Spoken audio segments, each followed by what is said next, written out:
Welcome back everyone to part 8 of my Xandrevets on the Xandrevets playthrough through the Underworld. This is going to be mayhaps the final episode of me going through the Underworld, starting from floor 87 and all the way up until the floor 108.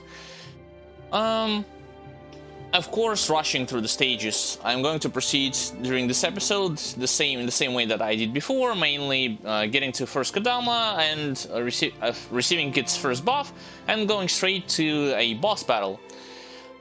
One thing that I have done before today's stream is, of course, I upgraded some of my equipment, mainly sword, all the way up to 115, hand cannon, rifle to 114. Same thing could be said about weapon and armor. I didn't switch to other stuff that had more appropriate star effects. Honestly, at this point, I don't really care about those. I mostly kept upgrading all of my previous stuff that I was wearing for the longest periods of time. So yeah, that's that. Without further ado, let's jump straight into floor 87. Final stretch, guys, when it comes to Underworld, and then mayhaps I will be able also to complete at least the initial first level of the depths to see for myself how it will be. Like, is it gonna be like super difficult or not? Let's see. Of course, keep in mind that you can ask whatever questions you feel like it in regards to the game mechanics, story, various kind of elements of the second Nioh, of Souls-like genre in general, and to an extent to the first Nioh game. And from my part, I'll do my best to support the discussion with you or to answer to your question as informatively as I can. Loot plus value modifier maxed out. Next, higher item level drop rate.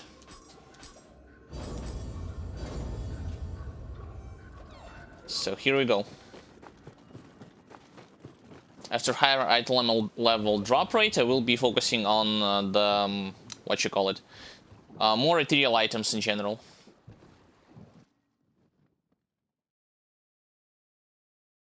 Please let there be short arenas, short stages, so that I can get to boss battles more faster. Not necessarily the shortest one, but hey, I don't mind.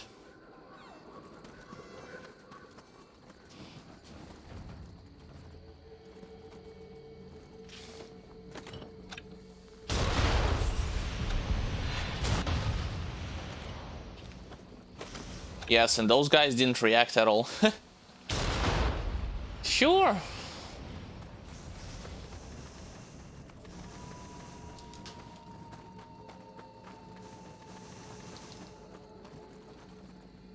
As far as I'm aware, you can only get to the first Kodama. In order to get to it, oh, wait a second, never mind.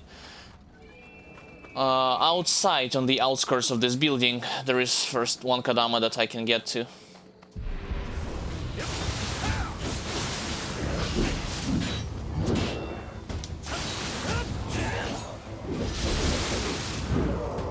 Zero key from this combo.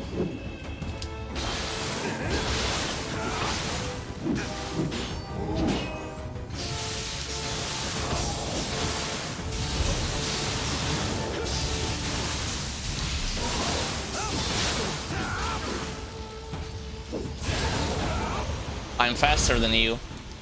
Get out of here. Wasn't planning to run away from him because of my previous stuff that I was doing, and that being not ignoring red or purple enemies, because those are the ones that will give you most amount of items anyway. What?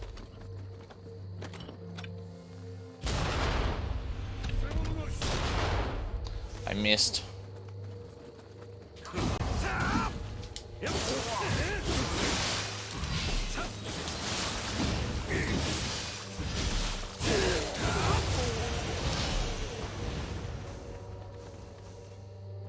Of course, it's not a 100% chance, and sometimes even regular enemies will be dropping to for you Underworld Lapis Lazuli with the same quantity as with red or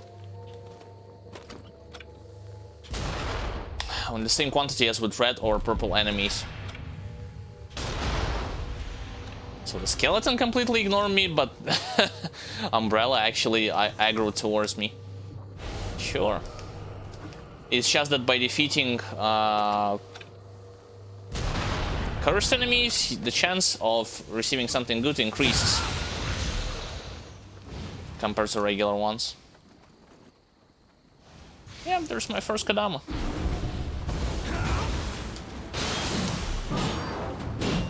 Let's try this again.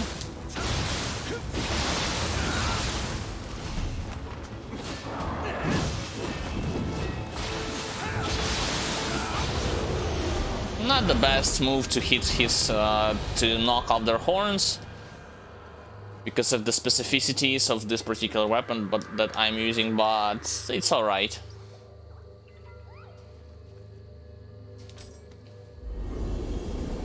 I'm sure that outside there are a plethora of other more useful moves.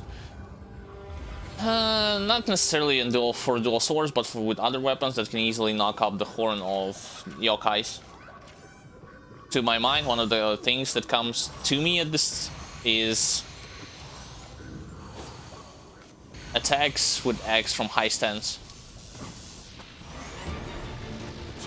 Oh, I don't like this guy at all.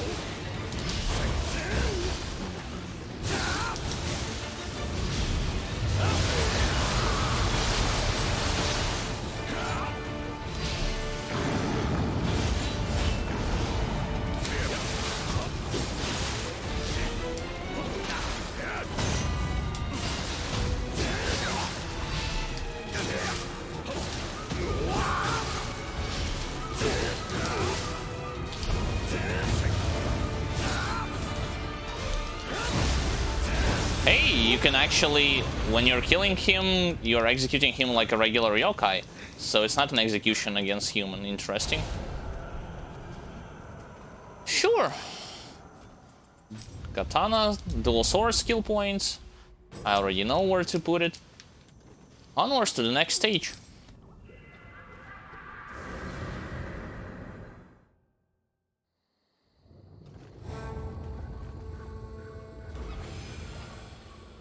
Yeah, mechanically, the easiest thing for you to do against this boss is to get behind his back and start hitting him. Because if you hit him from up front, unless you're attacking from high stance, most of your attacks will be deflected and or absorbed by his hyper armor, which is not really good.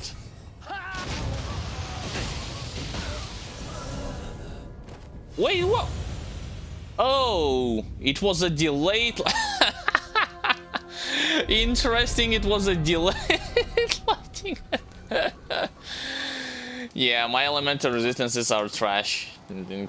That's like if you didn't understood this already.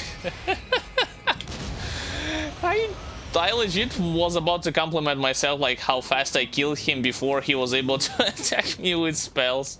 Hey, at least I could use something for a highlight for next week. That was funny.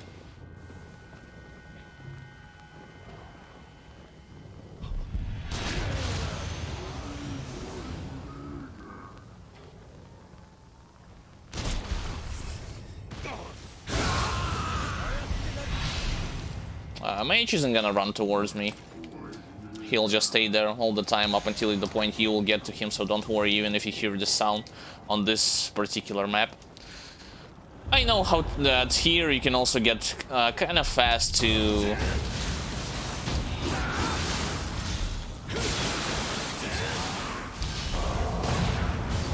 the first Kodama.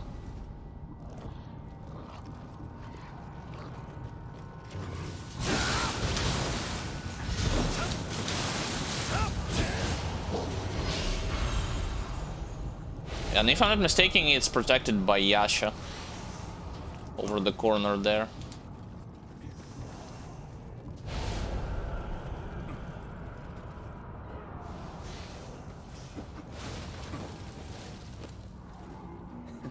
Also, what I'm hoping to see in depth is, well, I guess I talked about it on the previous stream. By those who haven't been there, you can hear me out right now.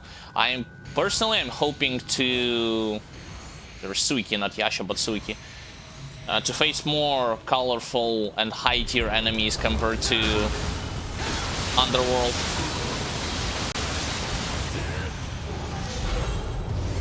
And more variety, please, more variety. Let there be no like too familiar stages with the same type of enemies over and over again, because this where it's quickly going to get boring for me.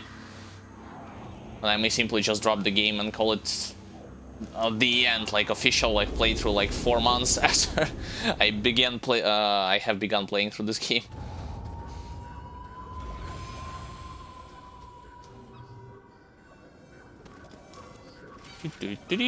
Sake, quick change, scrolls. Nice to see that my damage also amped up. Gozuki here.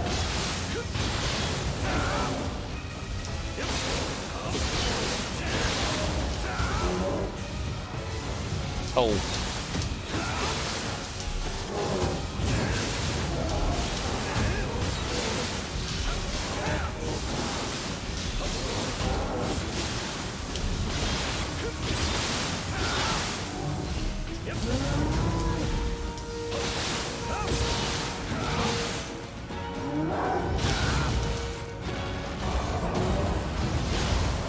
I thought he's gonna die already from it. Whatever. Gozuki at this stage is like it's a joke, to be honest. Don't even know why they're bothering putting this low tier boss here.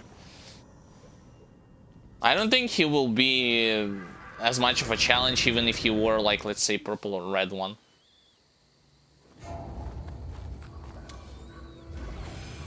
Here I can also get pretty fast to Kadama, simply following this route to the village.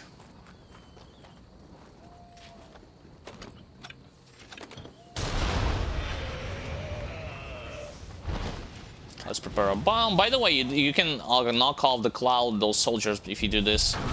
Don't have to shoot them with your ranged weapon.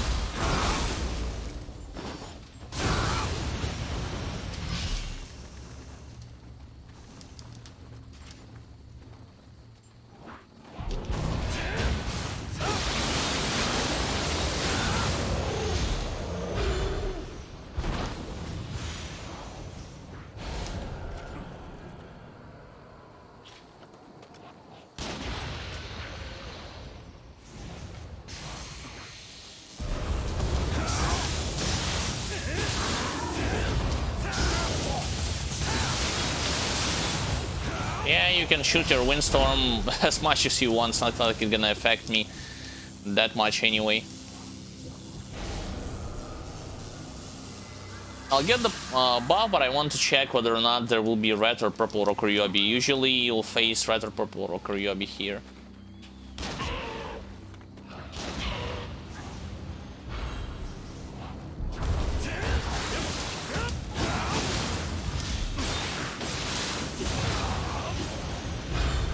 And now there's no one. See, that's what I'm talking about. Like, I hope in those places, and yes, the place where previously they have put this kind of enemy was here. Is this gonna be regular snowclops? Yep.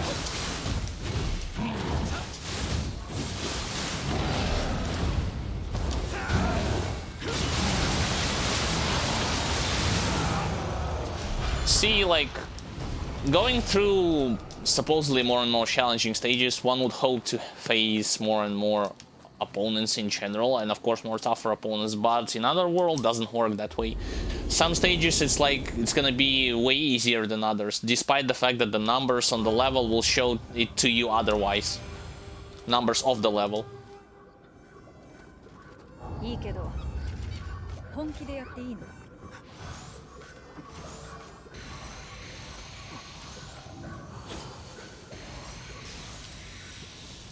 Who's the boss? Another trash.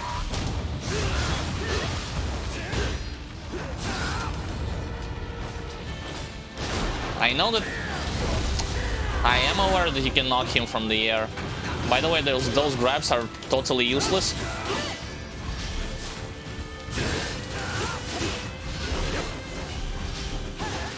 And this boss is also super easy. Like, barely an inconvenience. Even with those grabs.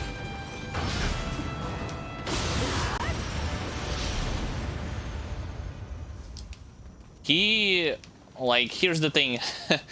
Compared to first Nioh game, even when I was playing through the first difficulty, with X, some of the bosses, well, it's like, it's totally subjective, but most of some bosses that were present in first and Nioh game died way easier in the second installment over the first one.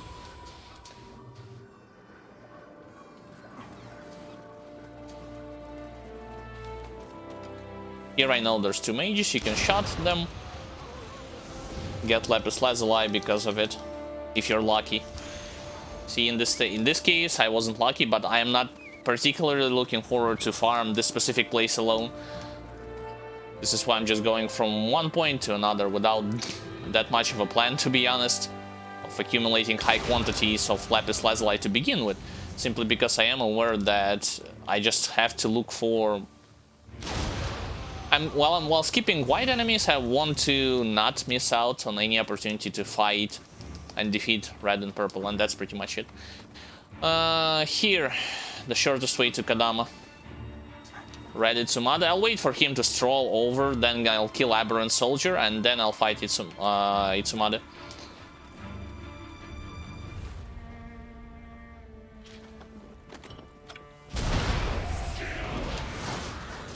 I'll de-aggro him.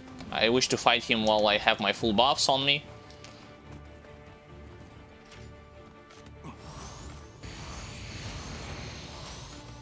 That was a mistake. Two quick change of scrolls. Definitely a mistake. Alright, it's Itsumade, red version.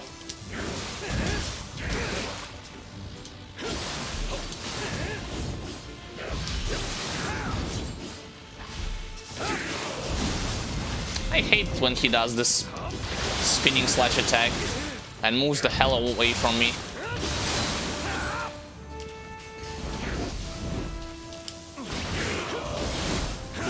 I guess it was a burst counter attack.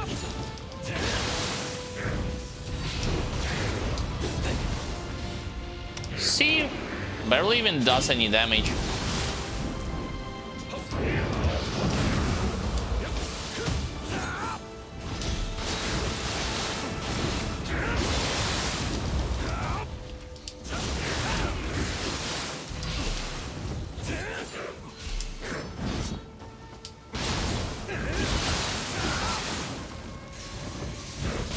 Couple more swings and then he's done.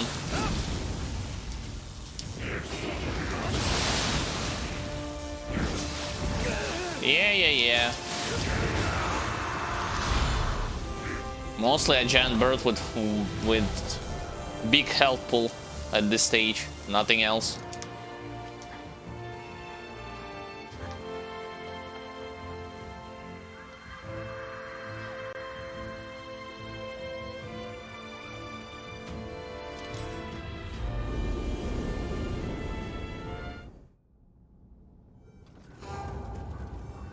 I wonder if fists or claws would have made a better job of keeping, like, hitting him continuously without allowing him to disengage from you when he is charging through you or circling around. I mean, yeah, circling around is not that terrible, considering that his physical damage is, like, it's not a threat to me.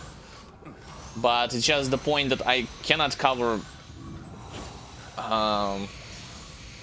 good distance fast with dual swords.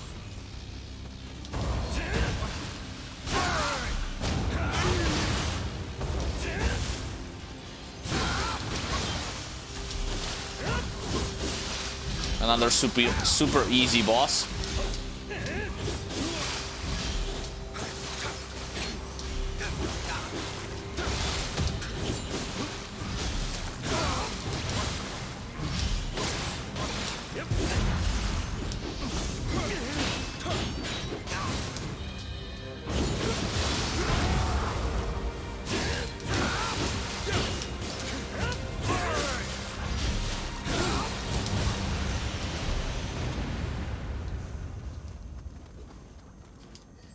No sweat, onwards.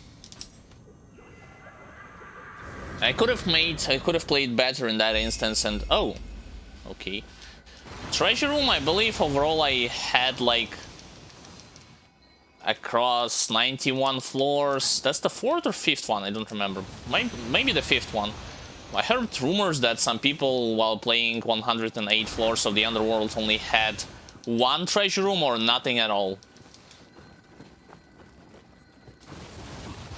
So yeah, RNG is merciless even in this regard.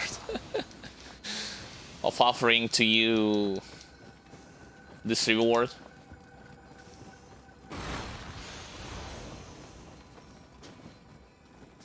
Anyway, while I'm collecting the loot, I guess I can share like my futures towards the plans of what am I planning to do with my brother in terms of Nioh 2 game, specifically like future videos. My brother had already finished his playthrough. He is not interested in completing the remaining of Underworld and going to the depths. So what do we plan to do? We plan to feature, well, on stream and then later on YouTube, series of videos discussing various mechanical stuff and some story elements as well, like things that we like, things that we don't like about this game, and how can we see this game being improved. How is it possible for it to be improved in the future, in any in potential future installments, let's just say it like this. Of course, there will be a lot of the critique. We are not, usually when we're discussing something, doesn't matter if we like the game, we will not going to pretend or justify every stuff that works not as it was intended, stuff that's not working properly, stuff that's like glitch is calling it a feature, something like this. If we are gonna be discussing something like this, we're gonna be blatant about it and telling it straight up front, what do we like, what don't like, maybe even in the harsh manner, but both of us do believe that Nioh has a lot of potential to grow up over its various mechanics that it provides to the player. So I guess like a slight spoiler that we both are gonna agree upon in later videos, that Nioh is not a garbage game. No, not at all. Nioh, is Nioh the perfect game? No, not perfect game. Like no game is perfect. But does Nioh have some questionable decisions that wasn't improved from the first installment and is still present in a lot of ways, making it even worse in the second game? Oh, absolutely. And we shall share our opinions in those videos, discussing endgame, combat, magic, ninjutsu, story, progression, RNG, and so on and so forth. So you can look forward to this. It's gonna be a lot of fun.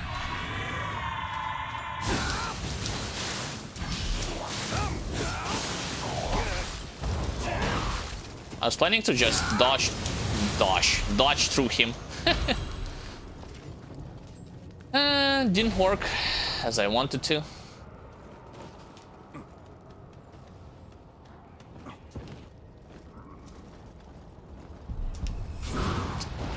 Bad idea. Although, since he's a regular type, I don't mind.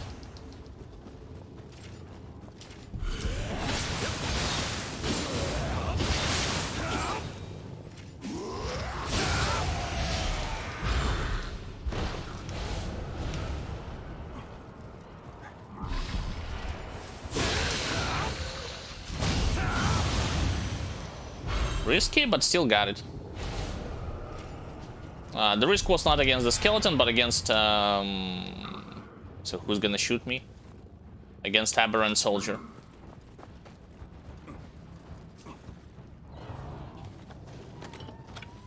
Okay, let me get rid of regular bandit. Red Rock Ryobi, sure.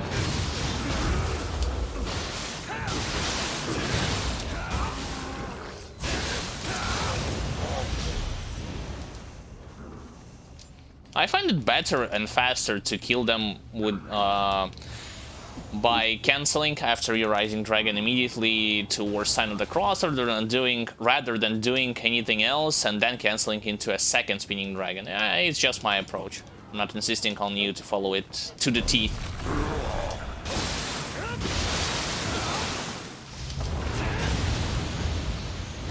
Oh, the poison still hit me, but thanks for all to Ultimate Constitution. I don't care about it at all. Not for the poison effect, not for the fire effect.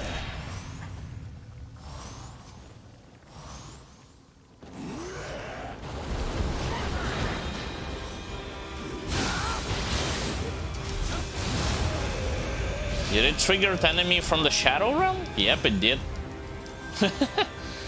Interesting.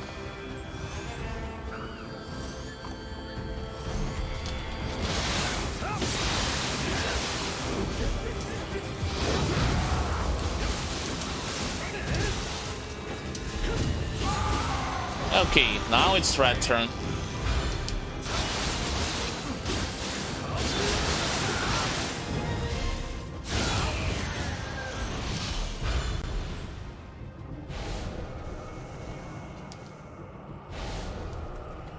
By the way, in case you weren't aware, on the previous stream I talked about the fact that how big combos in this game are useless unless you want to just tile on your opponents. The main purpose for they're not gonna allow you to do as much damage in short periods of time.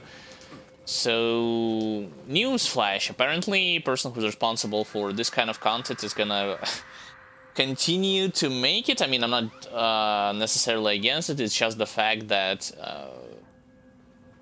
his next series of content is gonna be dedicated towards veterans of Nioh, featuring utilization of 2 weapons without versatility, and with the usage of 2 Guardian Spirits, different burst counters, and 6 soul cores. My initial reaction was, why? Why do you want to insist? First of all, that's a broad term to say that like veterans of Nioh are gonna be every veteran is gonna be interested in something like this. And secondly, it's again like it's just for the show. Okay, that's a strange looking arena. Whom do I'm gonna fight here? Don't remember. Not paying attention to the terrain that much when I'm going through this game. Oh, again, you.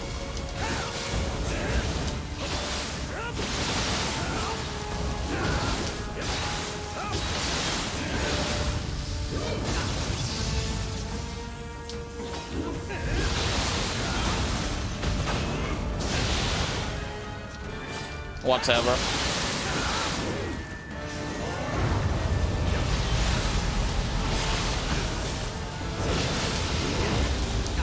Tried burst counter there.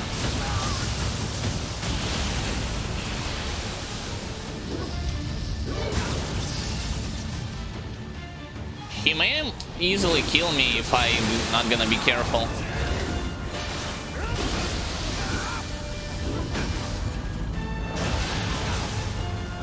Just with elemental attacks.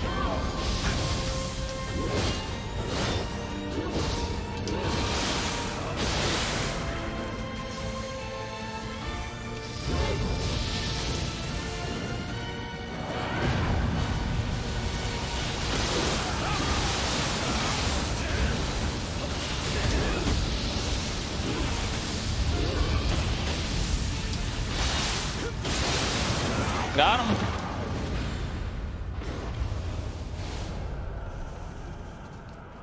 In Underworld, I'm actually more than okay, but in Depths, considering the fact that I know I have to be fighting multiple bosses at the same time, if I see him, I'll be popping Kiats just to generate anima faster and stagger him more easier.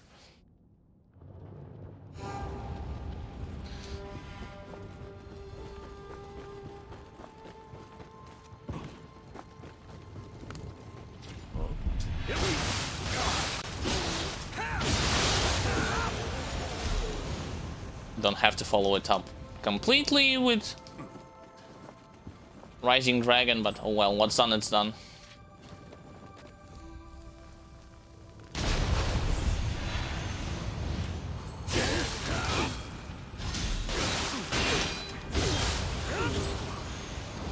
That was a bad time of let going off a block like this.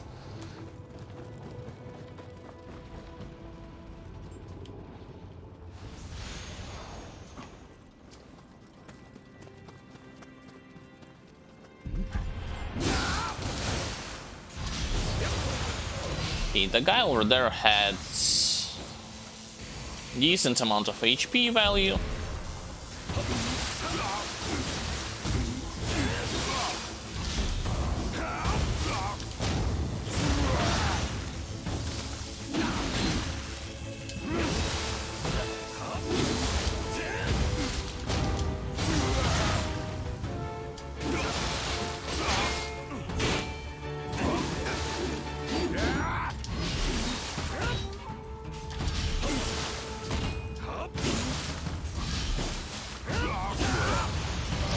got him even though I was debuffed with slot.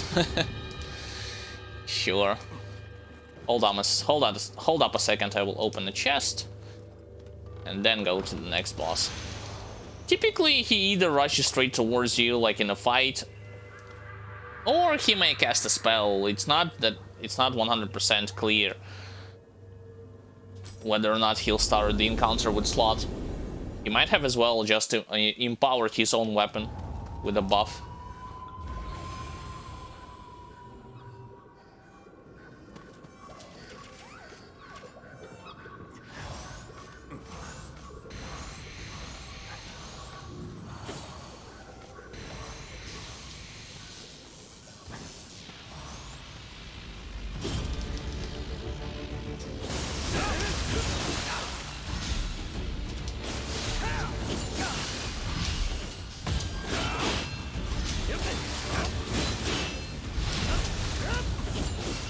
Nope.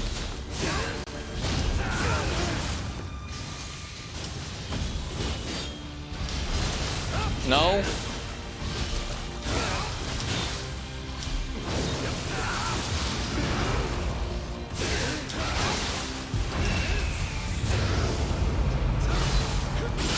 That won't work.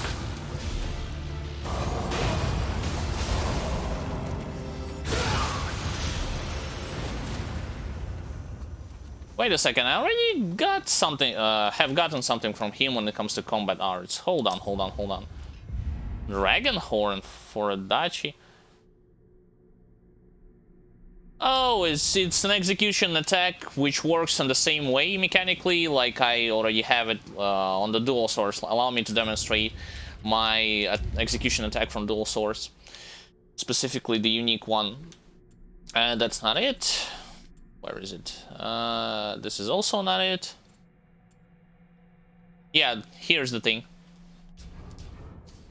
It doesn't do as much health damage to the opponent, but it gives you more invulnerability frames, as well as it allows you to feel your anima bar almost half of it. Okay, here to get to Kadama I need to go immediately on top of a building over there, right? Yeah, there's gonna be two ninjas, one here, one's outside. I'll kill the one here.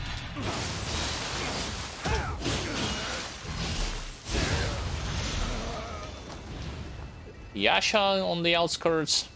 But Kadama itself is protected by yokai with Kusarigama. I still don't understand why sometimes I'm easily able to get a headshot on those enemies who are hiding like inside the buildings, but sometimes even though my crosshair is on their body, I'm just attacking them and the attack goes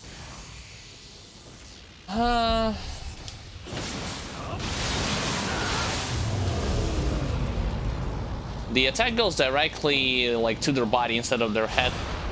Can you go towards me?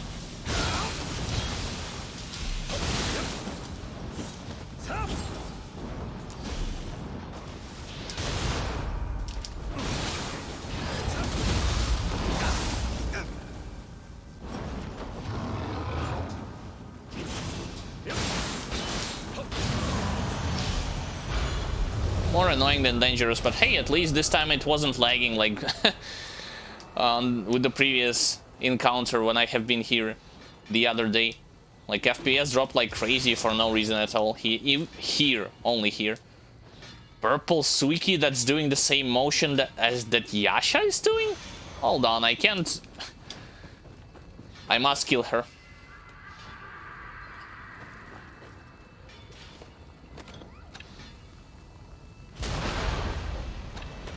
Got the familiarity maxed out. Skeleton, come out and play. I know you're there.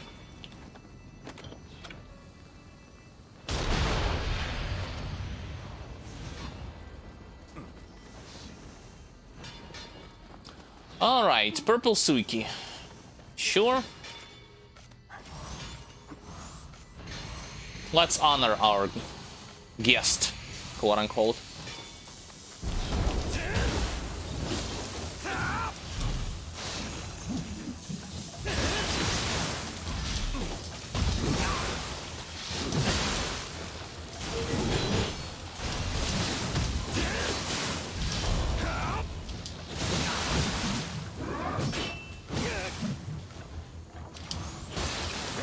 That's elemental damage.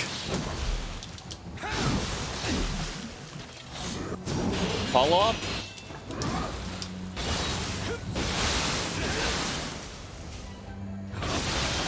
And then she... Why the hell did she stay in one place for that long? Like, she finished an attack and then she just stared for literally 5 seconds doing nothing.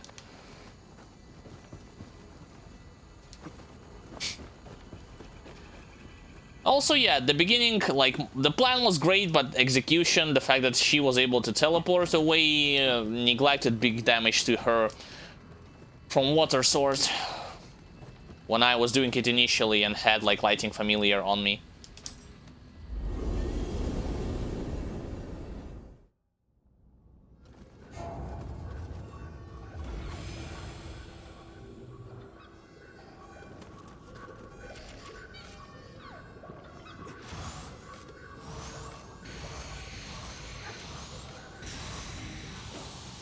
And yeah, the fact that she was able to do that much damage is because, well, she has the water-based element.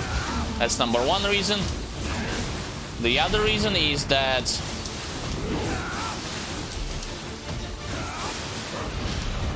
Oh my god, that was pathetic.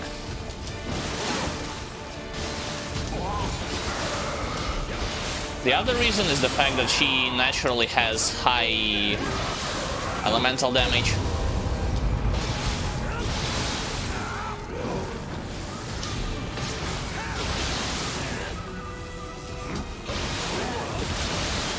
Oh yeah, just stay there and take all of my Rising Dragons. You're a big target, there's no way I'm gonna be missing through you. Wow, what an encounter.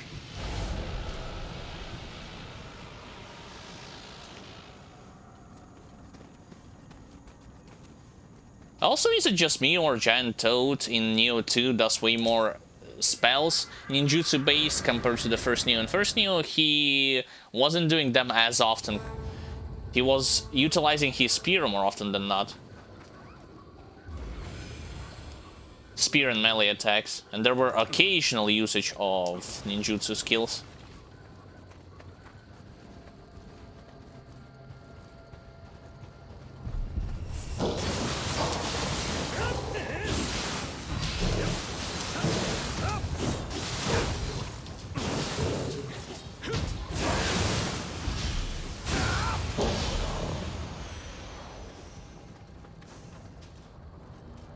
Okay, how to quickly get to... Oh, I guess to the rooftop. There should be a ladder that leads to the rooftop, and this is where I'm going to be finding first Kadama here. But that's not the right place. Yeah, I'm going in the wrong direction. Oh, well. Wait a second, there's like a... Yeah, I remember this place. Screw your lighting.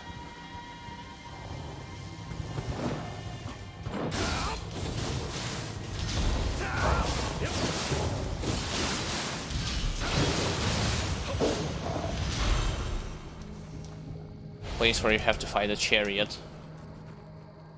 But first let's get rid of the skeleton.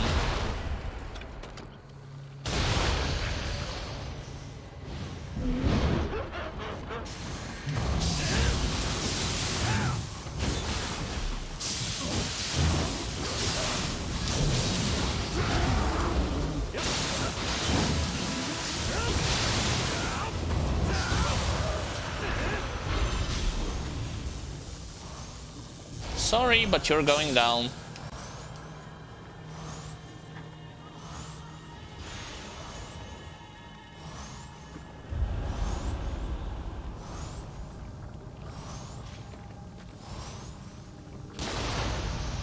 Wait, what? Oh, whoa, whoa, whoa, I shot through it. Okay.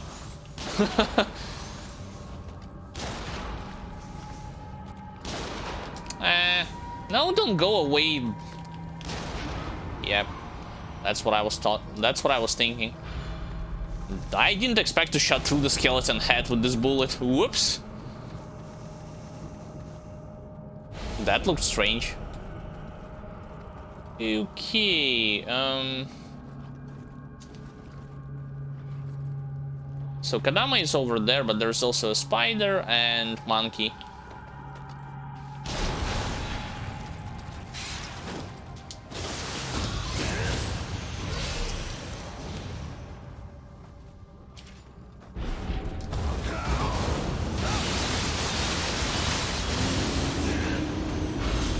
You might also wonder, in terms of mechanical features in this game, why certain enemies are ignited almost instantaneously, and the other ones, like, you have to hit them multiple times. Well, that's because of the resistances. This is how it works, like in this particular game.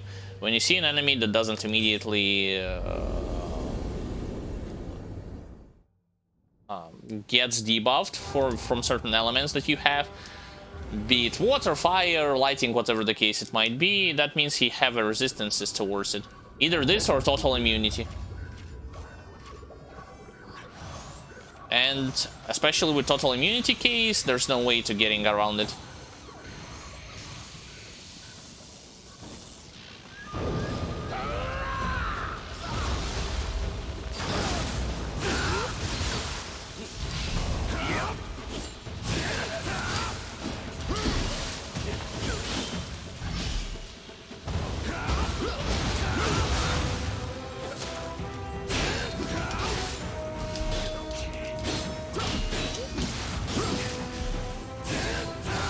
Where the hell am I swinging my...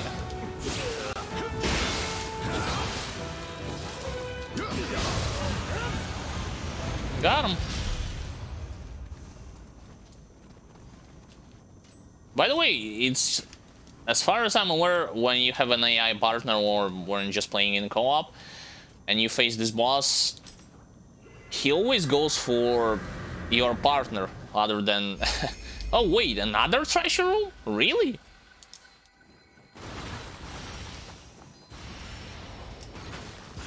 That looks strange.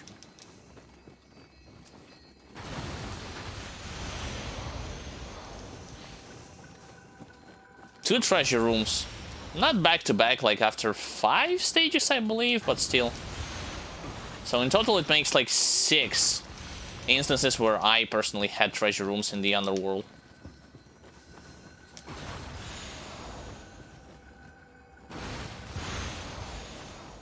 Okie dokie, Lapis Lazuli, that's one of the most important things that I'm interested here in terms of, well... Those of you who are not aware, my build is still incomplete, being that I have 6 out of 7 pieces of Grace of Watatsumi. The only way to get 7 pieces properly is to have an accessory with Grace of Watatsumi and with -1 set requirement. At this stage, at this moment, I have not been able to found anything like this whatsoever. There was always accessories with either Grace alone or with -1 set requirement. Never ever was it a case where I had found, or where I will be able to found accessory with -1 set requirement and with Grace simultaneously.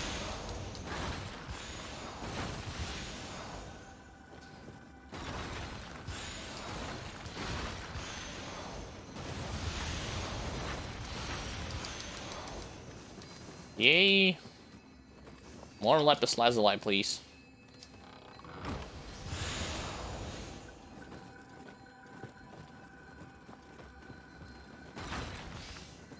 And another thing which stops me from saying that my build is more or less complete and only requires min-maxing is the fact that one of my soul core, specifically the one that gives more melee damage against saturated enemies, Gyuki soul core, I have it green one from Dream of the Wise difficulty. I don't have ethereal one.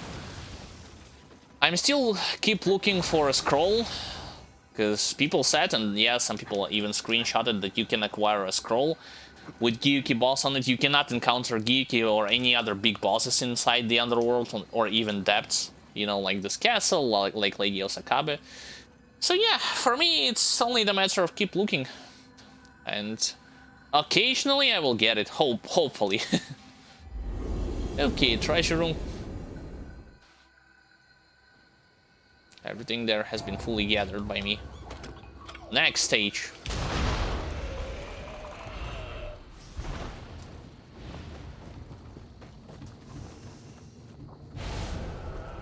Strange, why is there no ambient music?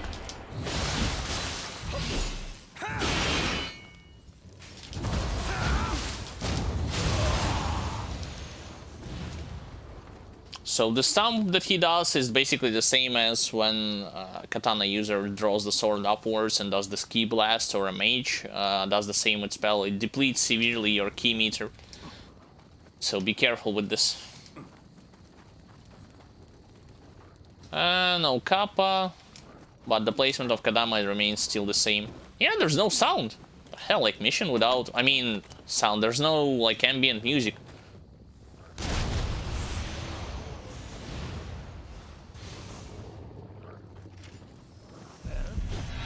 Yeah.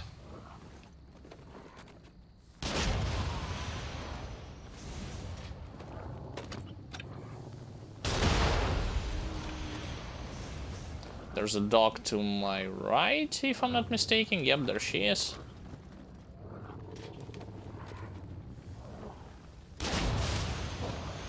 Bye, doggy. Nice knowing you.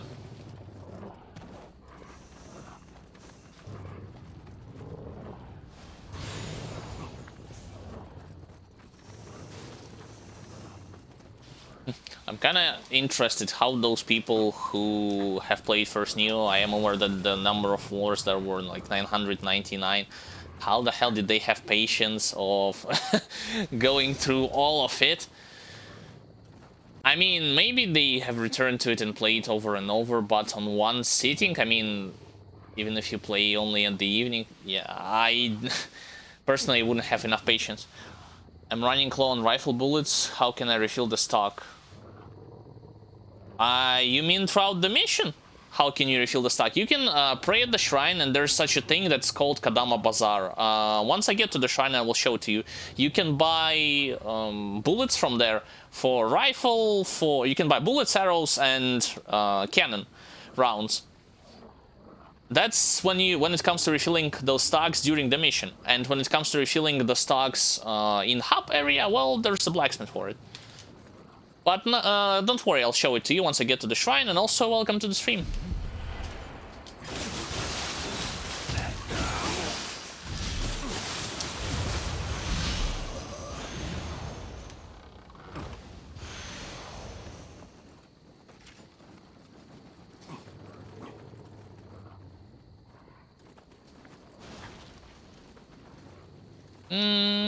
Oh boy, there's multiple cursed enemies there according to my compass. There's purple one. Here, right? Yeah, there he is. And there's another purple enemy. I believe he's like either on the tower or behind this house. Interesting. Okay.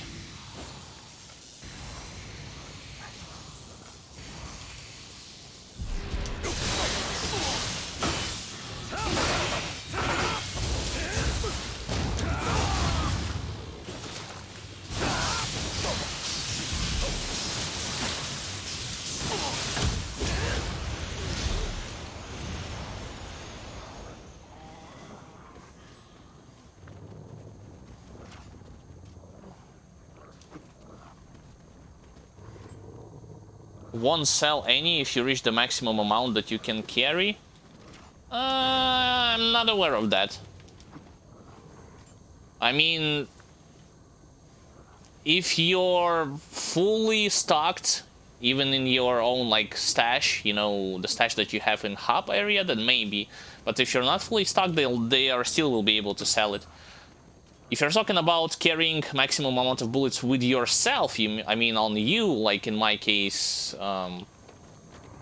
7 there and 7 there, or 9 and 9, I guess I used already some of it. They still will be able to sell some of those bullets. But let's not jump to conclusions. Let's get to the shrine and then we'll check it.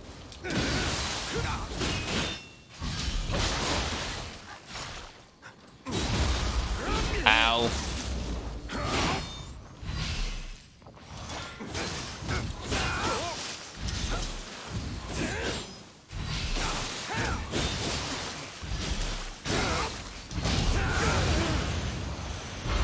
Yeah, that skill with Adachi have a lot of hyper armor attached to it. This is why it's kind of hard to correctly time your attacks and simultaneous and dodge afterwards quickly.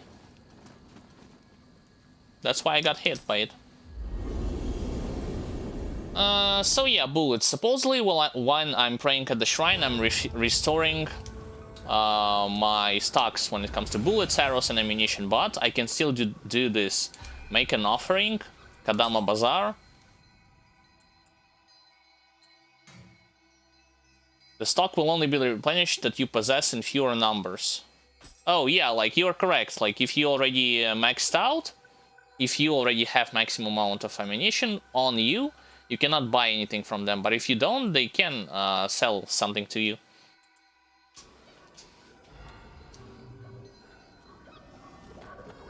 They can sell some of it to you, not something, but some of it to you.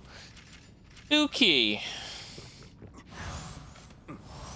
Oh, I gotta fight this boss from the first DLC, judging by the lanterns. Hold on. I'm popping those cats. Using those cats. Where are they? Noble Dung Ball. I mean, Noble Dung Clay Bell of Beckoning.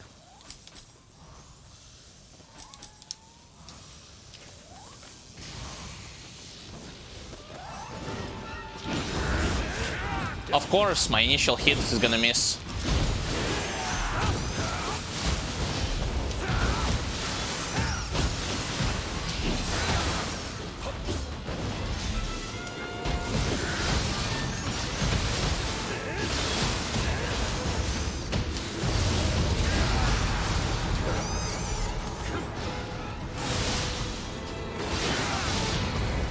Get out from this. I cannot knock him from the lantern even if I'm hitting him with Ippon Datara.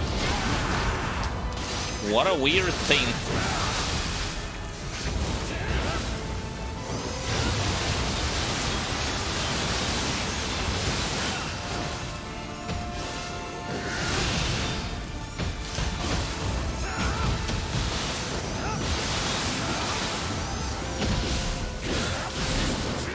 Ow.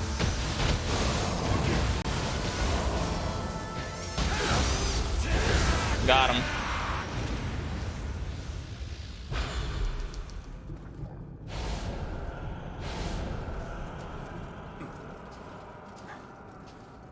I mean, I personally haven't bought anything from Kadama Bazaar like in ages. I stopped buying it back when I played through like the 3rd difficulty out of 5.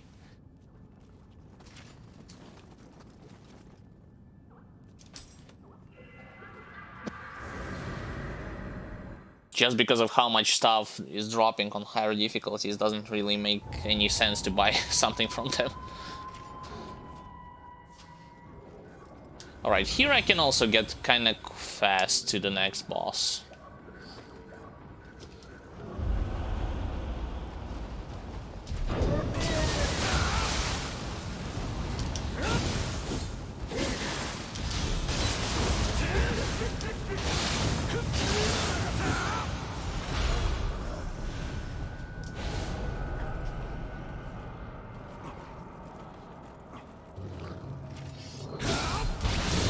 How did I... Yes, I'm missing both Ippon Datara hit and charge Sign of the Cross.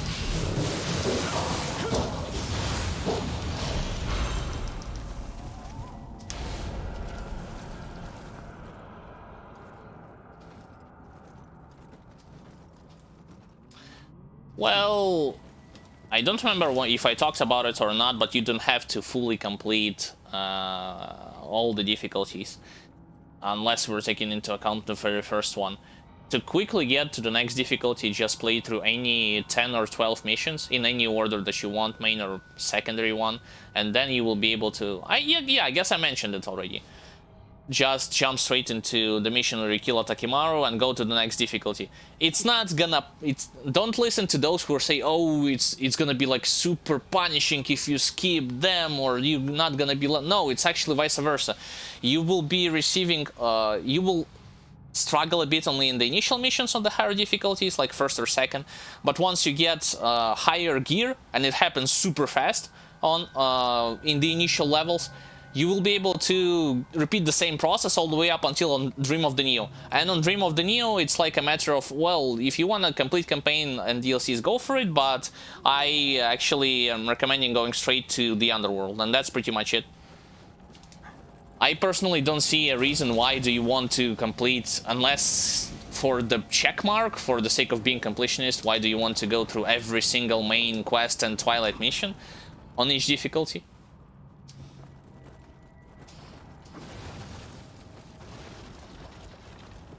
It will save you a ton of time, and it will be faster to progress both gear-wise, damage-wise, defense-wise, and you will be able to faster get to the point, like let's say you're following a build, but the build says this grace can only be acquired on Dream of the Nioh.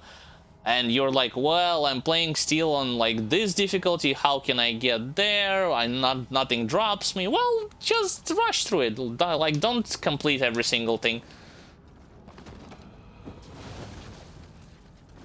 Okay, Rokuryobi.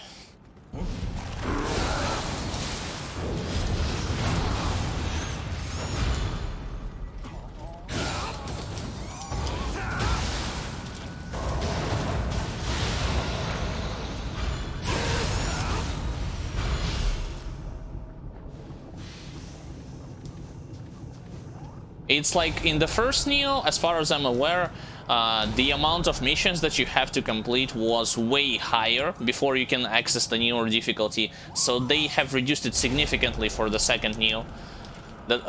Specifically for the players to get to endgame and graces, as well as additional mechanics, faster than before.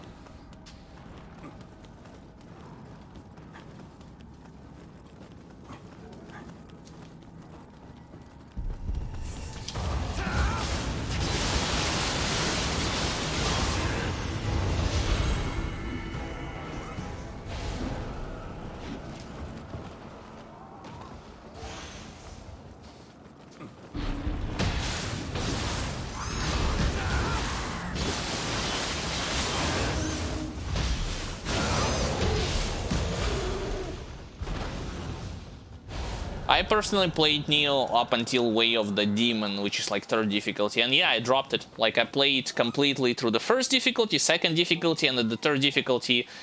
Once I've completed like the very 1st region, I was bored out of my mind and I just stopped playing there. If I would have had to complete to do the same process for the 2nd Nioh, chances are I wouldn't be playing it for that long. Right, where exactly am I need to be going? Here, I guess.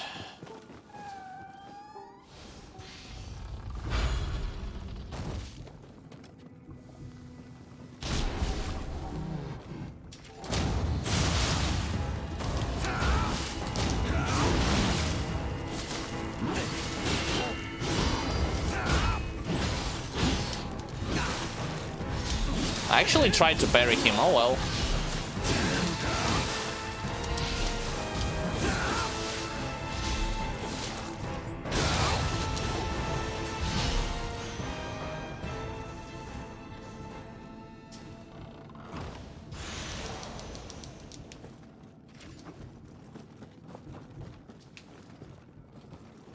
Okay, this is the place where Kadama is going to be present.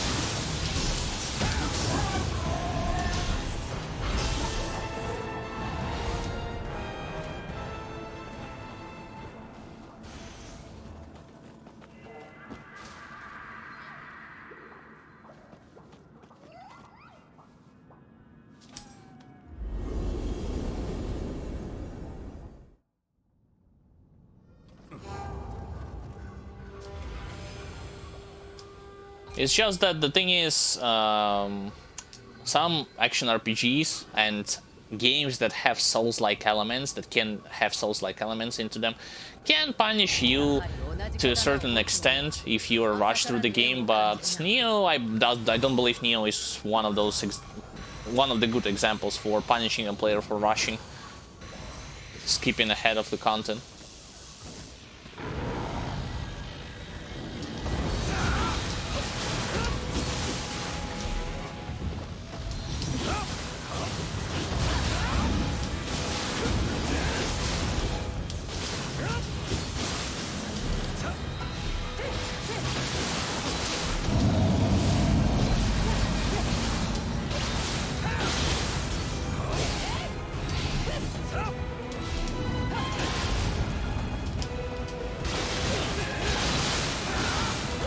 I should have saved my Ipandatara hammer. Oh well.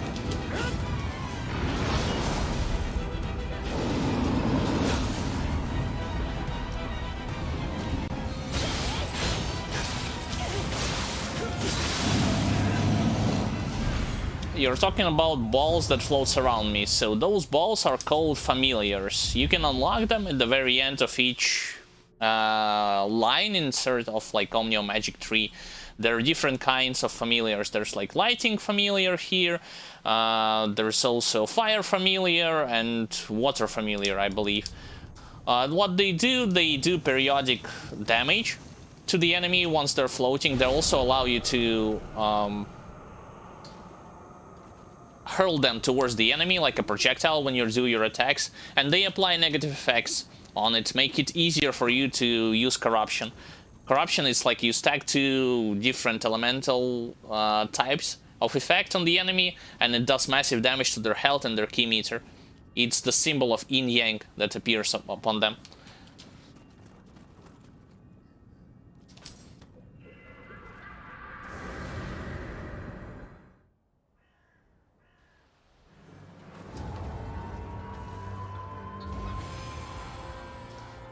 Okay, this map, I guess I'll go... It's easier for me to go through the bridge than towards the house. Or I can go to the left and fight big Cyclops. Yeah, sure. Let's go to the left. Oh wait, not from here. Not from here, it's from there.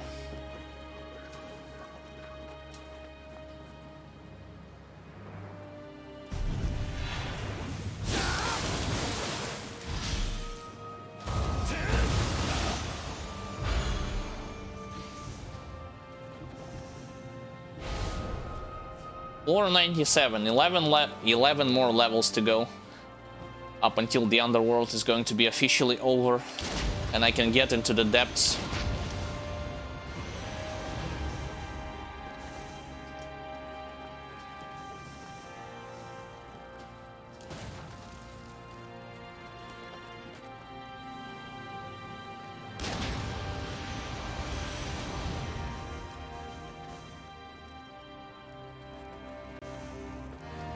Nope. Interesting fact. I wasn't aware of it. Many synonyms I see. Whoops. He jumped over my bullet.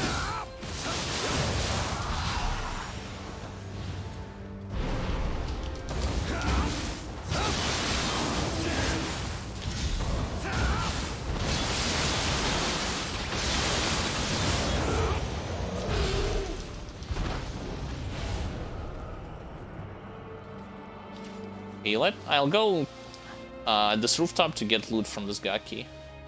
Maybe he dropped Lapis Lazuli I needed for upgrading something additional for myself.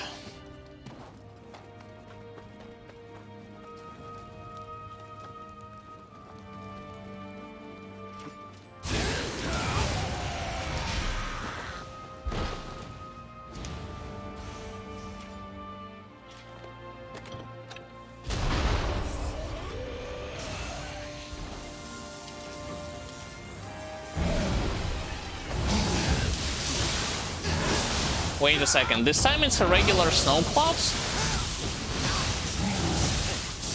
Well, he's red, but... I was thinking that I'm gonna be fighting someone else.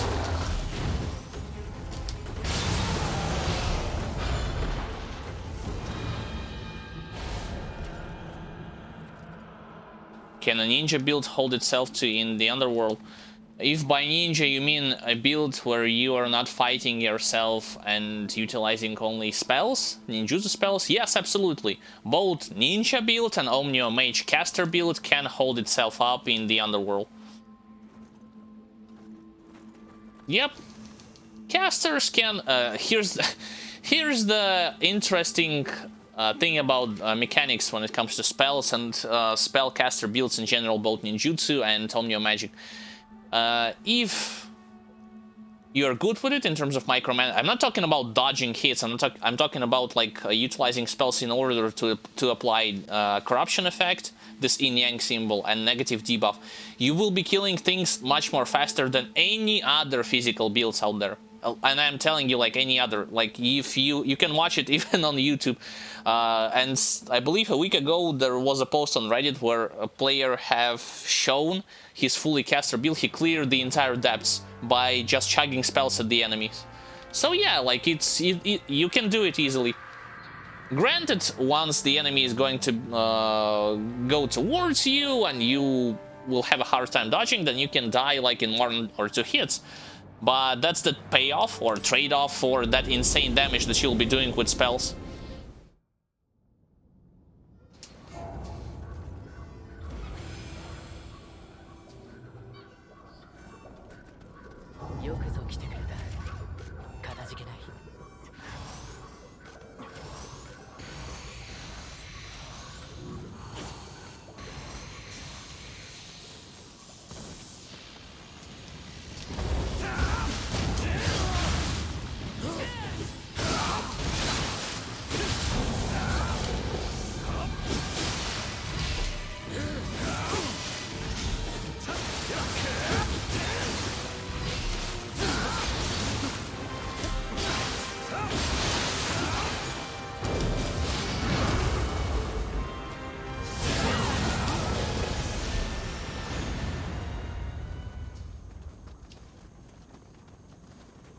Only need to deplete the key. Human enemies are... yeah. It's not only human enemies. Some enemies in the depths that I have seen from the footage, yeah, they also have insane key region. Like, there was a player I saw a stream the other day who was going through the underworld, but he was using fists. He had a pretty decent gear. And fists, if you are not aware, are like the best weapon for, especially if you have ultimate strength that does tons of hit damage. But he was fighting against the Kichiro, and in the depths, the Kichiro, the only thing that the Kichiro was doing for 10 seconds in the fight was holding block, and he tried, the player tried one of the moves where you're running towards the opponent. It's like a multi-hitting attack, which supposedly does big key damage. And the key meter of the bosses wasn't even depleting. Like, it moved like slowly away, but then it instantaneously filled back up. So it doesn't even make sense to hit them while they are blocking in the depths.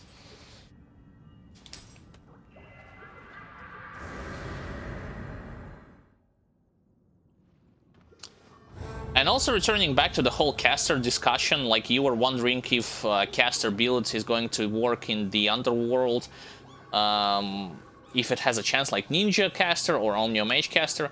It's not only in the underworld. The process of leveling this type of a character, this archetype of a character, is going to be even faster compared to melee guy.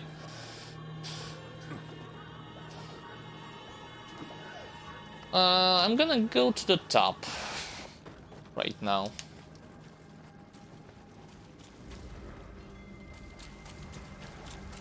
Oh, yeah, in the wrong direction.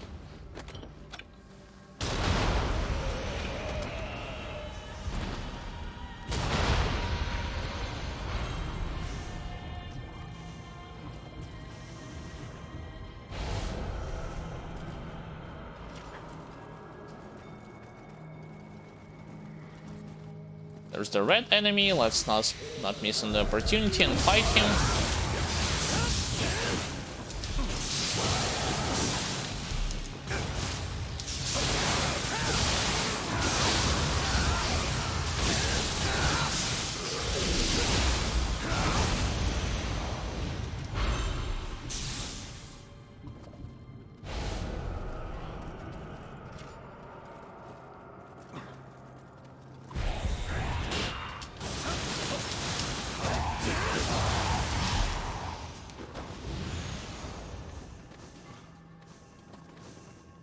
I've seen on my compass that there's like a red kappa. Maybe a little bit further to my right.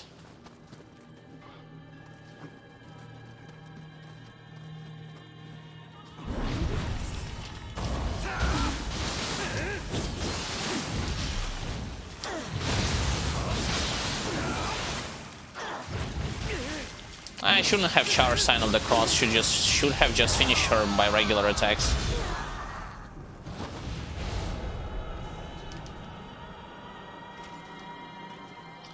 It's the regular amount of loot that you get in the underworld. I mean, in the campaign you will be getting way less than that. So maybe some of my no, I don't have any titles or something on my gear that boosts the amount of the loot that you get. It's always was like this from the floor 1 in the underworld.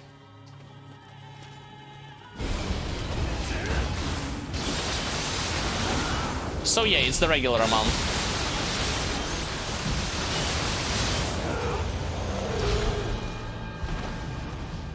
Of course, this doesn't mean that all of it is like super valuable or anything like this. Nah, it's just like always, most of this loot is trash. That's just the way how it works.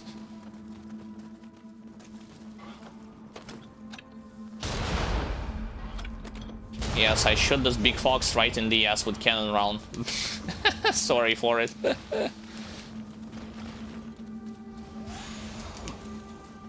Hold on a second, wasn't there supposed to be a place where you're dropping down and... Yeah, there it is. You can get straight to Kadama. No problem.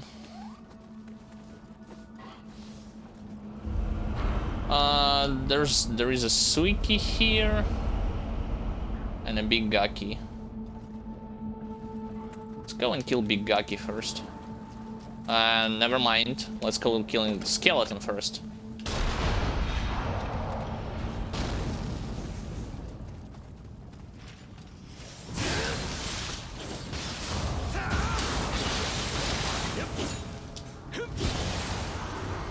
Oh, so you can also delay Rising Dragon too. Interesting.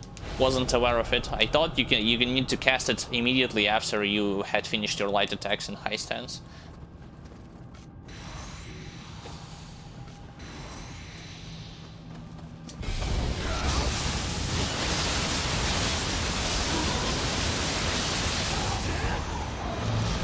Destroyed.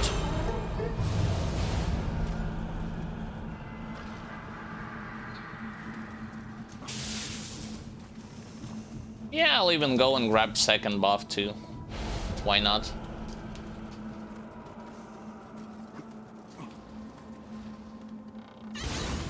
Oh, it's a mimic. I thought it was a regular chest.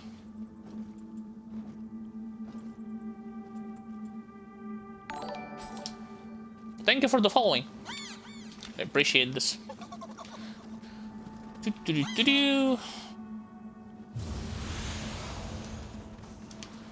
I do not remember whether or not those mimics will give you lapis lazuli needed to upgrade your stats in the underworld. I'm not sure.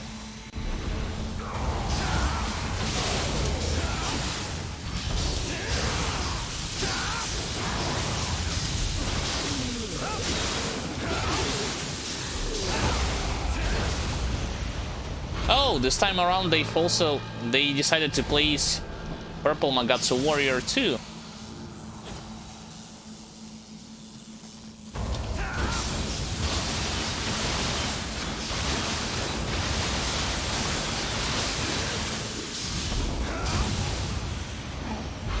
It's like previously when I was here, there was no one here.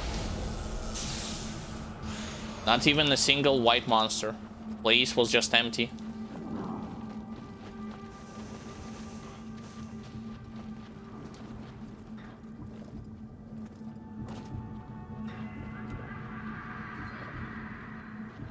Okay, onwards to the boss battle. Hey, and it's a damage buff. Nice.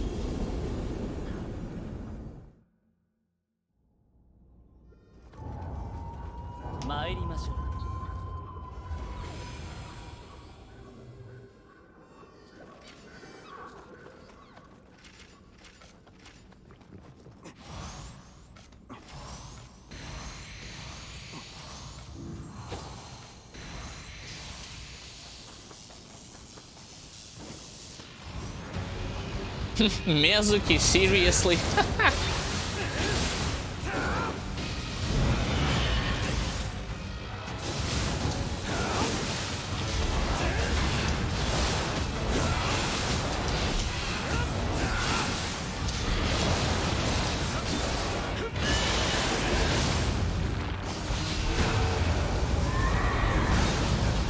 He interrupted my water sword. No. No. And you're dead.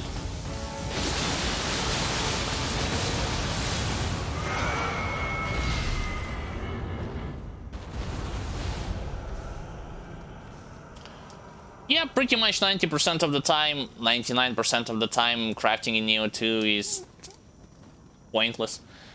The only instance where crafting was useful, or crafting is useful to the players in general, is when you are trying to craft green gear with reduced stat requirements. That's the only thing that it's useful for me, at least for me and for most other players. Everything else, like, you can acquire pretty much by defeating monsters, like, without even worrying that the crafting exists. Yeah, first boss is like... I talked about it already, but placing first bosses here in the Underworld when I'm almost finished with it, I mean, I have... how much levels? 9 more levels to go. Strange idea.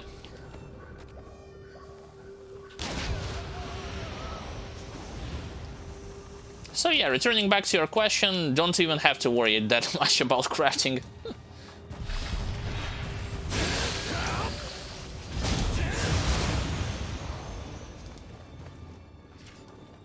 In my opinion, that's like a drawback. That could and should have been improved if they ever want to make like a Nioh 3 somewhere in the future. Like, from my point of view, crafting should be something that if a player, like let's say you want to dedicate their time and resources, hard-earned time and resources and money, it should have been, it should be something worthwhile. The player should to get something something out of it, something big, something good. But right now it's just fluff most of the time. Cannot interrupt this attack with the Pondatara.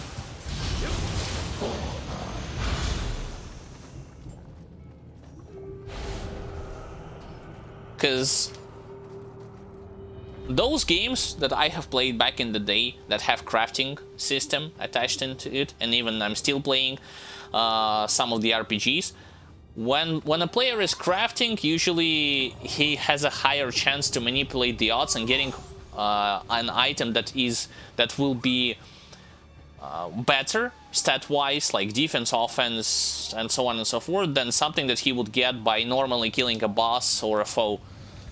In Nioh, it doesn't work like this.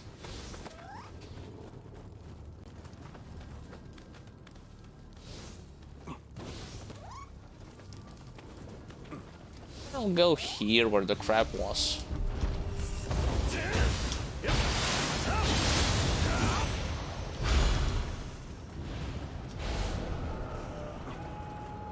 Oh, wait a second. I'm actually have to go to the on top of this hill.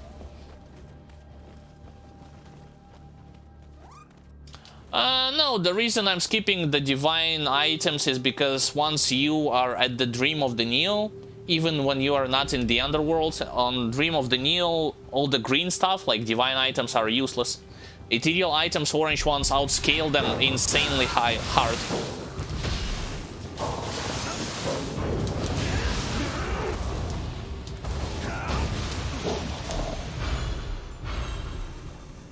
And you don't have to... That's number one. And number two, the amount of ethereal items, and especially the fact that they are more useful than divine, makes it way less like fun to collect everything here. Even if we are talking about like gold factor and the fact that you can dismantle them for resources, you don't even need this.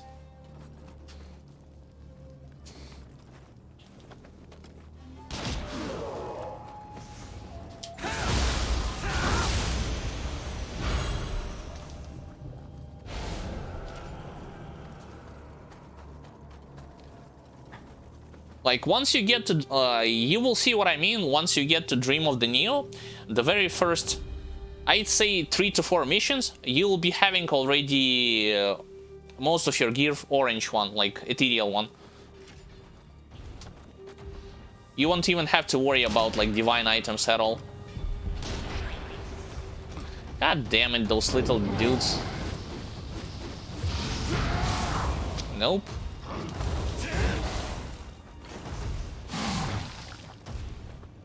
I'm waiting for your attack. Not this one.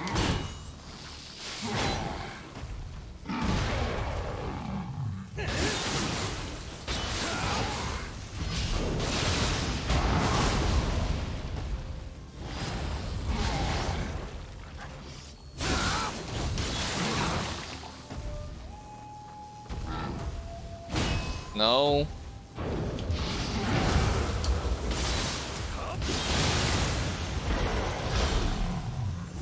Have a question regarding soul match. You missed to match the same plus to increase the plus mark, but I saw people later don't do that anymore. I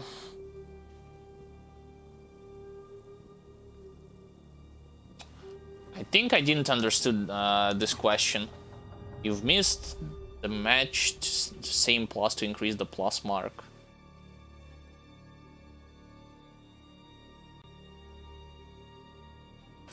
You mean you have increased? I mean, it's an assumption at this point, but I think you mean that you have actually missed like soul matching the gear like properly. You mean you mismatched them or something like this? Excuse me if I didn't understood your question. Like, if you want to talk about like soul matching, how it works on Dream of the Nioh, it's basically you collect like you soul match orange ethereal with ethereal. Any kind of ethereal works. Like, you don't have to have it only like heavy with heavy or medium with medium. You can even soul match like heavy with light and with medium. It's perfectly fine. You used to match the same plus to increase. Oh, you didn't miss. You said you used to match the same plus to increase the plus mark. Oh yeah, now I understood this question. Okay. I know. I understood what are you talking about right now. So you're talking about to increase the plus value. You used to do it like 1 by 1, like level by level. Like, to get it to +2, you're using like +1 and +1, and then you get it to +2 or whatever the case it might be. Later on, what we do, I get it. Later on, what people are doing on Dream of the Nioh, especially in the underworld, you can soul match items. It makes it easier for the player to soul match it for +20 or +15 immediately. How to do so? Well, let's say you have your own piece of equipment that says like +20, you want to get it to +50, you don't have to do it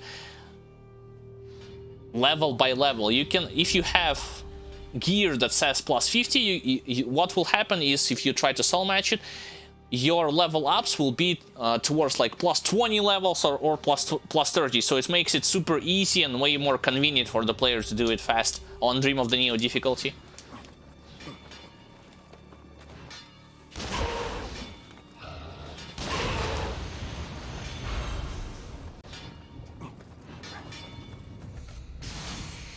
Okay, another Suiki. Ow, okay.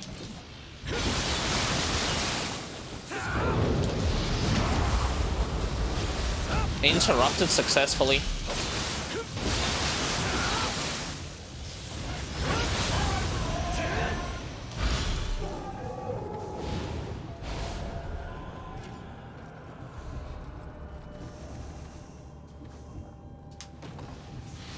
So yeah, once again, like return, I can actually show it to you. Like, sure, after this map, after this boss battle, I will show it to you how it works on higher difficulties. Yeah, once again, you're welcome.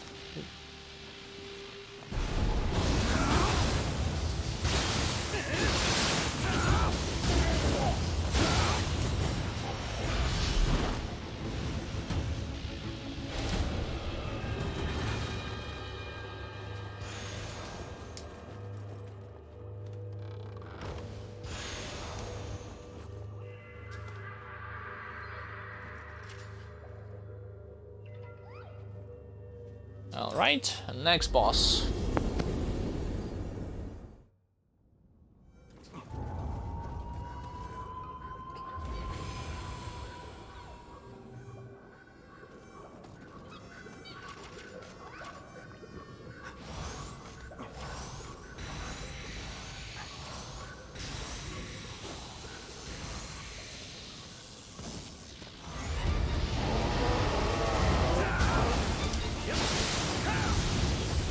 Come on.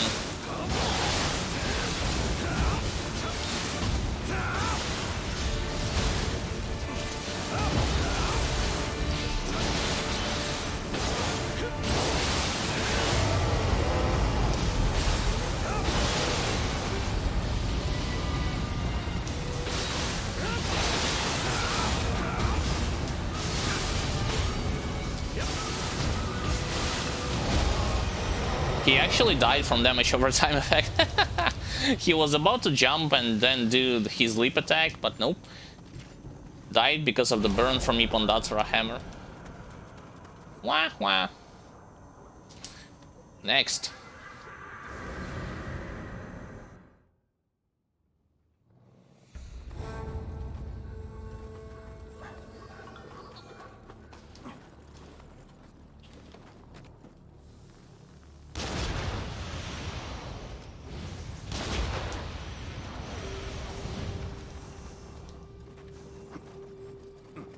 Yep.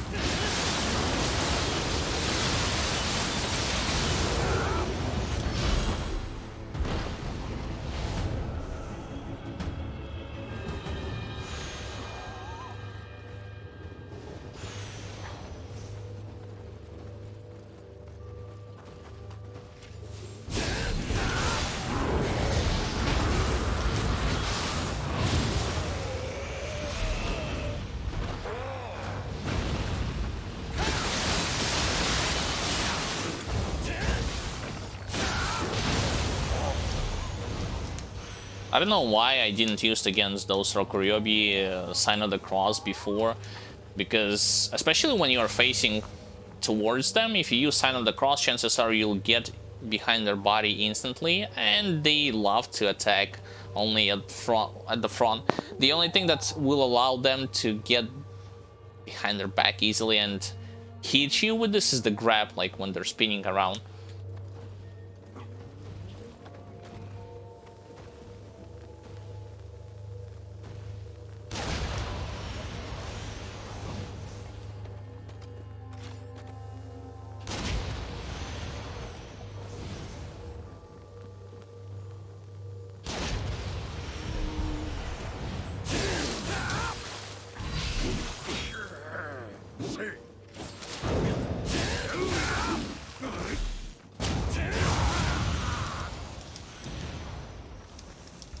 I was actually thinking that it was an unblockable attack. I guess not.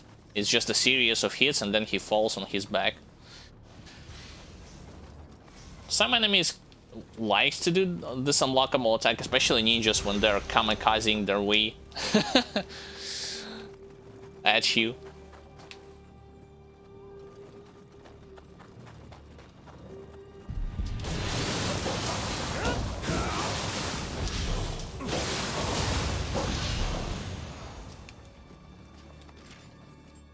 Okay, this place. Yeah, you can burn me all you want. Like, I have a passive healing source, so it's not like it matters that much.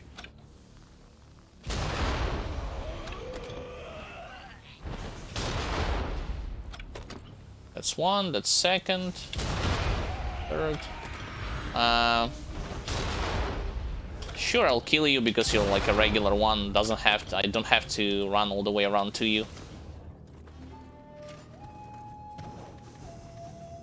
Yep. Pesky ninjas and their bombs. Where's Wheel Monk? Wasn't there supposed to be a... Oh yeah, so he only appears when you go up the stairs. Got it, that's the trigger for it.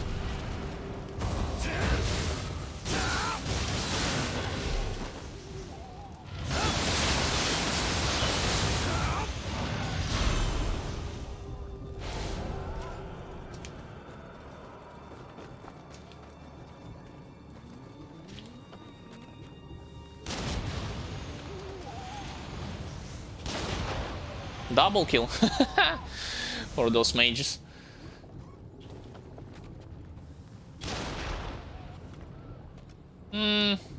Don't think it's possible to kill big red fox with the rifle, so yeah, I'll go and kill it in melee.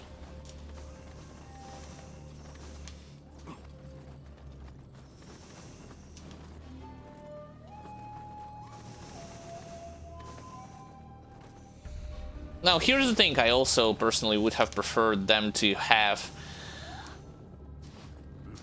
an option to, well, you see I disabled the option to pick up the divine items, but that doesn't mean that that doesn't mean that they will still not gonna be highlighted when you're playing. In other ARPGs, or RPGs in general, if you have like loot filter, it disables completely those items that you do not want to collect.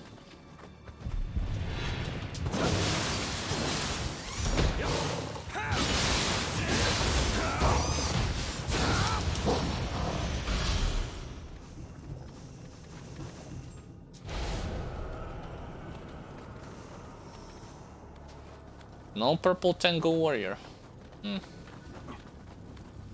Oh, wait a second, now they place purple Magatsu Warrior here instead of it. Okay.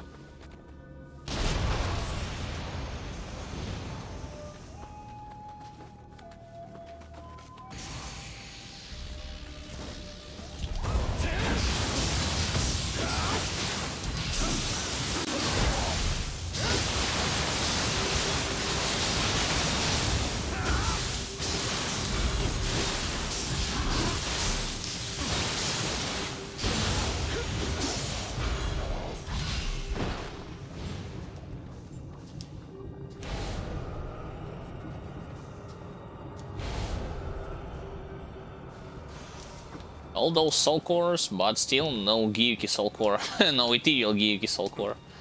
That is.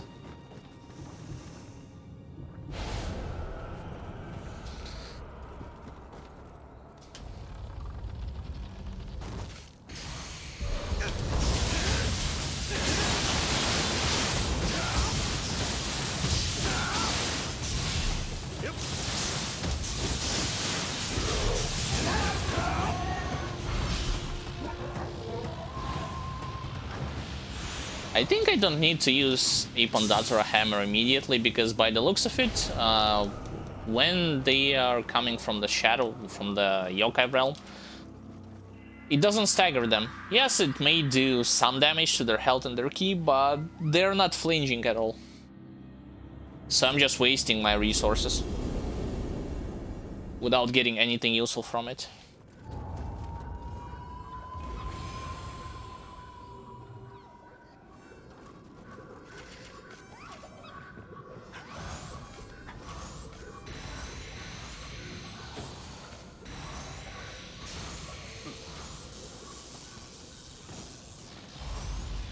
Oh, Ran Hayabusa.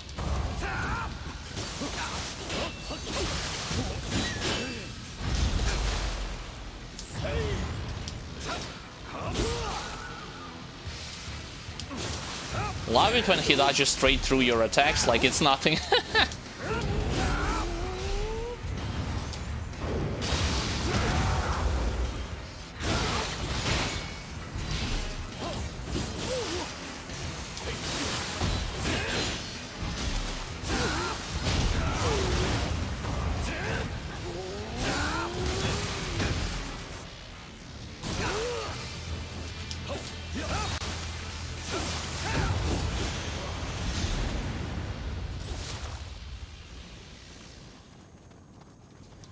Yeah, people were right when it comes to Ren Hayabusa and his health pool. He may be dangerous, quote-unquote, to those who are playing with light armor, or those who do not have an option to slow him down via lighting or via slot on magic hit or ninjutsu hit, but his health pool, it's like practically nothing. Yeah, I'm gaining occasionally some from bosses whom I am defeating certain skills or weapons, but the thing is that, well, those boss skills can only be used like in certain with certain weapons, or when you... It's not even that worth it, like in general. Certain abilities, for instance, I'll show it to you. I have this skill that I have gotten from the Kichiro. What's the difference in playing with a Choco and playing with Tori, which is better? I mean, I'm playing with Choco Cups. If you're talking about Choco Cups, I guess. I'm playing with the Choco Cups, and they have a slight boost towards drop rate in Underworld.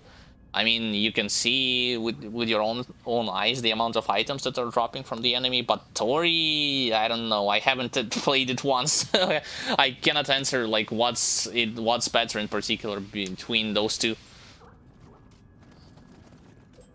I guess a Choco, because it's universally...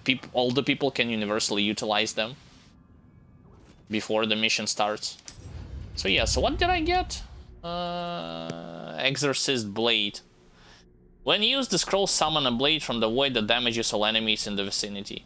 Yeah, that's fine and well, but like I'm not into offensive ninjutsu. I'm mostly... the only thing that I'm using from ninjutsu are bombs, quick change scrolls, tiger running scrolls. That's pretty much it. Everything else comes from Omnio Magic Tree.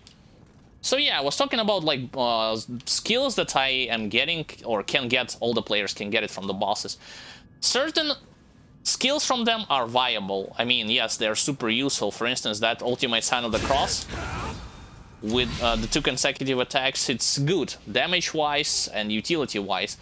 But some of them are just mostly like either for show, or you have to have a specific setup for it to make it work. And what do I mean by making it work? Making it do decent damage to the health pool of their enemies and their key meter. What do I mean by this? This skill, for instance, might look cool, right? I mean, you are swirling around, yeah, like so epic, whatever the case it might be, but the damage on it is pretty much non-existent at all, despite the fact that it's a skill from a boss. So it's just, you should, when it comes to those skills from bosses, like you should experiment and by yourself and judge it whether or not they are worth it, or it's like a complete waste of your time to even use it. That's my opinion. Right, next stage.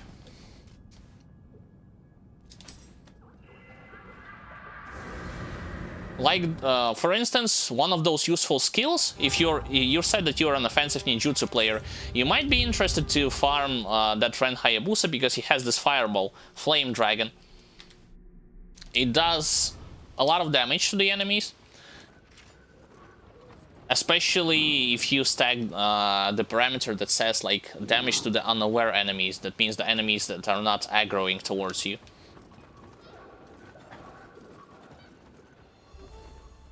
Okay, Underworld Soldier and a crab.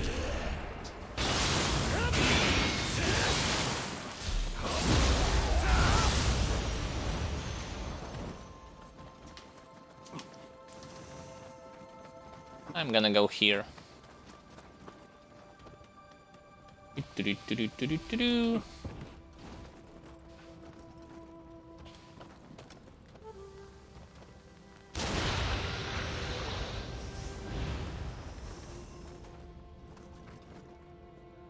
Oh, this time around no purple yokai here. Wah, wah. He's in the... If you are talking about main campaign, he's in the second DLC, Darkness in the Capital. In one of the missions, you basically start this mission already in the arena, and he appears, you fight him.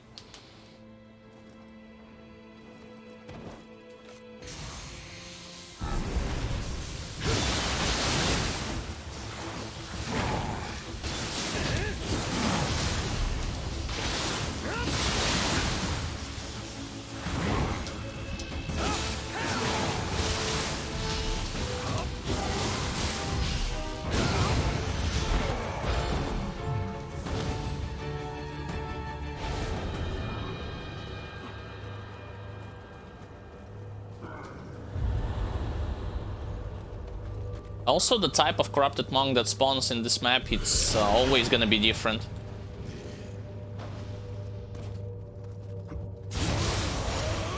Sometimes it could be water-based, sometimes it could be lighting-based.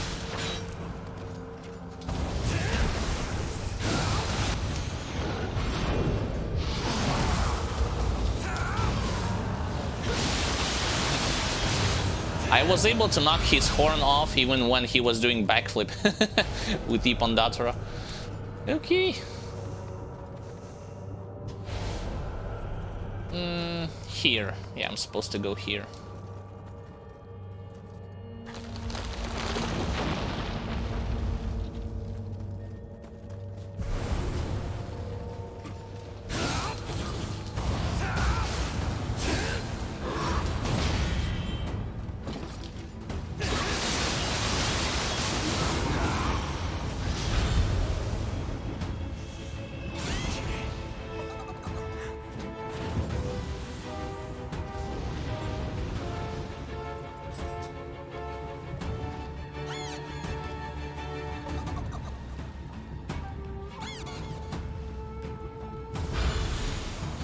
Just ignore the two of those enemies that having fun at the bottom and go to the rooftop towards the direction where Kadama is.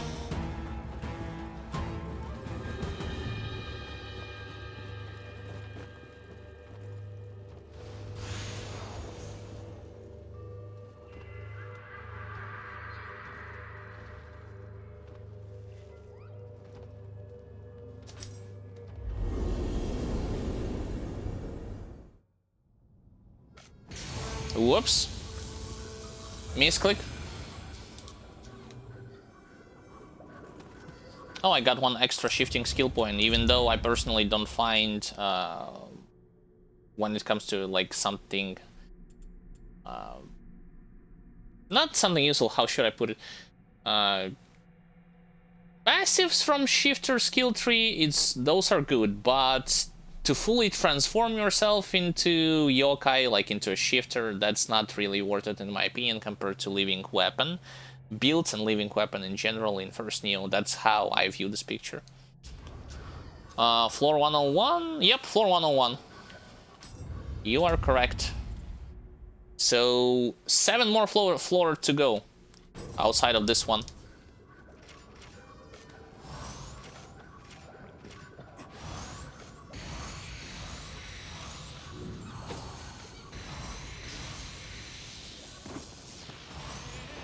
I don't like this boss.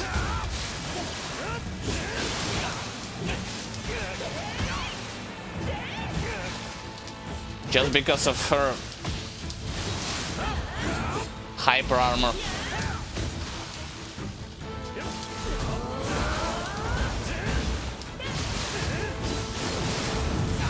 And this, and grab as well.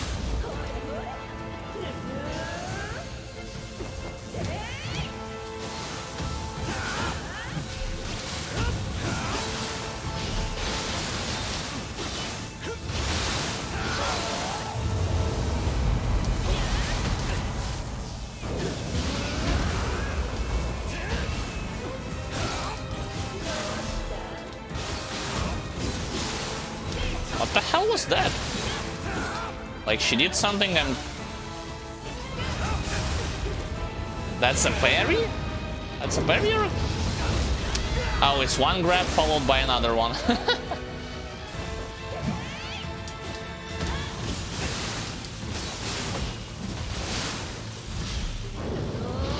No.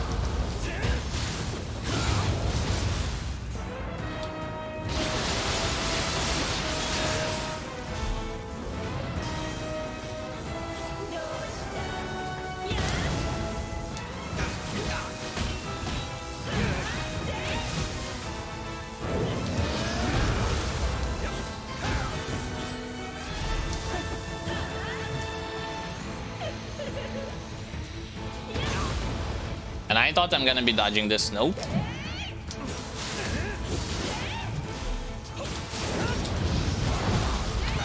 Nah, too fast.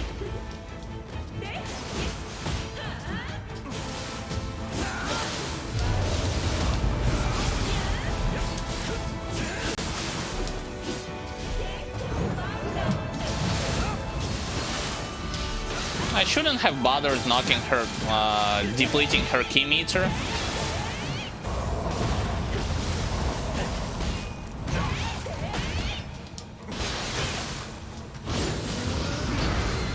Yeah, just finishing her would be more than enough.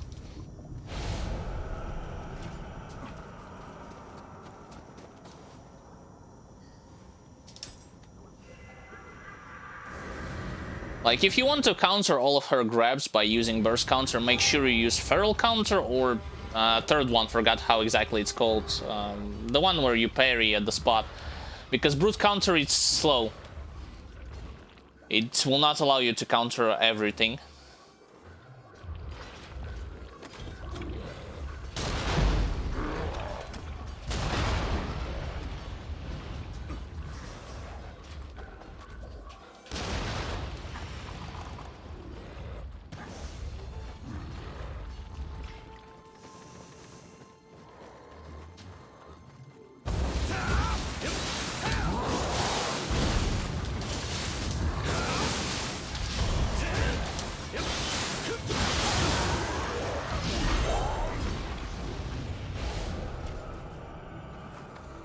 Hold on, forgot to loot the skeleton.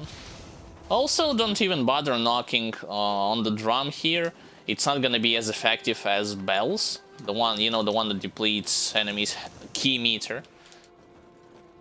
Of course, they themselves are few and far in between. You're not gonna encounter them that often. Nonetheless, bells are gonna have a much more stronger effect on yokais than those drums.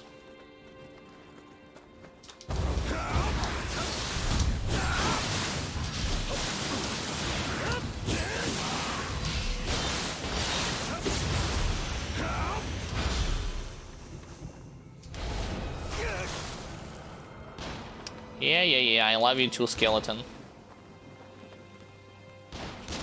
Whoops. Need to adjust it slightly to my right. Come on. There we go.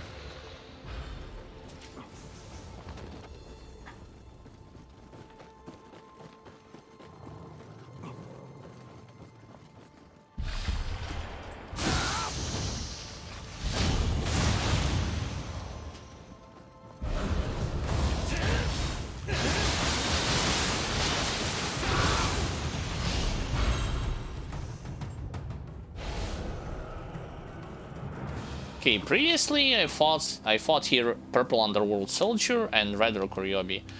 I wonder what's gonna be this time. Purple, but not Underworld Soldier.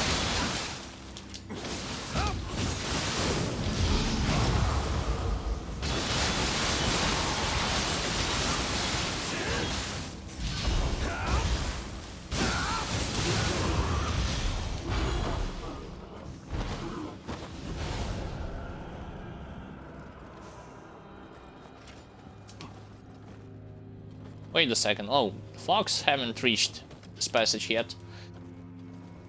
Okay.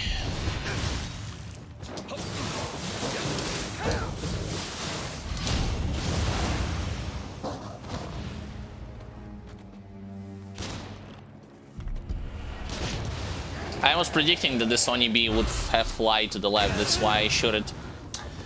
Damn it.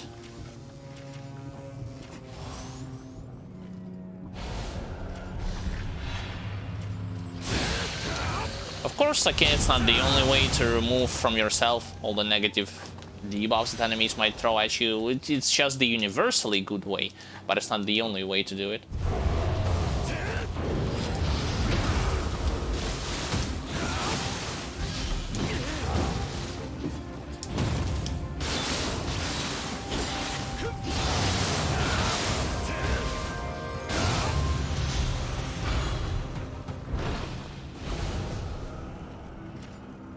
I think I'll be grabbing this campus and running to the Itsumade outside.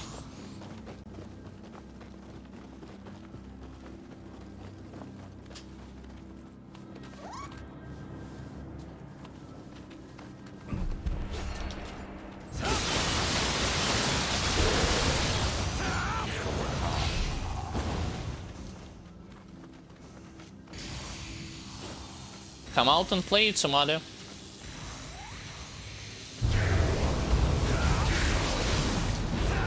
See, told you, like, the initial hits when they are coming up from the yokai realm doesn't stagger them.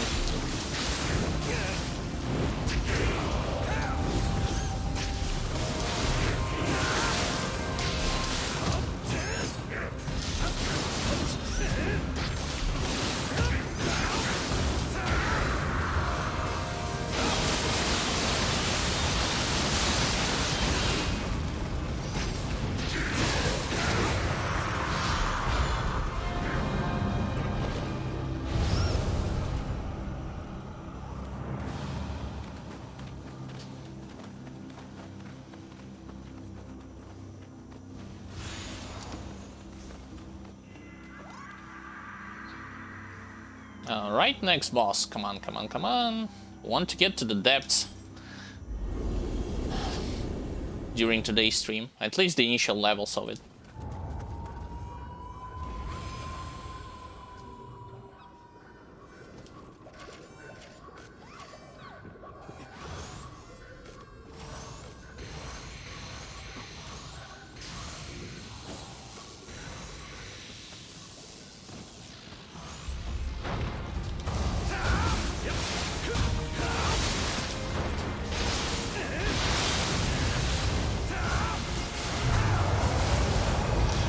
Interesting transition.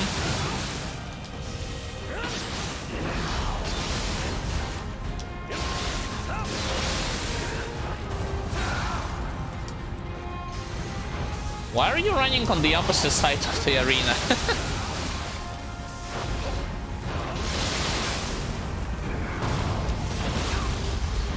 And then I actually haven't got grabbed by the tail before at all.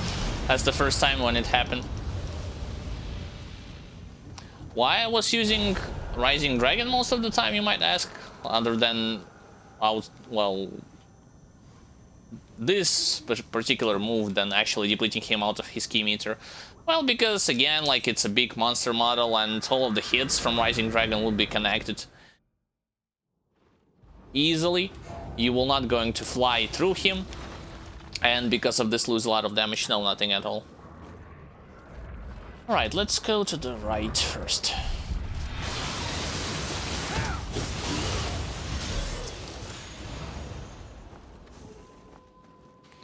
Hold on, there's a big spider, but I want to get rid of the smaller one. If I can, I need to circle around.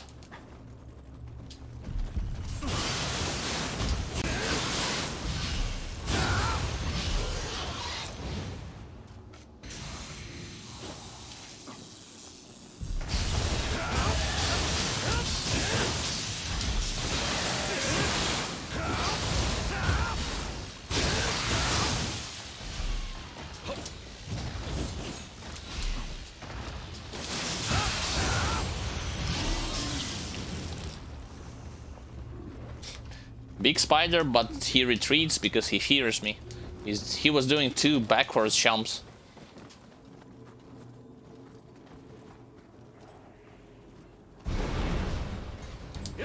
Whoops.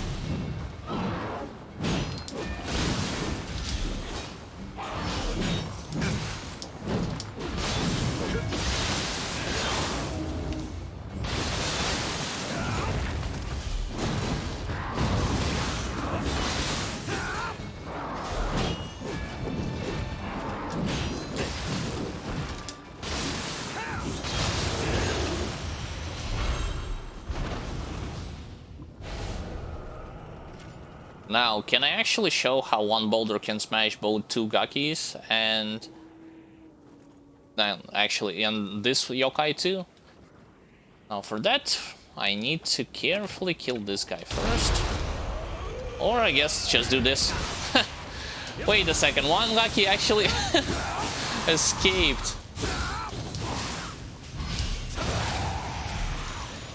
Usually you can like perform a triple kill easily here.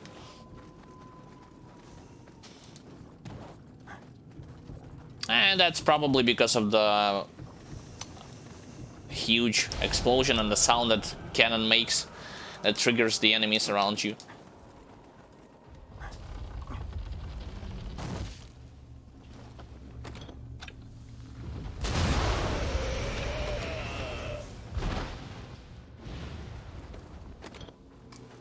terrible angle to aim at. Okay, much better.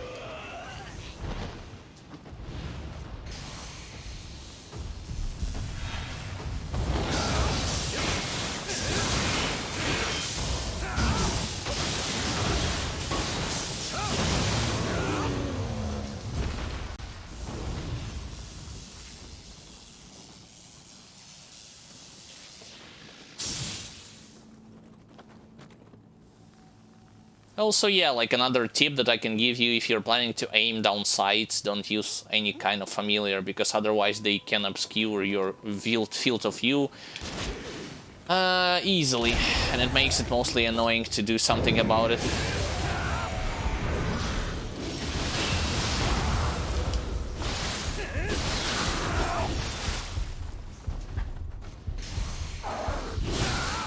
Ow! Freaking elemental damage.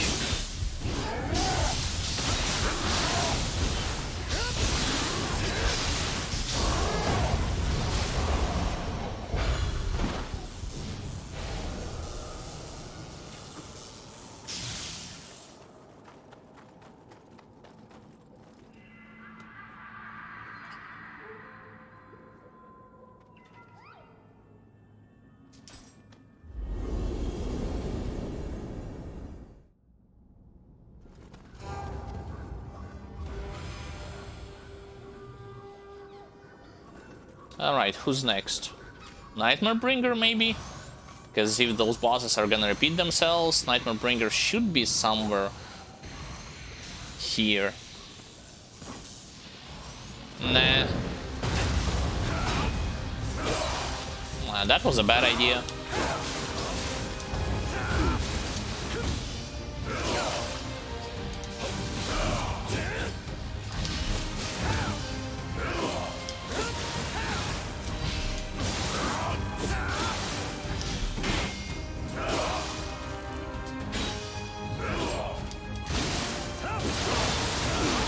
Enough already.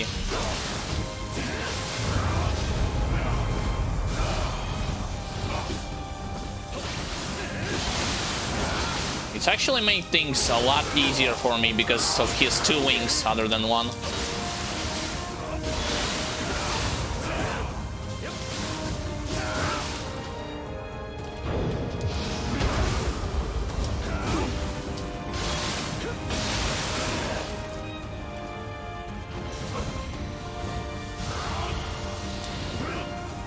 I'm over here, moron.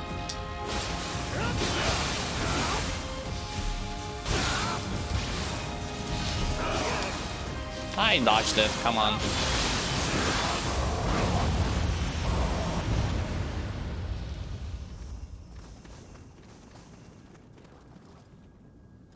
Alright, next floor. I still have some inventory space left. Yeah, more than enough. Unless there's a... Yeah, I was about to say unless there's a treasure room. That's already 3rd treasure room for today's stream, believe it or not. I started at floor 87. This is the floor 104.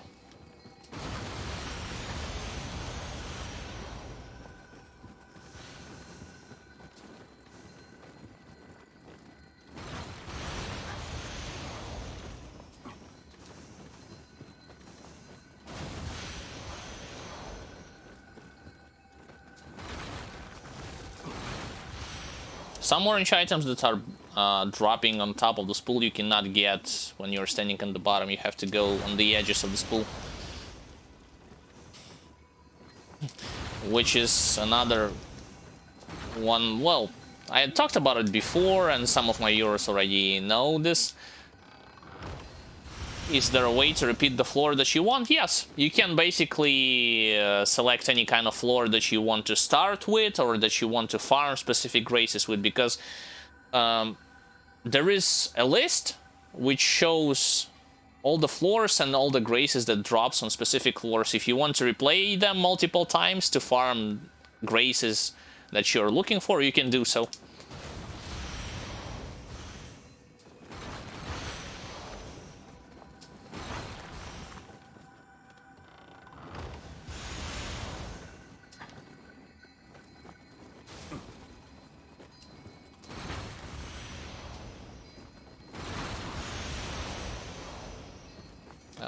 more lapis lazuli, nice.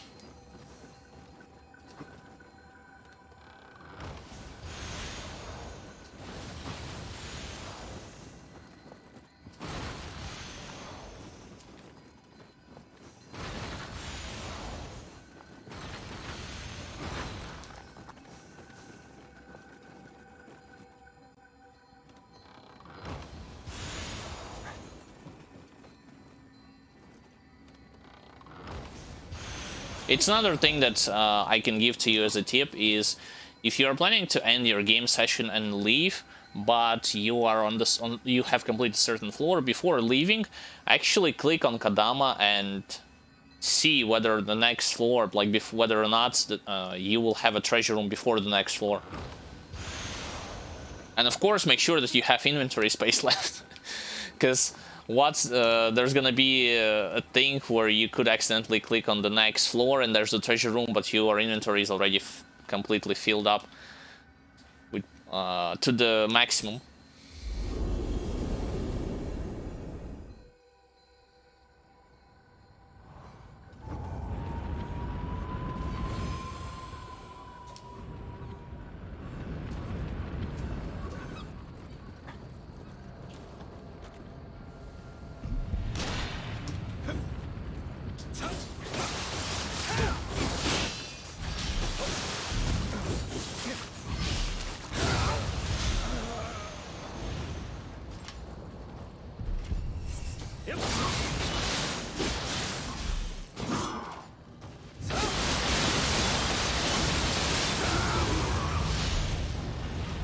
Don't know how he missed this hit.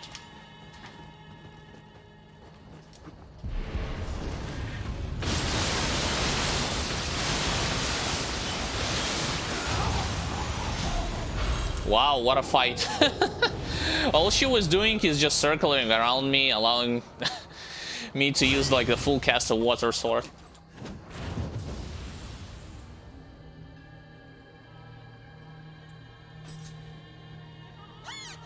Oh wait, damn it. Instead of Nioh, I used Bow.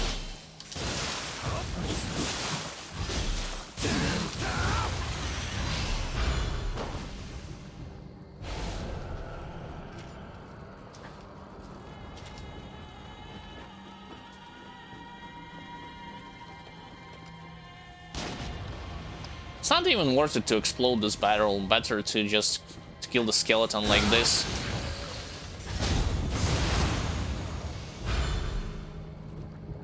When it comes to some interaction that you can do, like those explosive barrels, drums, and bells, it's mostly worth it on the first difficulty. The more you play, the more you realize it's not going to be as impactful as before.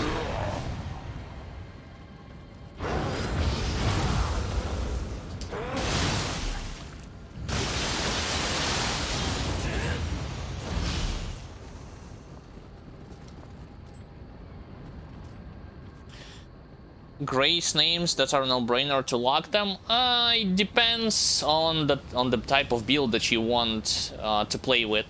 Like, I can give you some examples of graces that you want to look for depending on the specific build. I guess I have it with me. Like, in my case, let's say you want to do a water-based build, right? And for that reason, you want to look for Grace of Watatsumi. Why? Because it says like saturation accumulation. That means that you're gonna be faster accumulating this debuff. Key damage more against saturated enemies. What else? Water damage. Increased defense when it comes to timely guard. Yeah, that's so-so. But melee damage for saturated enemies, that's a nice thing to have. And because of this, you want to look for those specific items with this Grace on them. There are other options. For instance, let me show it to you. If you want to, let's say, look... Oh, another example would be like Grace of Susano. Like, let's say you want to... What does it do? You want to utilize, instead of one weapon, you want to play with 2 weapons at a time. You want to constantly be switching between them and attacking your enemies this way. Why does this Grace is so useful? Because it gives you versatility bonus. Basically, whenever you switch weapons and you utilize like one active skills from it. It could be anything, from low stance, mid stance, high stance. You'll be having this buff which goes up to 9, and this buff significantly increases your damage numbers, thus promoting you like the usage of this Grace of Susanoo. What else? You can have, what am I aware of? Grace of Futsunushi is going to be another example. If I have it on me, I will show to you what does it do. Let's say you're the kind of guy that doesn't like to do a lot of auto attacks. You just want to use skills which can only work once your weapon is cheated or like move away, like Sign of the Cross, for instance. You do this, or if you have a katana, the skill called like Yai Quick Draw. So what does this Grace of Futsunushi allow you to do? Well, Grace of Futsunushi allow you to boost your general melee damage, as well as it gives you, where is it? I want to show it to you. It gives you 40% damage boost to skills like that. What, Tatsumi? Yeah, there it is. Cheated active skill damage plus 40%. This means that like there's a lot of builds, a lot of variety with those graces. There is a grace for purity, for corruption, for water, like I've showed you, for fire damage. I am not aware of when it comes to if there is a grace for poison. Chances are there is. I just haven't done any research in that field. Maybe you wanted to ask like whether certain graces are easier to collect than others. Not necessarily. All the graces are dropped. They are dropped randomly, and it's only like on the mercy of RNG when you are going to get them. Like fully, when you will be able to fully have like all the pieces for it.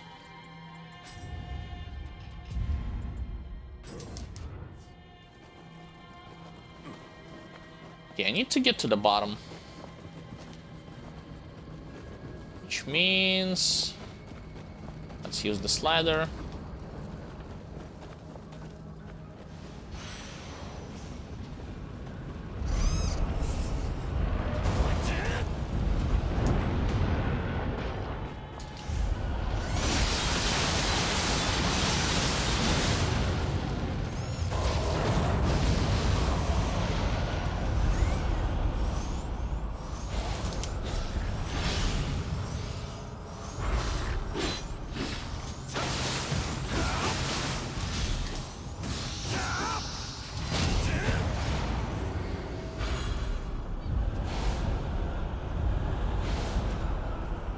And then I have to also defeat Corrupted Monk.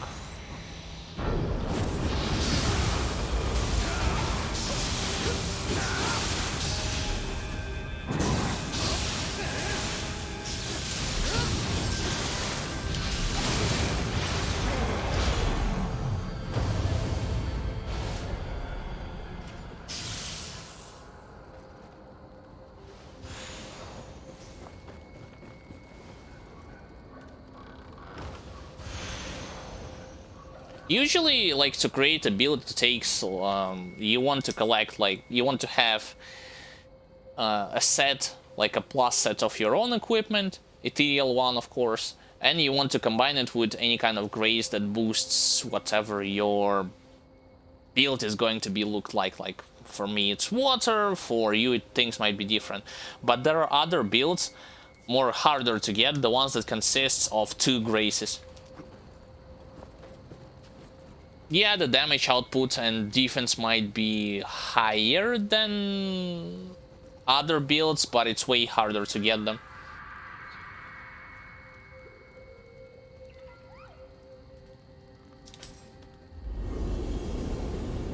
Like, I have checked before, I was making a transition from dual source to...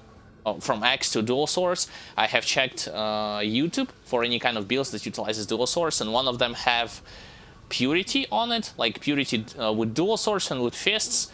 It combines Susanoo Grace and another grace, I forgot its name, the one that buffs purity. Yeah, damage output was ridiculously high, but like good luck building it from scratch. It takes so long to get it.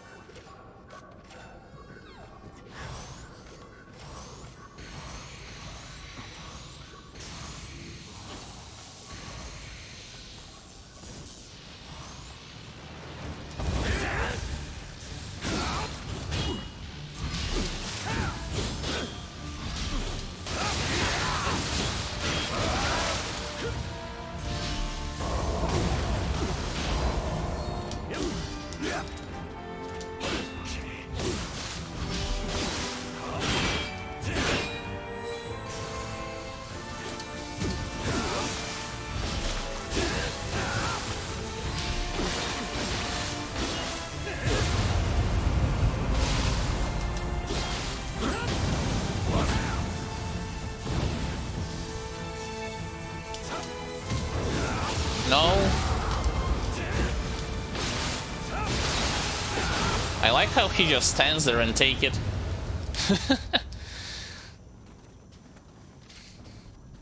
And yes, you can avoid parry counterattack from him. I believe in from regular version of Takichiro if you dodge perfectly when with perfect timing after he deflects your attack.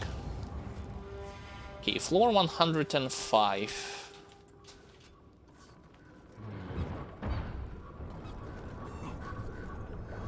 Now they've placed a chariot instead of this crawling yokai here. Interesting.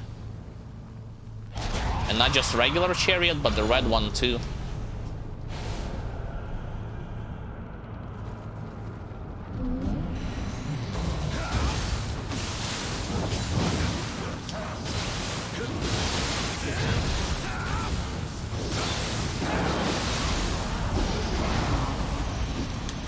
Huh?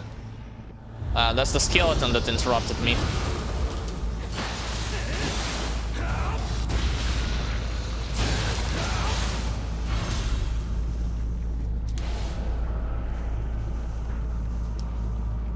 I personally was thinking that I will be able to kill Chariot before Big Skeleton would interfere. Nope, not the case.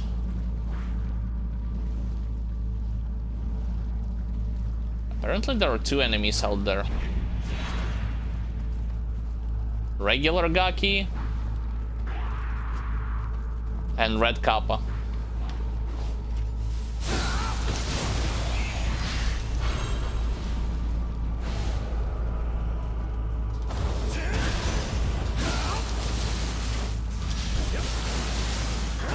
No, it's not Red Kappa, it's a regular one.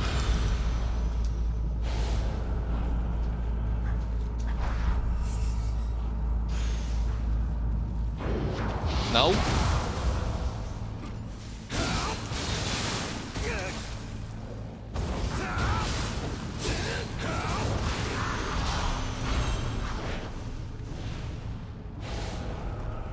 To get to first Kodama, you have to go up this tower, I believe. In this map. This tower, right? Nah, it's the nearby tower.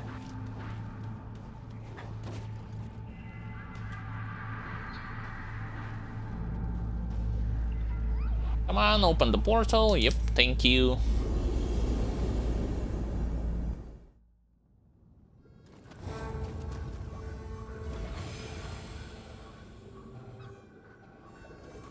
What I also forgot to talk about, well, and to tell my viewers, is that there are certain graces, I believe only two, that drops only in depths.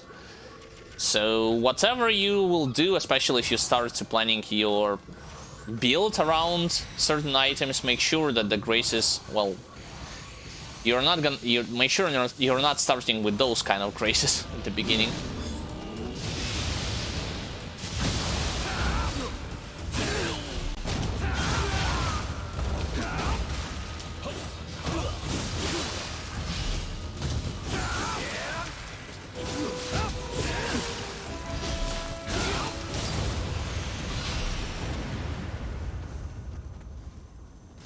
That was an interesting attack that he did at the beginning. Never did this one before.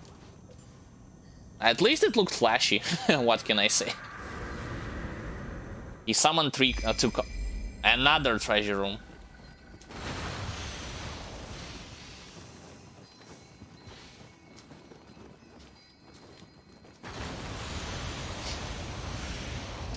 I kind of feel bad for myself because I've read posts the other day on Reddit that some people didn't have any treasure rooms at all throughout the whole 108 levels of the Underworld.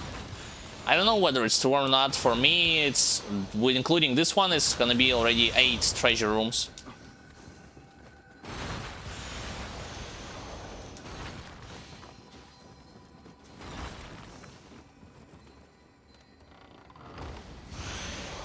Majority of them I had in the second half of the Underworld.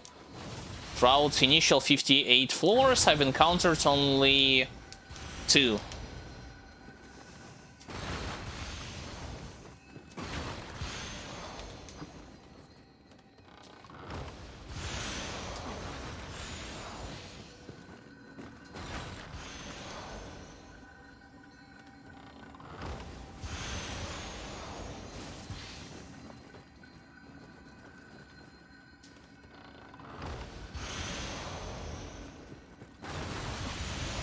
I also wonder whether or not I am aware of the fact that to get to the treasure room, like, it's a complete RNG. But what if it's connected with the fact that a player rushes through things rather than fully clears it?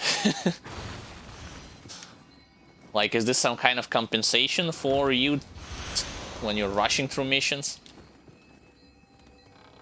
Through levels.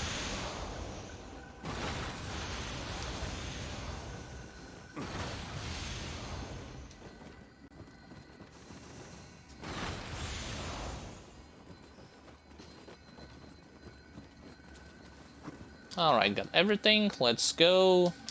Next level.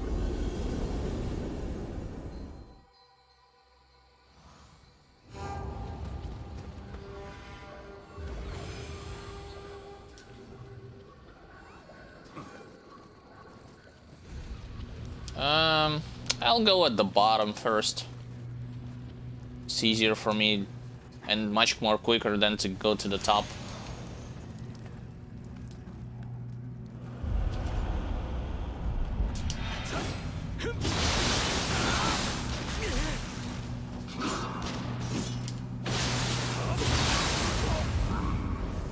Almost, but didn't finish him in time. Yeah, Rokuryobi, you can shoot me like as much as you want.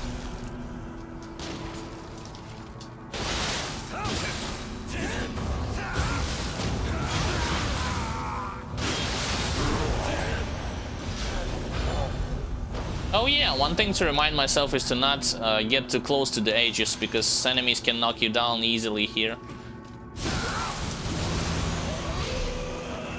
Especially those types like Hellish Hex.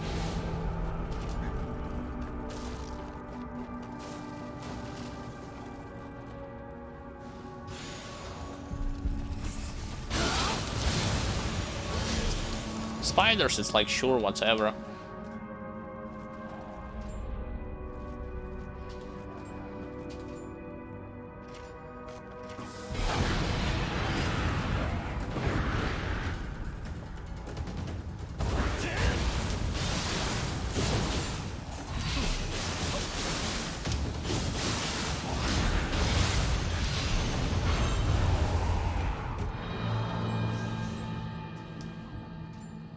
I know my item box is... Wait a second. I cannot even... Oh, I am completely full. Oh, okay.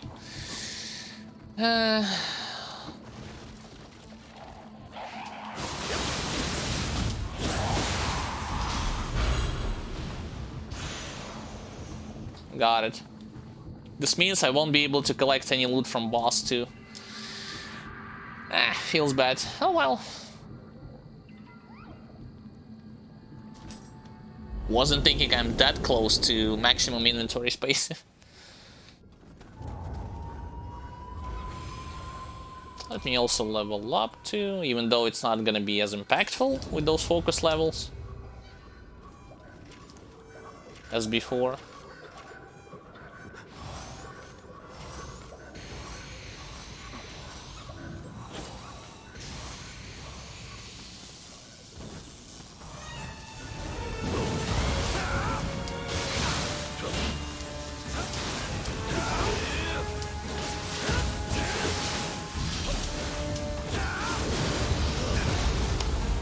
Really?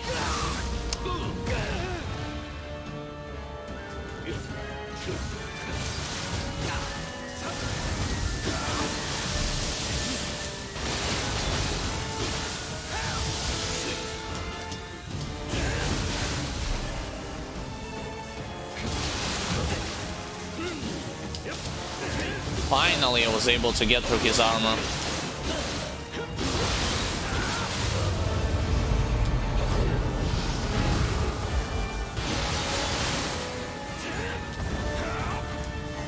Nah, that's bad.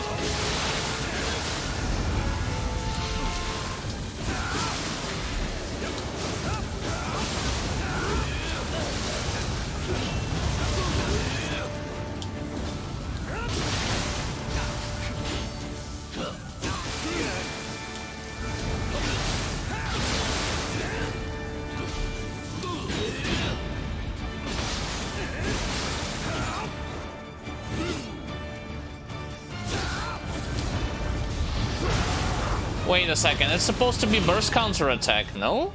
That ice sword. I guess not.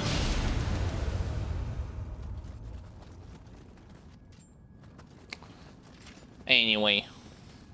Leave the underworld. Because I need to disassemble, sell, and upgrade my own stuff before I can continue. Strange, I thought for sure that this ice sword, it's burst counter-attack. Alright, let's see through the scrolls quickly. Mystic Diet X doesn't care about it. Range damage, Tati Boshi, Nightmare Bringer on Rocky, nope. Ultimate Strength on Yodo Gaki. Give me Gyuki, please. Namahage, Spider Ultimate Skill.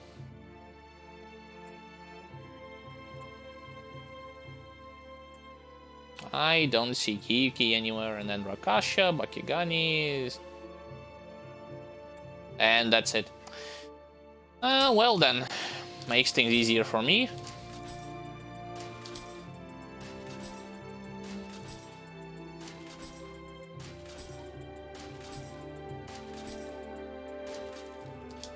I will do the same process for the Soul Cores, which I have collected. So I don't need any of them outside of Gyuki, but never appeared.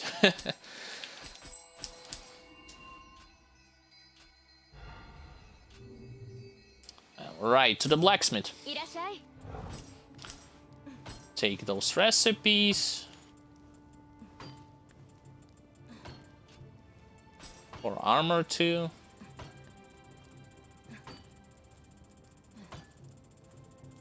One thing I already talked about is the fact that I don't like this thing that there is no shortcuts for secondary characters in this game, meaning that all the recipes, at least for recipes, if not for boss skills and something like that, just you have to repeat the same procedure with your next character.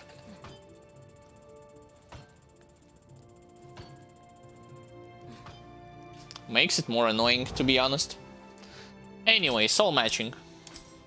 My own swords, 115.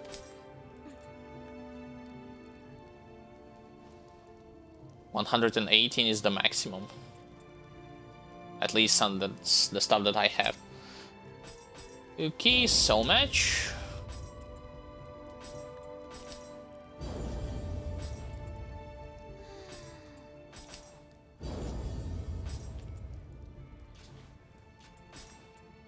Now let's upgrade my hand cannon too.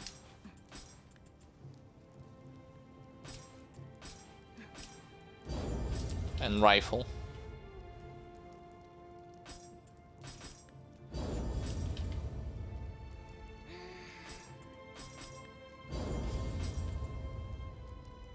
Hey, I can get my cannon faster to the maximum 120 than my dual swords. Interesting. Okay, now let's switch to rifle.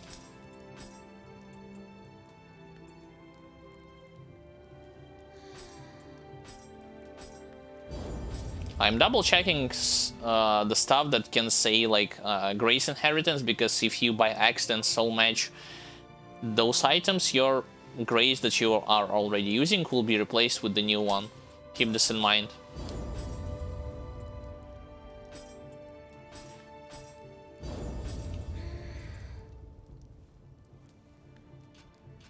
Okay, now it's the matter of armor and not the weapon.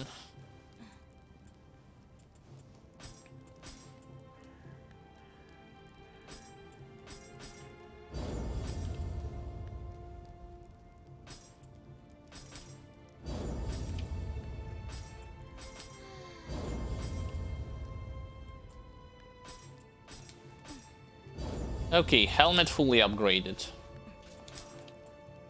Next is Kiraz.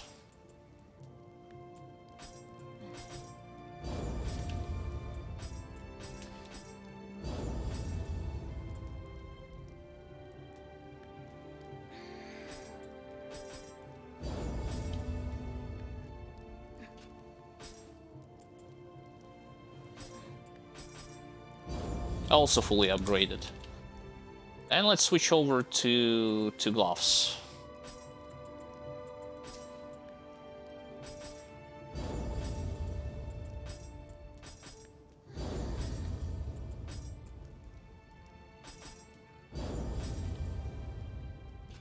Alright, 119, one level away from being maximized. Waist guard.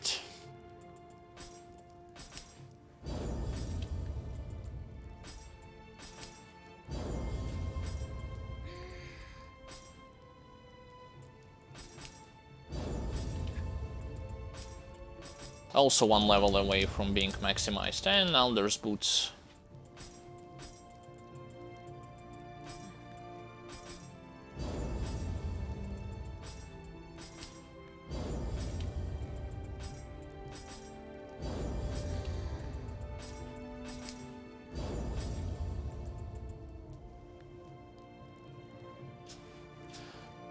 Right, done with everything armor related. I can disassemble the rest of the stuff.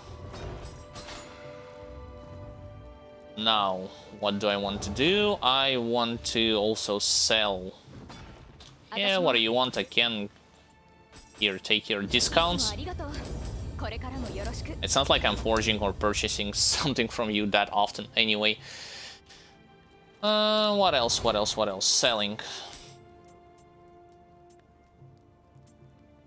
No, before selling I want to take a look at the accessories. Maybe I finally got this accessory with Grace of Watatsumi and -1 set requirement. Let's see.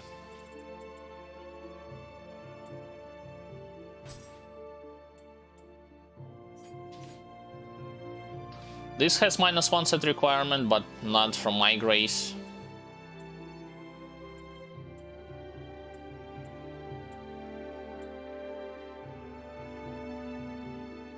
Also has -1 set requirement, but also not from my Grace.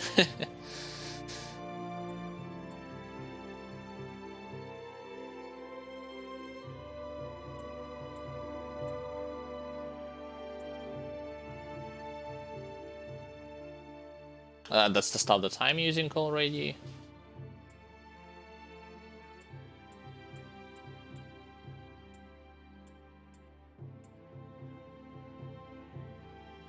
Yeah, that's new one, but it doesn't have -1.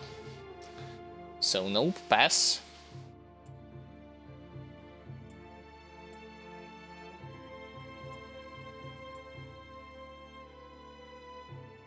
-1, wrong Grace. Again -1, but wrong Grace. Never lucky.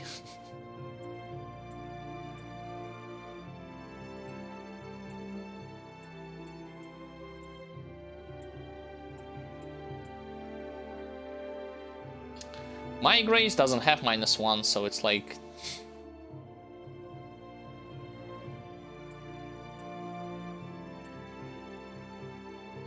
-1, not my Grace.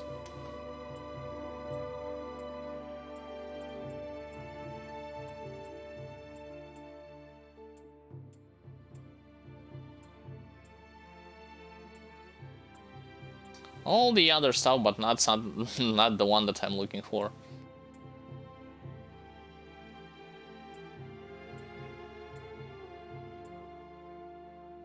Yep, nothing here. Nothing of value. It needs to be on, again, just to let you know, it needs to be on Yasakani Magatama, but it needs to have Owatatsumi on it. So far, I wasn't able to find it.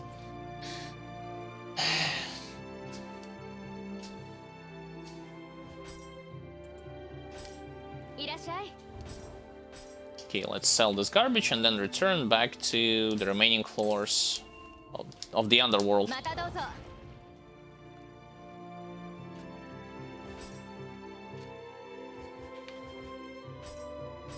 See, like, you can select, those of you who are wondering again, like, you can also bump up your divine/ethereal drop rate. You can also select which floor you can start up on or start on. It's not like you all the time have to start from floor 1.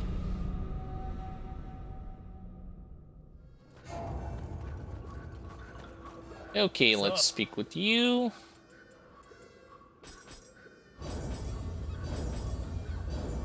Okay, higher item level drop rate maxed out. Next is gonna be ethereal drop rate.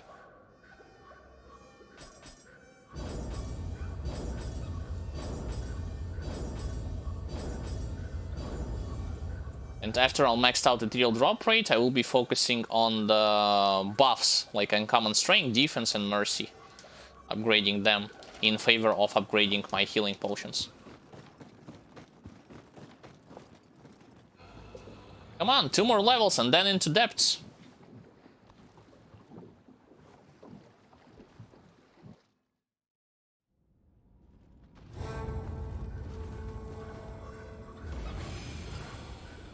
Oh, it's this one. In this level, I will go immediately to the upwards areas and then to the arena where you fight against big crab and a small crab.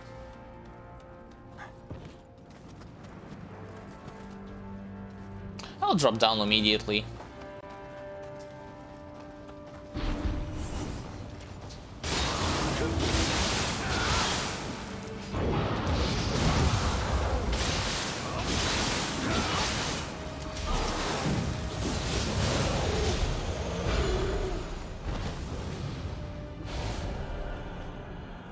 Supposedly this higher item level, like, let me check, 100 and...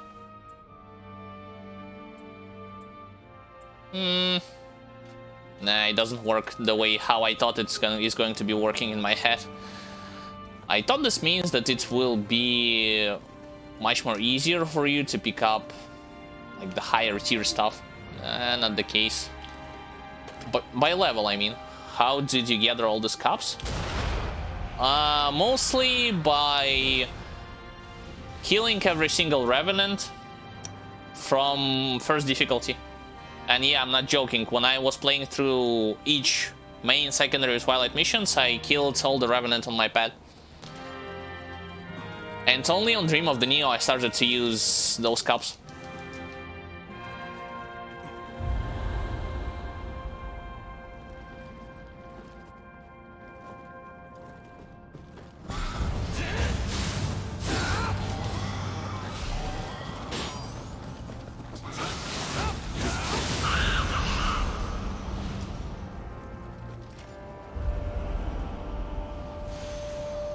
Okay, Rokuryobi to my right.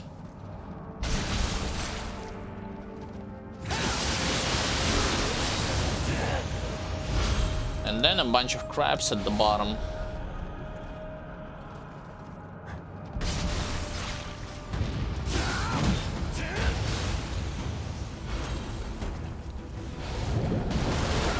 Ow, I almost died from those bubbles.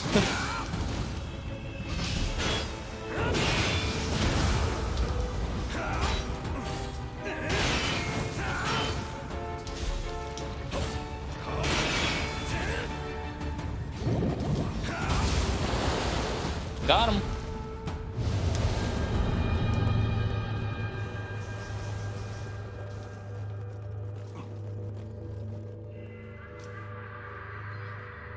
Also, by killing every single Revenant on the first difficulty, I was able to buy everything from the from the vendor, from the teacup house. Everything that required, you know, glory points, like skins, stuff that you can decorate your own house with, well, in-game house, and so on and so forth. I never, well, I guess I tried only once to fight, and it's not farming, it's called like fighting Revenants on Dream of the Demon, and it wasn't worth it at all. First of all, they won't give you any gear. And secondly, it takes like ages, especially heavy armored ones, for you to kill them.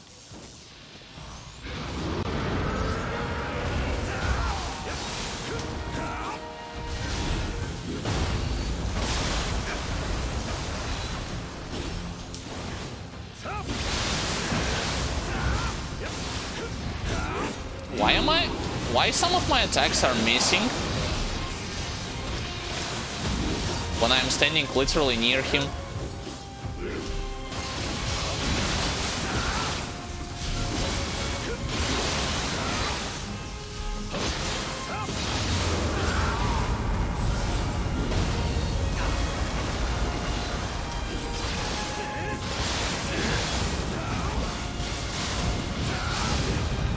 Fireball. Yeah, sure.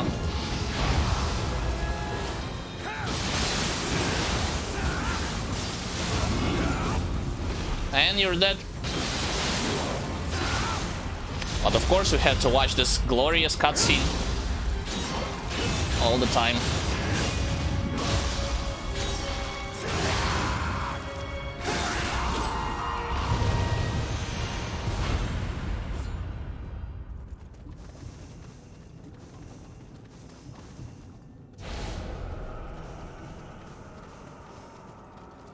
Okay. One more mission.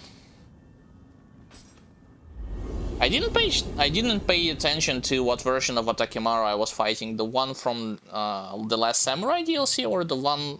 Oh wait, I actually clicked on Leave the Underworld. Hold up a second, that's not right. Yeah. Can I get back in?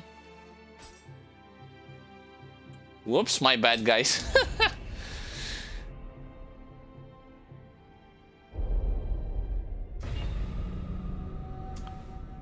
Yeah, it's worth. Because if I'm not aware, he is the type of enemy that has like 30 plus items that he can drop to you. Like the most amount of items out of any possible enemy in the game.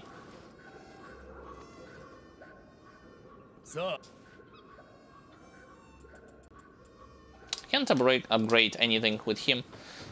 So let's just go and finish off the Underworld.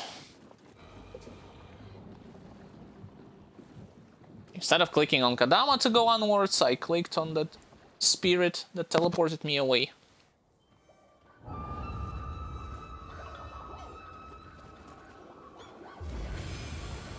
Ah, this mission again. Mages.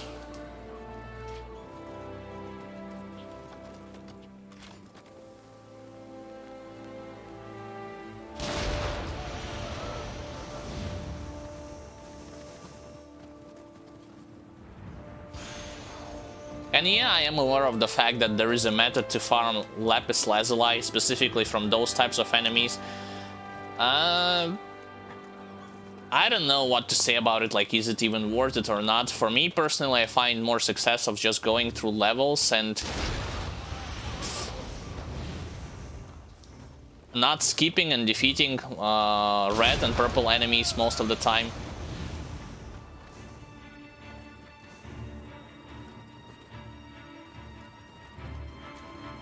Okay, there's a purple enemy, so let's get to him.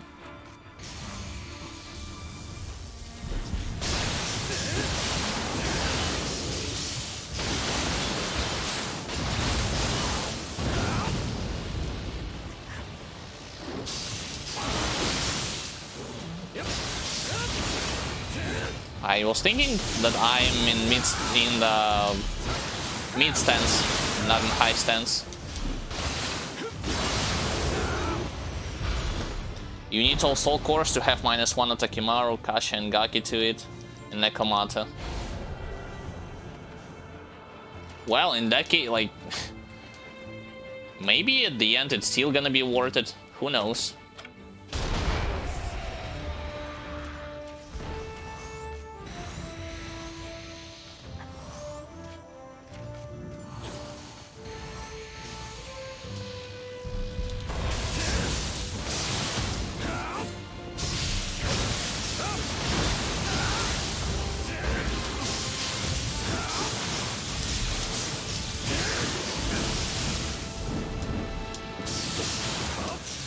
Oh, stop running away from...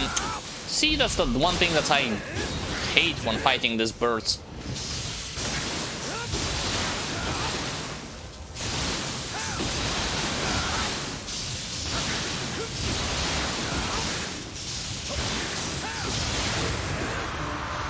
Because of them running away, it's more easier for me to just spam one ability and finish them.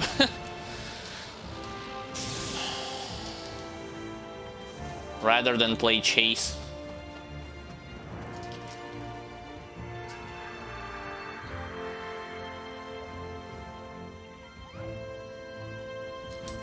Alright, final boss of the underworld. Who is it going to be? I bet it's like Nightmare Bringer.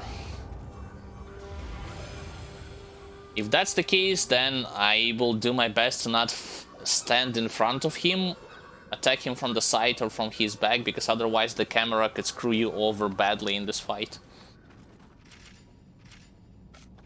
Last boss post-champ. Yeah, right. No, last boss gonna be Gozuki. With Miyazuki together. Nah, Nightmare Bringer.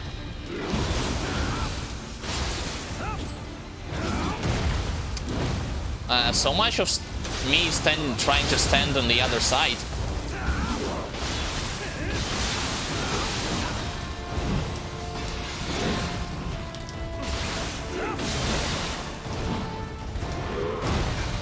I dodged this, come on.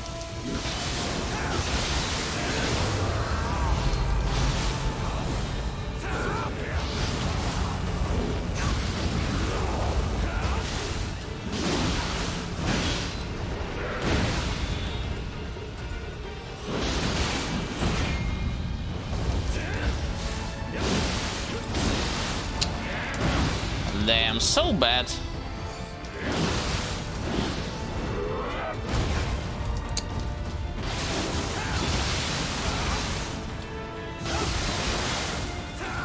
It was a bad idea.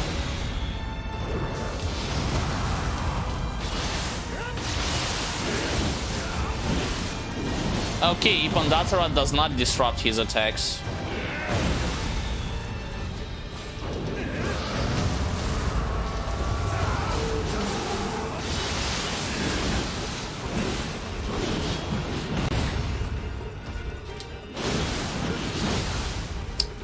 Come on, stop playing ragdoll with me.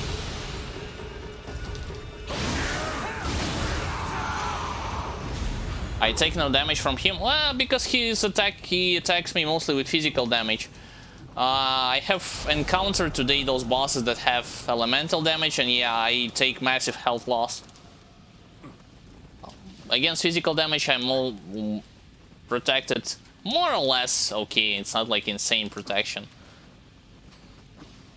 Alright. What do you mean proceed to the next stratum? Huh?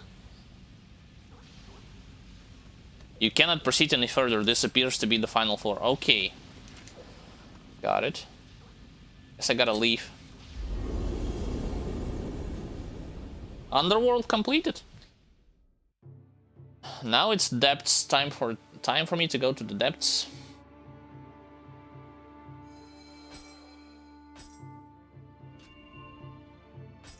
Smithing text? Sure. As if I'm gonna craft something. Thank you. Starting floor... question mark? I guess those are the depths? Right?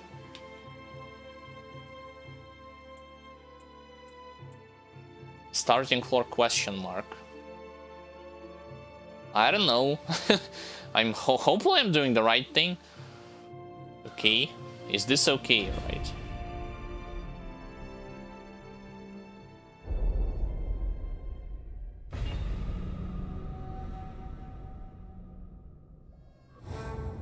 Terra firma, yeah, those are definitely depths.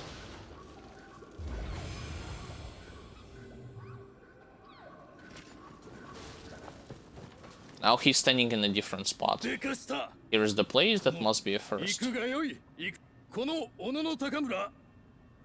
You have gained access to the depths of the underworld, okay. The lowest depths of the underworld are home to even greater chaos and cruelty than the upper strata. The structure of the first strata of the depths of the underworld shifts and changes every day. So those strata, those levels, 5 initial levels will change every day. And from the 6th stratum onwards, the contents of the Netherscape and Crucible are formed randomly. The depths are separated into 5 strata segments, and you can only venture to the end of the current segment on each attempt. Should you leave before reaching a segment end, you will be required to start from the first stratum on the segment the next time you enter. The realm is also beyond the reach of visitors, and as such they cannot be summoned here, so no help from other players or AI-controlled NPCs.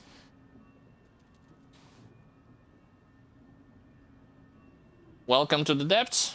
Yeah, sure, we shall see how the things will go. So each 5 levels you get like a checkpoint, as far as I understood. So it's like 5, 10, 15, 20, 25, and 30. And yeah, I'm aware that there's only 30 levels of depths. I did some research here. I can still upgrade, right? Yeah, upgrades are also present. Yeah, but I don't have enough lapis lazuli. Okay, so just like I have promised, on those initial levels of depths, I will try to full clear them to see if there's any significant difference in terms of enemy variety, how much do they drop, especially lapis lazuli, how often I will encounter red and purple enemies, and so on and so forth.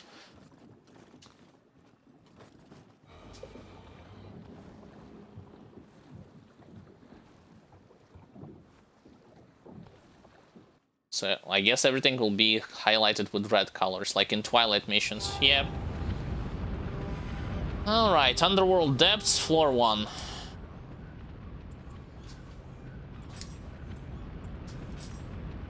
Have 2 points. Here I don't anything to upgrade. Wait a second, I can immediately enter the Crucible if I want to, so I... interesting, that's a new change.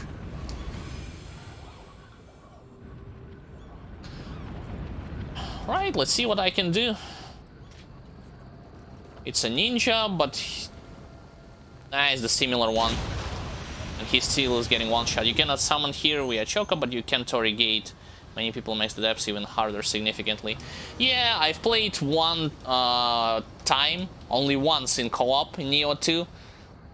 I helped in certain mission, in one of the missions, and the difference was insane in terms of health pool and defense, as well as hit bar of those enemies and bosses.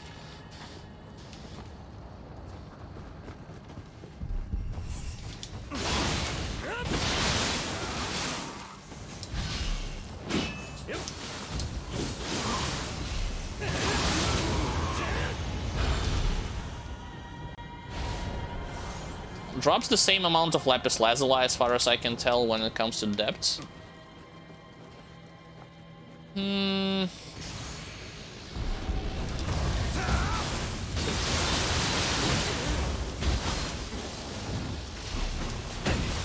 Still hit me with this elemental nonsense.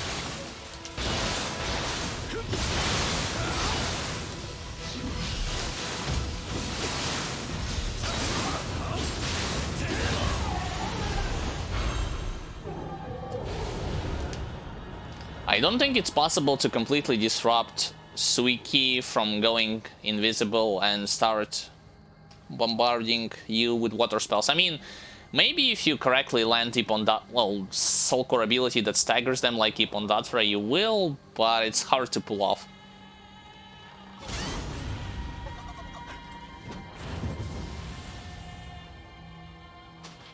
Okay, confused.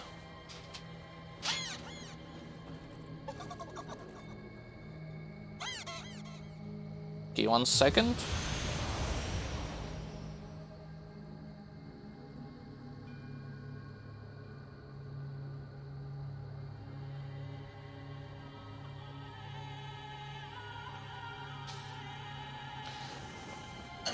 Alright, let's continue.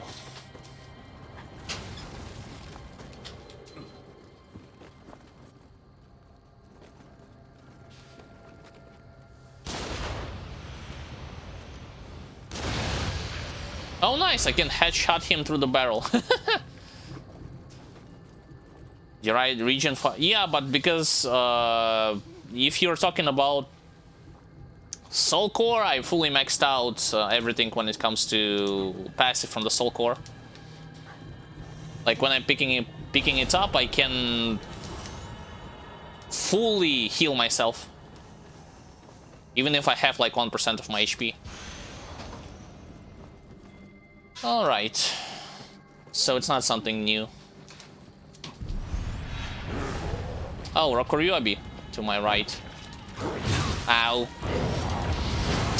Of course, I'm too slow with this brood grab.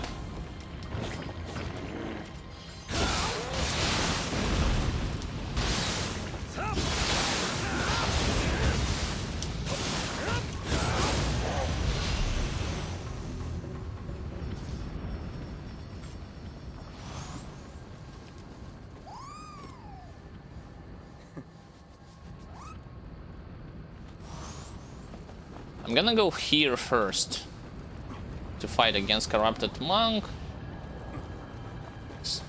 against Wheel Monk, and against the Skeleton.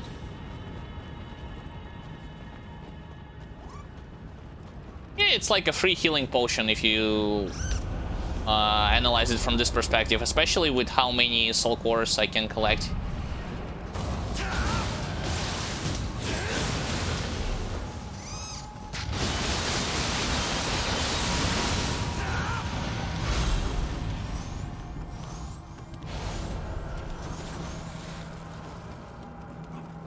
Okay, let's go kill Skeleton.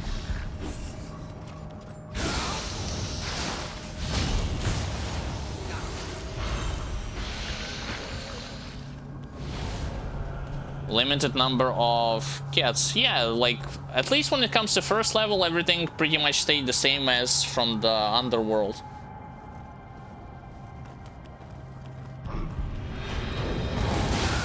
Even this guy starts his attack with the same stuff, from the same stuff.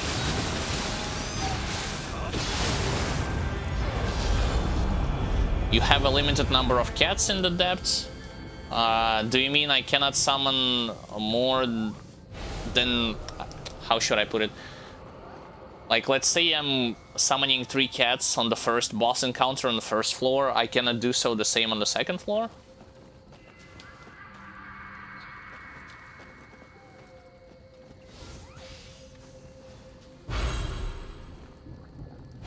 Okay, first buff is on me. Let's go. You can summon more. Okay.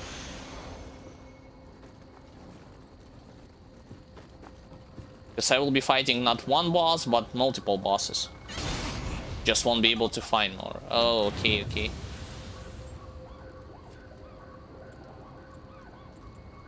It's not this way, it's taunt.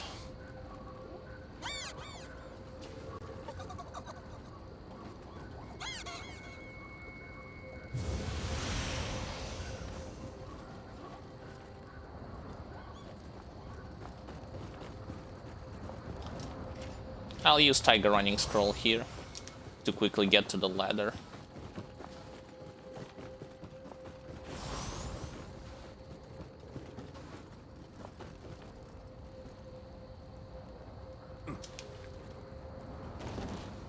Okay, Underworld Soldier.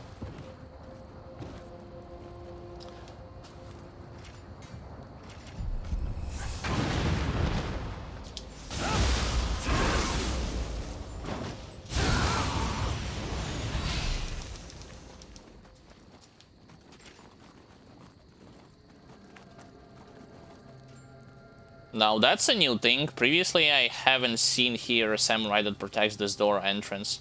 Passage through it. Anyway, I'll go first. I think I'll go first to the right. Not to the left, but to the right. At least something new.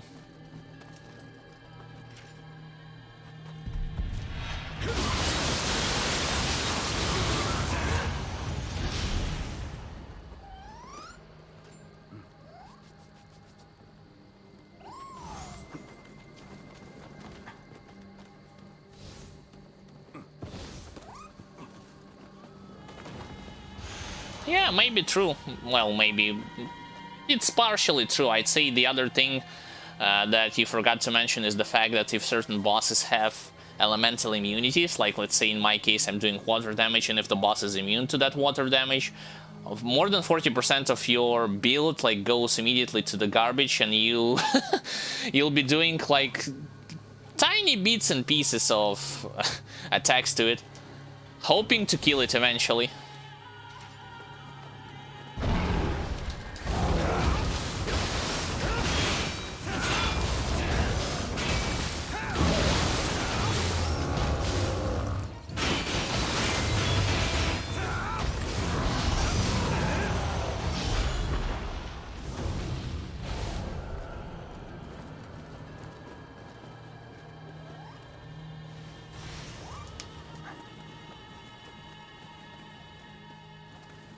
I want to kill Skeleton to the left first before engaging against Suki. Like this.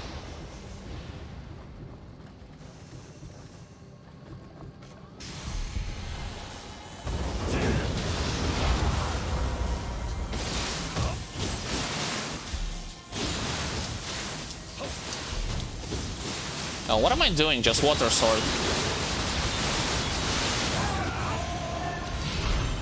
When in doubt, just Water Sword them.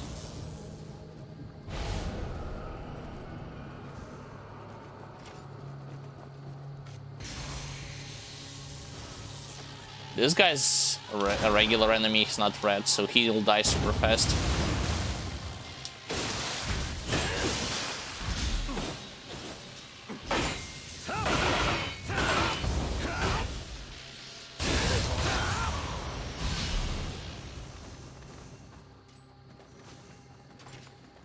Yeah, because the truth of the matter is there is no way to get around immunities in Nioh 2. That's number one, and number two, as far as I'm aware, I personally haven't completed builds entirely in Nioh 1, but in Nioh 1 you can be you could have been doing a lot of damage, purely melee damage builds. They were viable there. In Nioh 2, it's not the case.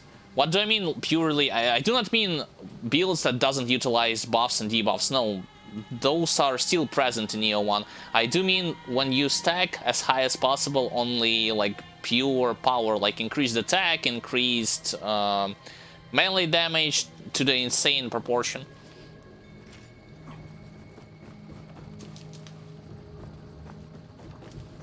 Okay, 2 buffs out of 4 is on me. Let's go onwards.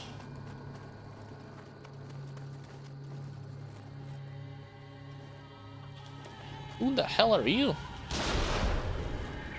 That means that's who you are.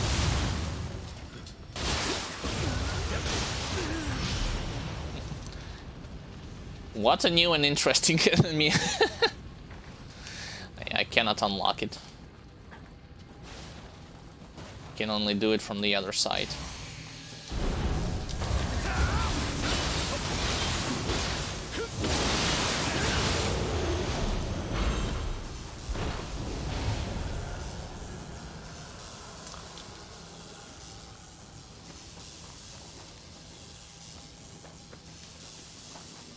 I didn't miss anything out there. Nope.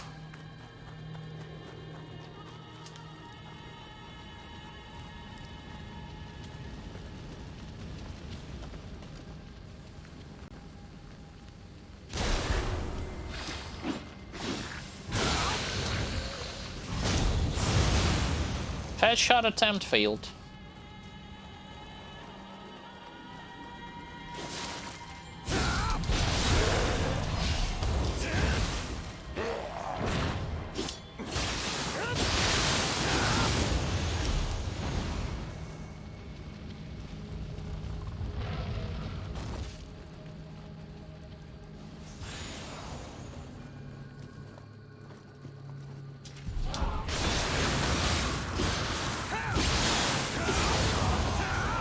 I shouldn't have used Ipondatra. Oh well, too late for that.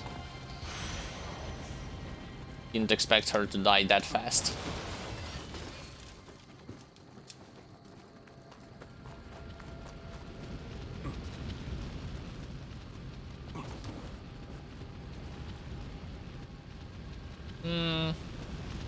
Oh, Wheel Monk is below me, but there's like 2 enemies. One skeleton with hand cannon.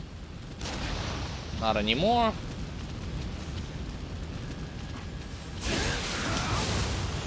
And hack.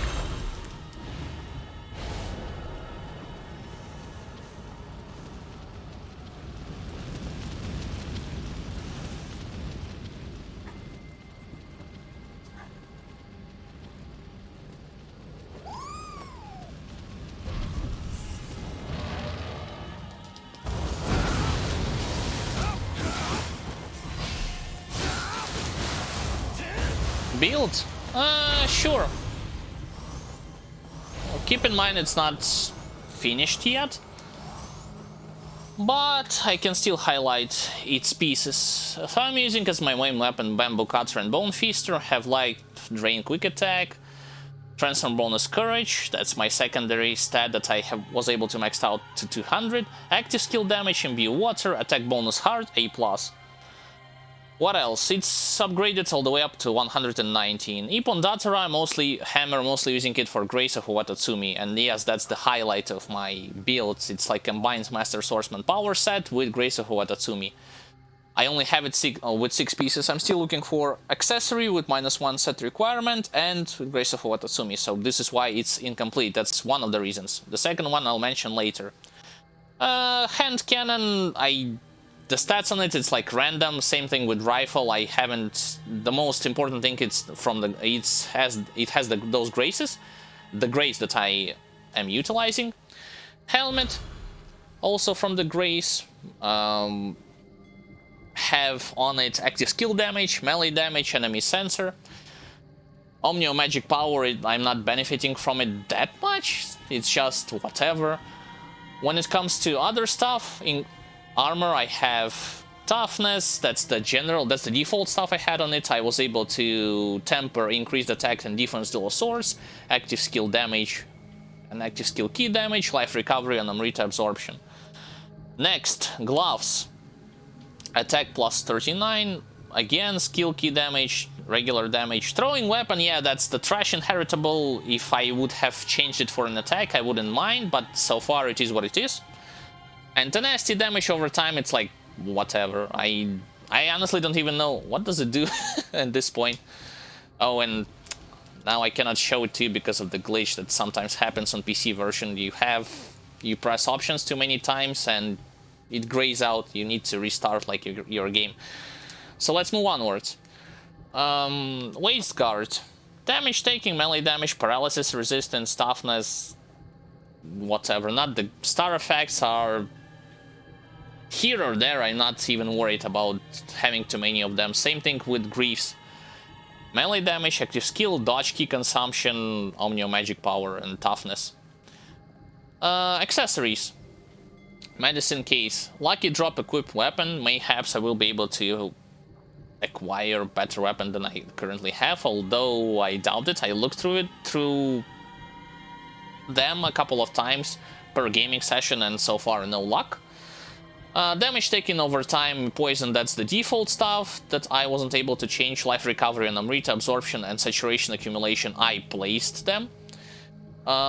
Defense bonus courage, again, boosts incredibly my defense, especially against physical attacks. I'm a heavy armor user. I'm not that afraid of physical damage, outside of elemental damage, I'd say.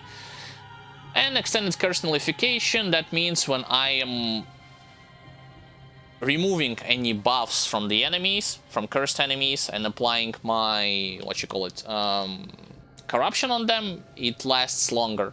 That's pretty much it.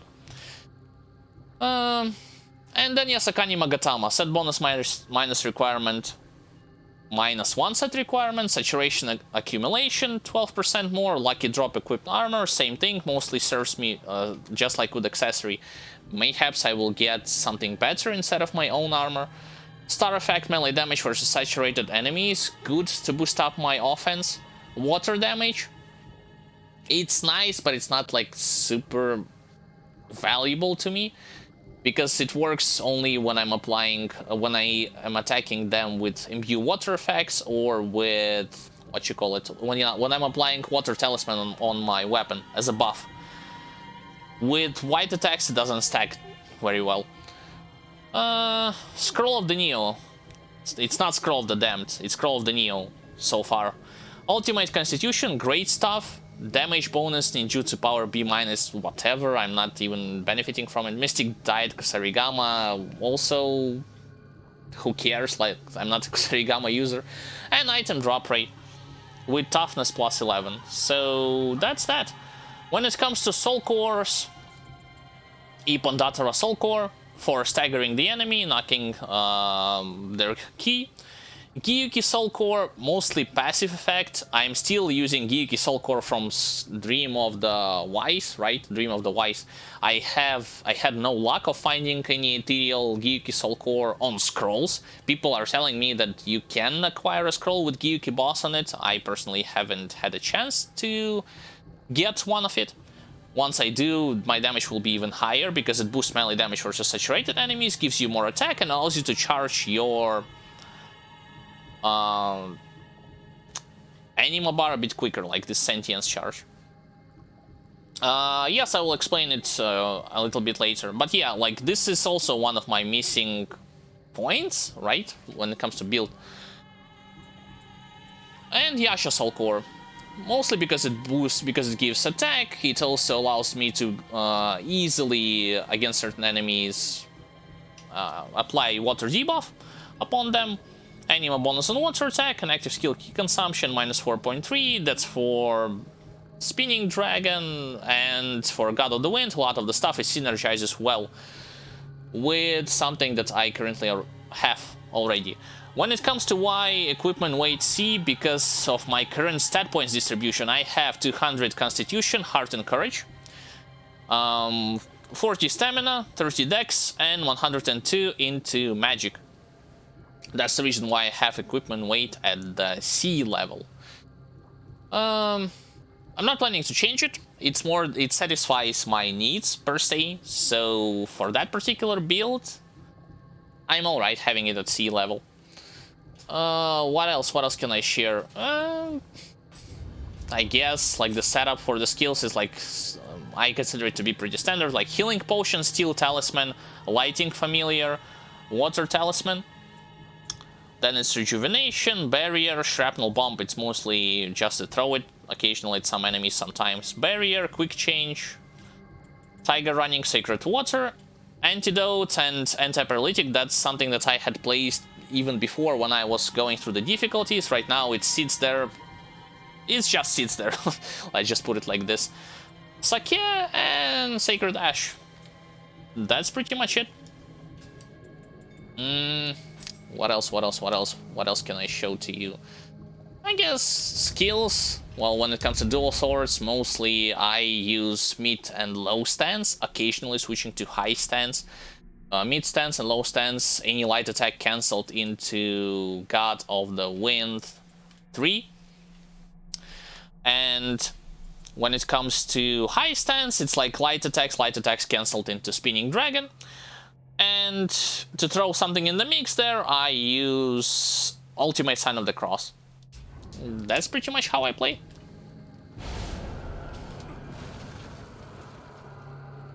I mean, in an ideal world-wise, this build is still incomplete, because I still need Scroll of the Damned instead of Scroll of the Nioh. And my wishful thinking wants it to obtain a scroll that has Ultimate Constitution, Heart and Courage. Yeah, that will be like the perfect match. Same thing for Gyuki. Ethereal Soul Core when it comes to Geek. You're welcome.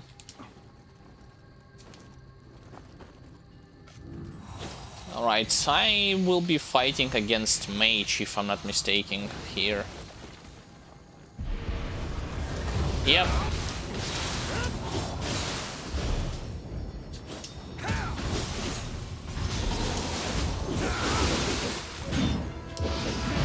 That's the wrong button.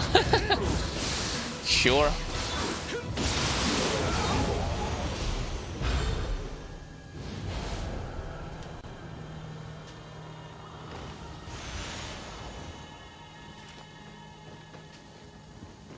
Let's get this buff.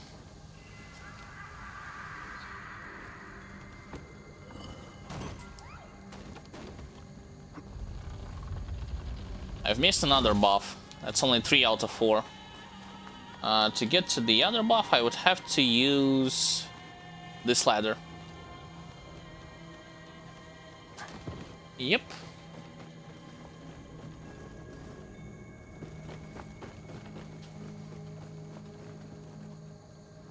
It's gonna be a booby trap over there. I would rather not use it. Not from this place, at least.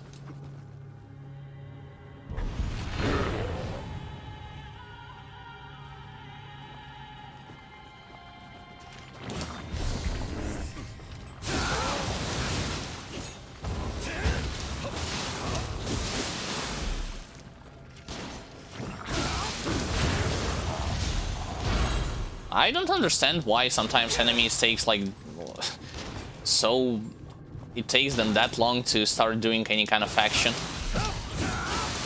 Even with bosses, same thing happened. I am aware of the fact that Scamp, like there is a mechanic, especially attributed to Scampus fellas, that if they hit an enemy, they could pacify them, meaning that they will be more inactive. They won't use any of their skills that as often as they would want to, any of their attacks, and they would simply either just stand and stare at you or walk. But I personally don't have anything on my gear that allows me to do so, which makes it strange. Even more strange than it is.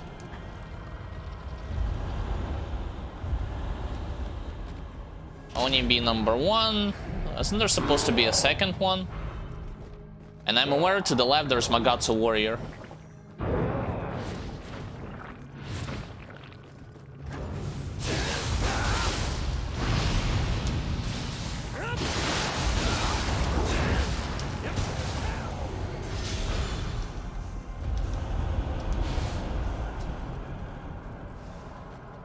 No, this time it's not Magatsu Warrior.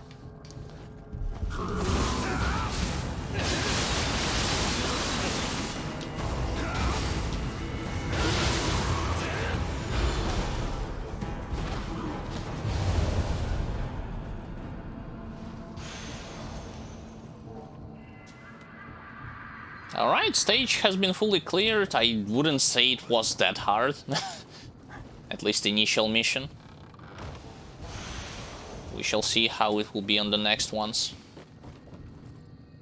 Also, it doesn't seem that the amount of enemies, especially red and purple ones, have been increased from the underworld.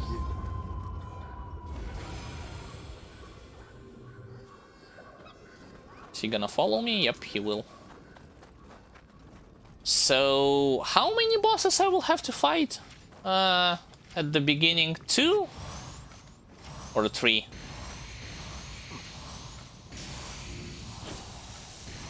There's gonna be more than 1. Wow, what a nice start.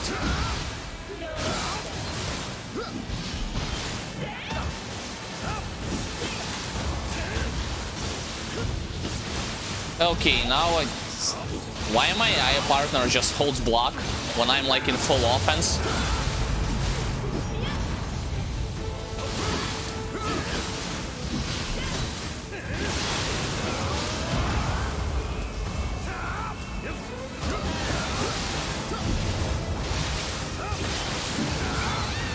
One down, right? Wait, only 1? How long does it take before I can get to like 2 or 3 bosses? I was preparing for to fight already a second one. Maybe after the initial 5 stages. I got Scroll of the Damned. Let's see. Oops, that's not it. Mystic Diet Tonfa, quick attack damage, shoot and dodgy spite. Yeah, right. Onwards.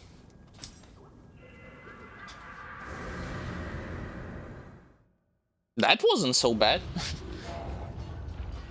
Okay, this stage, but this time it's a red one.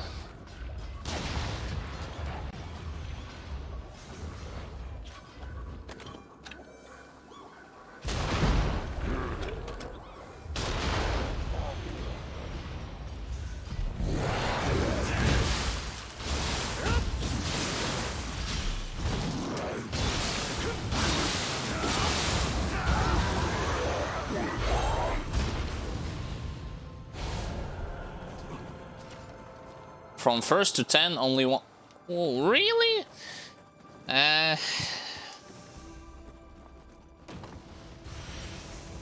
So it's like 10 levels of the same stuff that I already have gotten through with 108 levels in the underworld.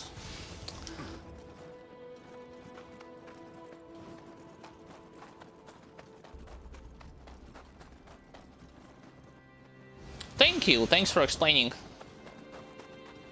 how it works in terms of boss numbers.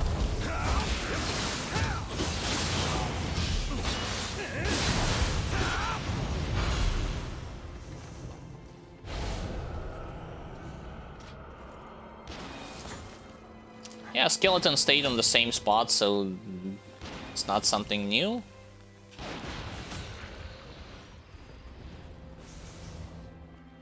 All bosses are randomized every week, including those initial ones, like from the 5 levels, or all the bosses, like across 30 levels.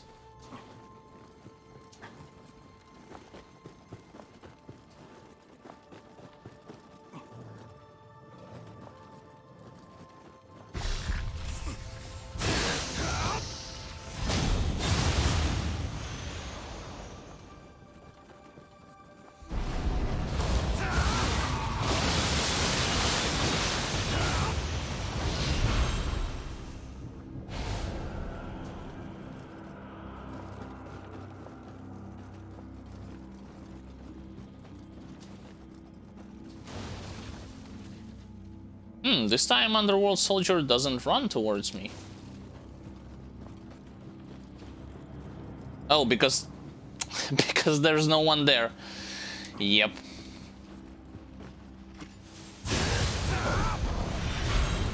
Oh, and they've placed this bold monk over there with split staff as an enemy.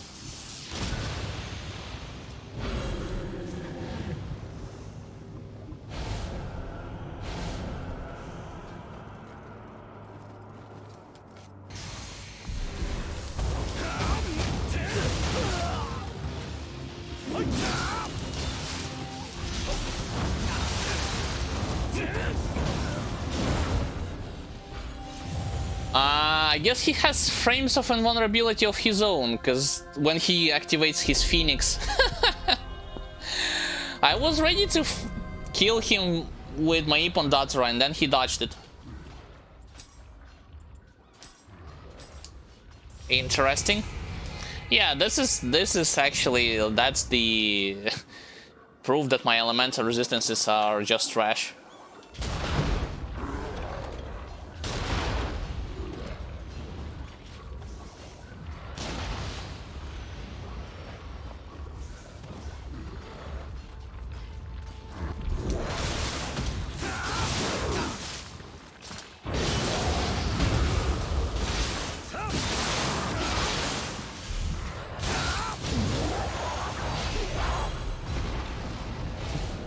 Funny thing is that he had literally no HP. It's just he dodged at the very last second. He was doing also, outside of his Phoenix attack, some kind of watery attack, and that's probably something that killed me.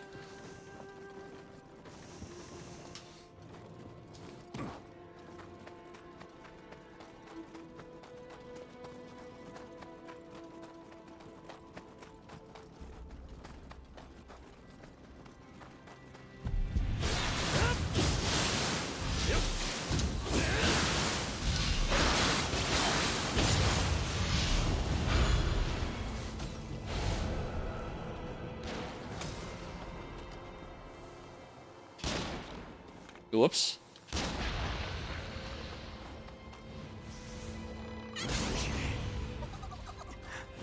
Also, I previously completely missed this mimic. Alright, bow.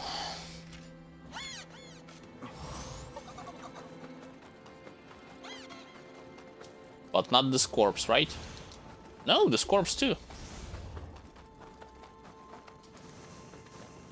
Also, despite leveling a stat that says more ethereal items, I don't see as much of them as I would like to, especially compared to green stuff.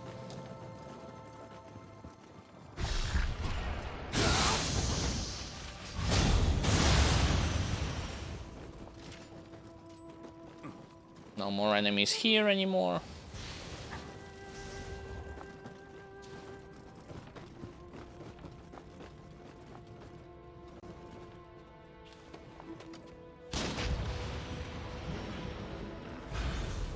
Come on, Fox.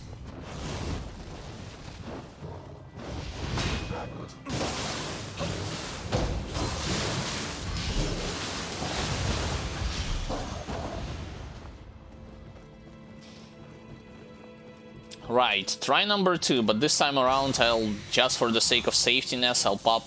Well, I guess I'll do even this thing.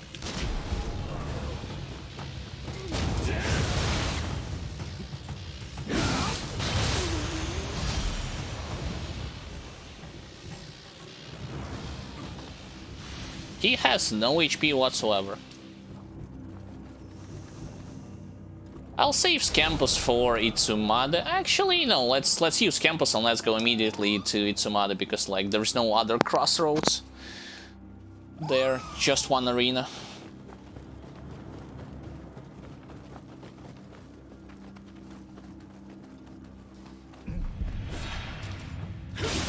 Same Rokuryobi.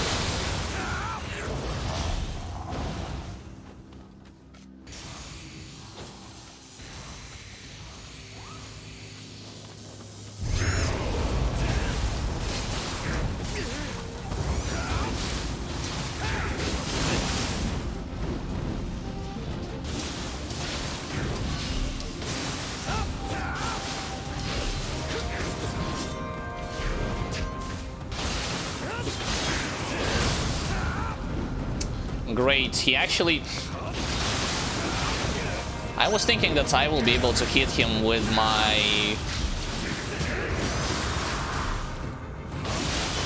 Ippondatara hammer, but no.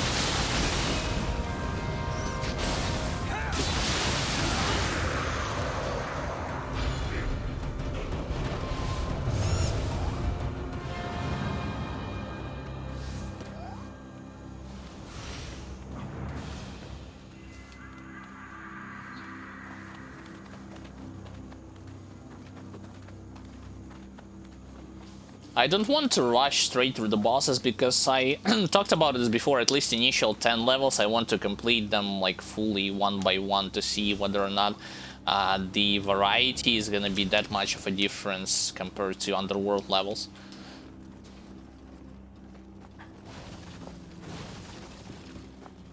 If everything will stays the same... I'm not talking about the easy factor.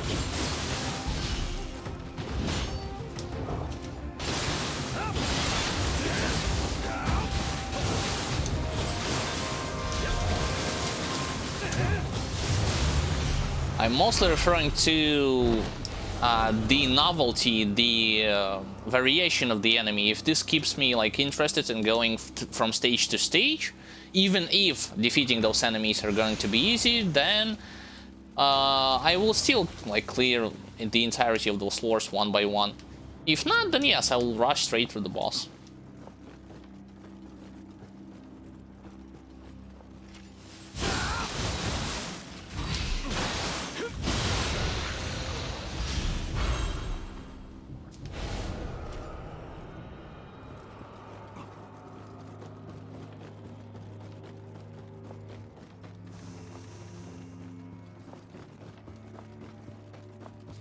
And of course, there's also factor that I still don't have this accessory with Grace of Watatsumi and -1 set requirement. So I have to take this factor into account too.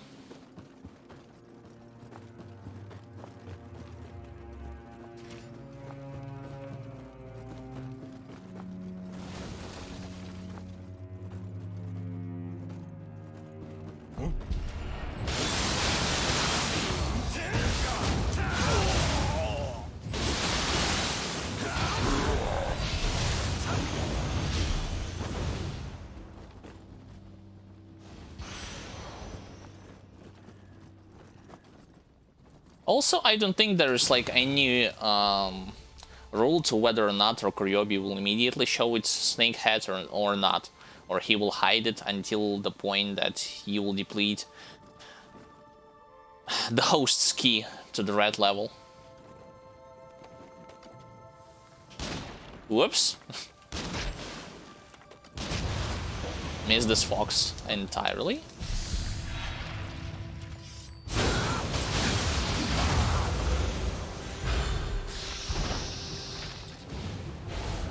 You could rush to floor 6 because at floor 6 and every floor after, 2 new graces can be farmed. That's okay if I had wanted those new graces.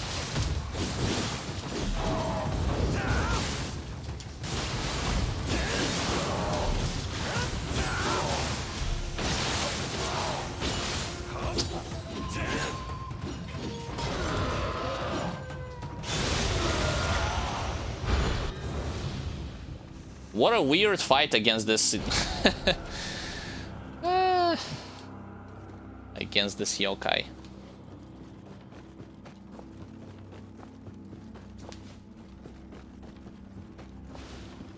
Wait a second, tiger running.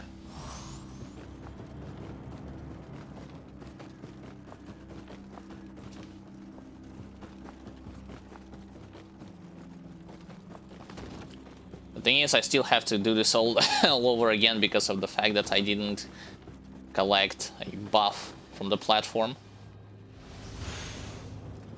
Alright. Sure thing.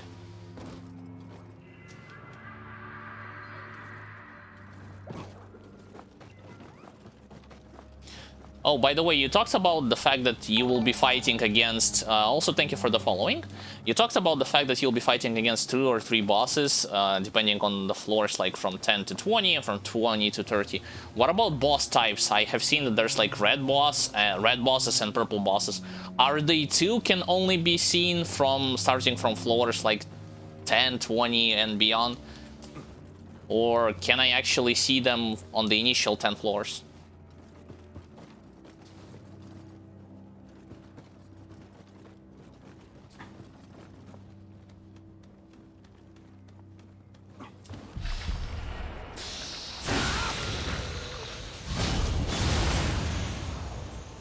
Oh, okay. Still thank you for the answer.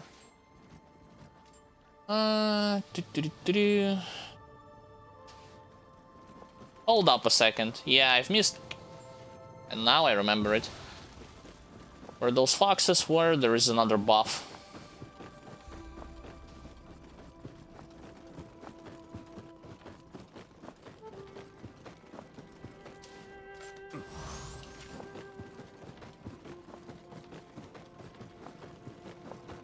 Theoretically, you could fight the same boss on each floor at least once for all 30 floors.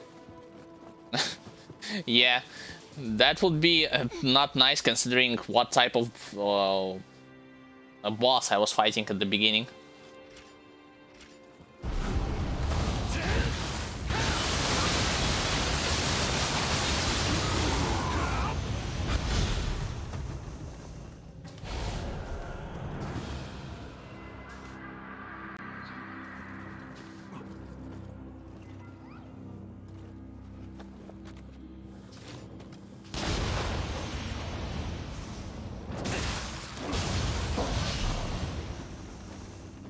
Okay, only one buff left.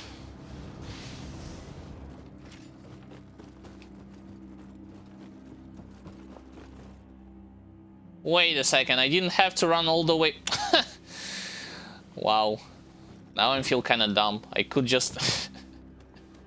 Good luck when you get Lightning Guts of Yomi. Yeah, considering my terrible elemental resistances, I already know what this boss is capable of doing. I fought him multiple times throughout the underworld, but if he is going to be like red or especially purple one, that will be super hard.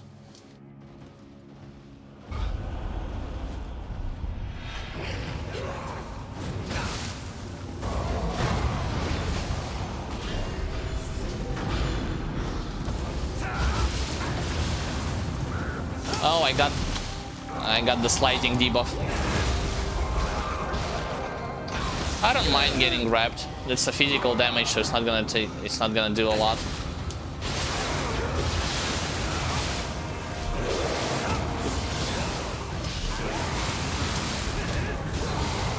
Okay, can I actually? Yes, I can.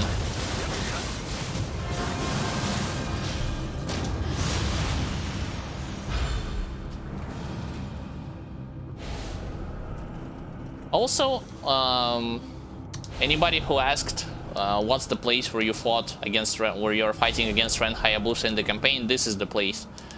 That's the map. You are literally teleporting here, and then you're fighting him. There is like a short dialogue between each of the encounter by him saying like something about testing you or something like that, whatever. Basically, it's a short delay before the fight starts.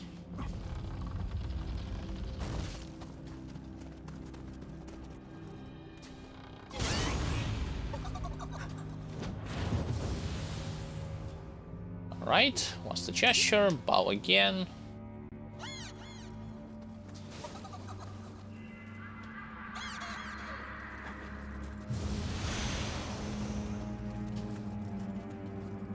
So, second boss from the depths. Who it will be this time around, I wonder. Oh, I have the same AI. Interesting. Same AI partner.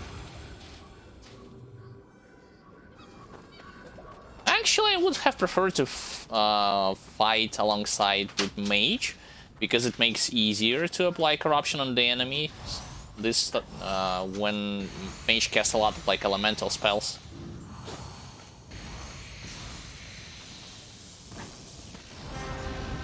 Shoot and dodgy. Miscalculated timing.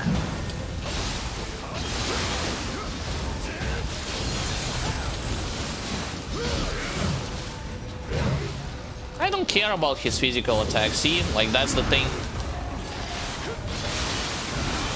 He can do whatever to me, as long as it's not elemental, I'm fine.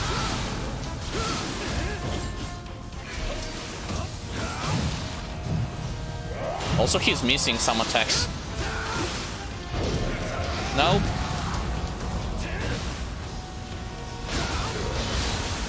And then he is dead.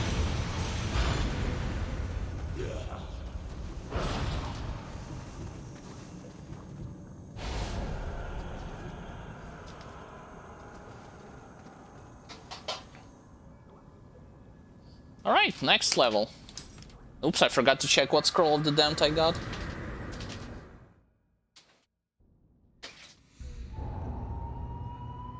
I don't remember this map at all in the underworld. Huh? Haven't been here. I have been here in the campaign, but not in the underworld. Interesting. Oops, that's the wrong menu.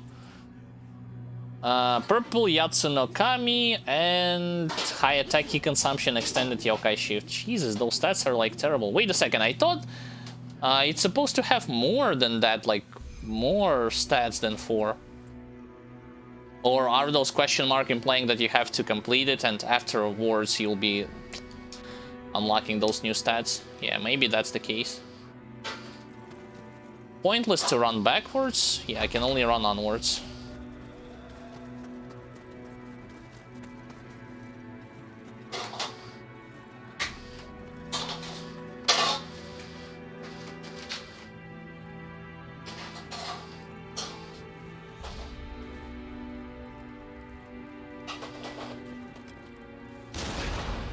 Time to shoot.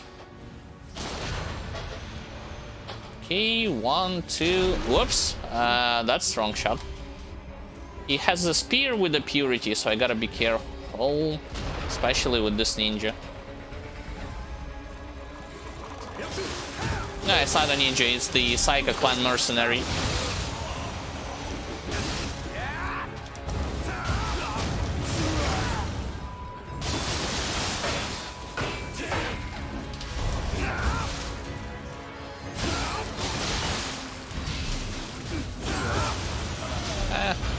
I'm definitely overestimating their abilities. Hey, at least I got Mortal Soul Core. Could be useful later once I got my hands on Gyuki Ethereal Soul Core.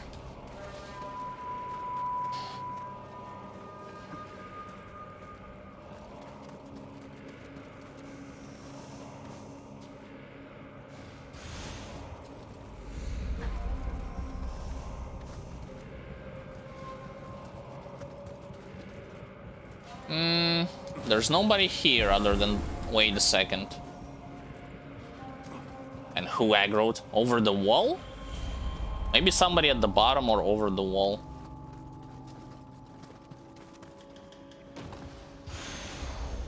I'm always like nervous when the battle music instantly like kicks in and there's nobody at the screen.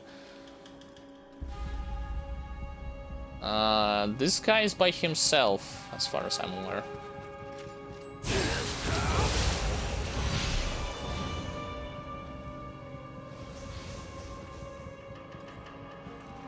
Okay, I can break this wall. And there's a Kappa behind it.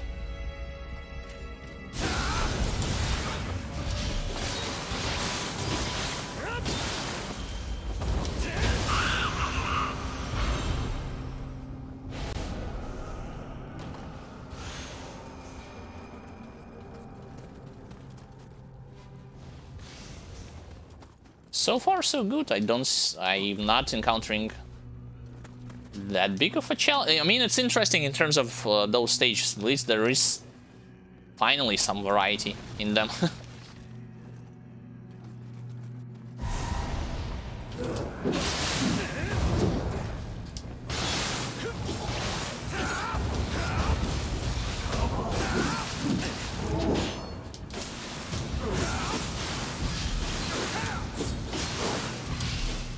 Don't multiply, please.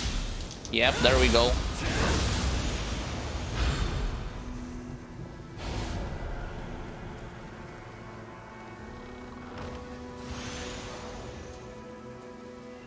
Okay, buff number 1. Now it's the matter of finding the rest, and it's also a damage one.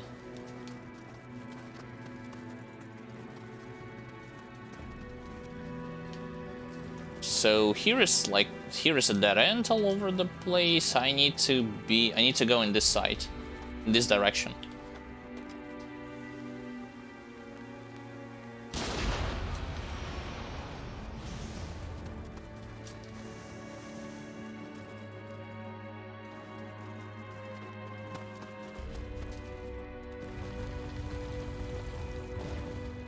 One enemy guards ladder, and then I can go downwards.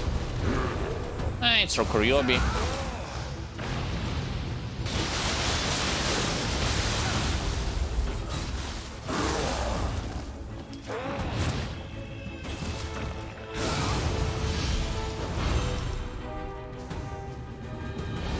Again, one thing I'm having personally a hard time to pull off is dodge at the right timing in low stance, if I'm dodging in low stance, that is, to activate this 40% damage buff. From a skill, again, how is it called? No, that's not Moon Shadow. Mind's Eye. Second version of it.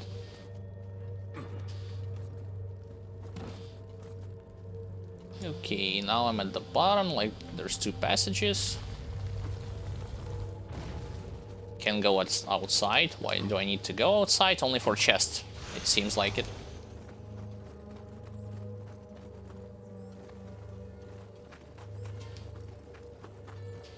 Chest and Sudama.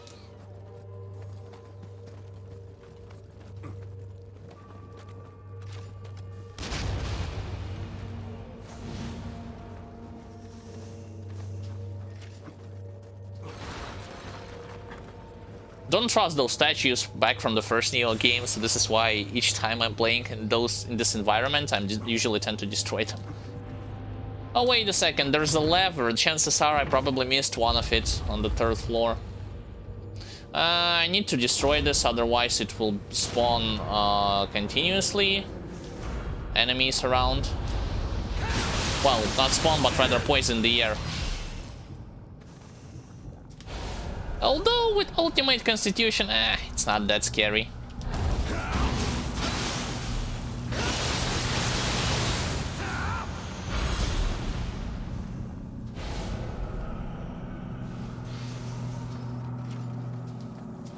So none of them were hosts.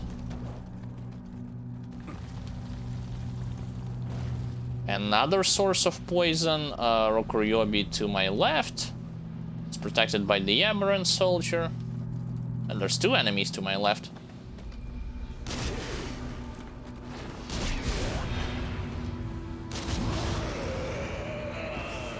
Not anymore.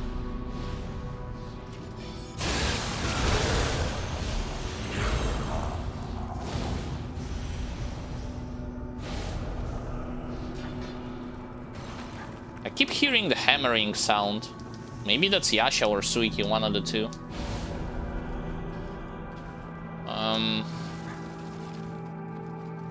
Well, I could have utilized this trap, this booby trap, if I wanted to finish off. It's Suiki over there. Yep, now I'm seeing it. Okay, what's in this place? Another booby trap.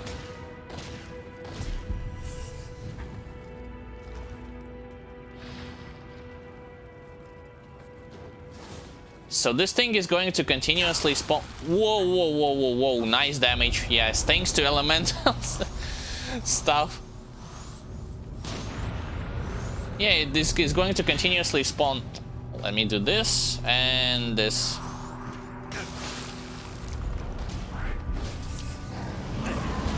And even...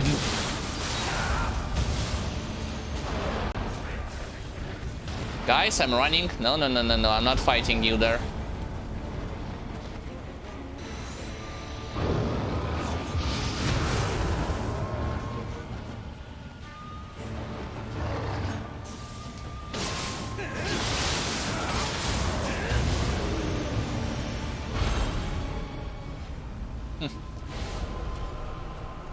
Okay, nice variety.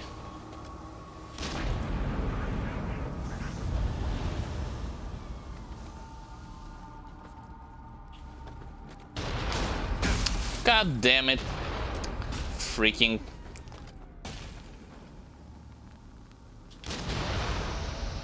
My turn to shoot you. With all of those booby traps inside this big hallway, I guess they intend for you to stay in this room and then fight off any resistance. Especially a red yokai with Kusarigama who appears, but I don't think it's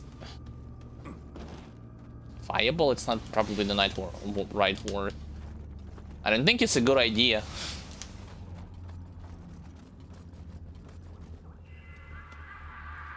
Anyway, second buff.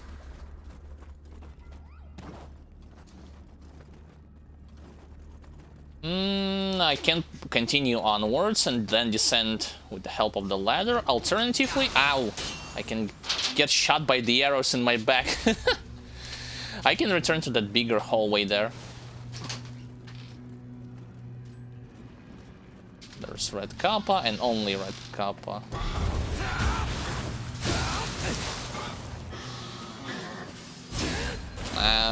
Too far away.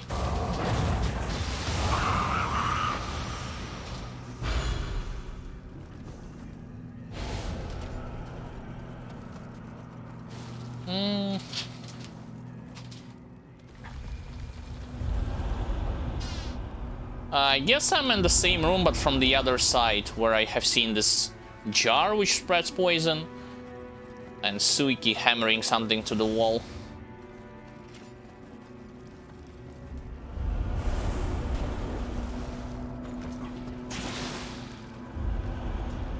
That was kind of pointless. Have bombs. I will just do this.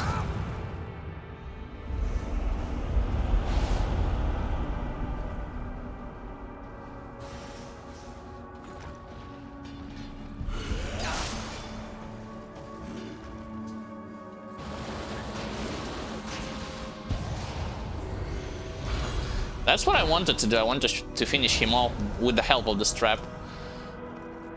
And she's the host. Considering I don't care about poison, it's a good idea for me to just focus her down over this jar.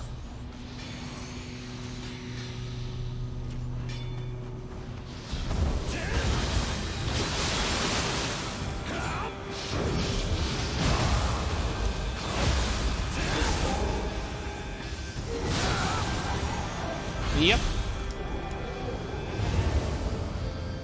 Okay, so she's protecting third buff.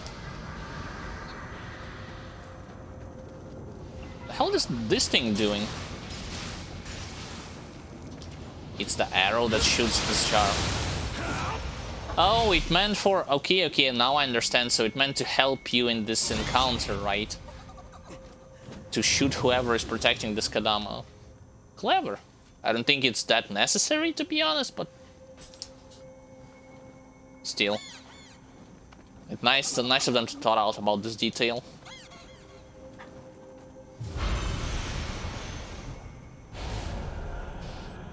Alright, now I will go even lower than that.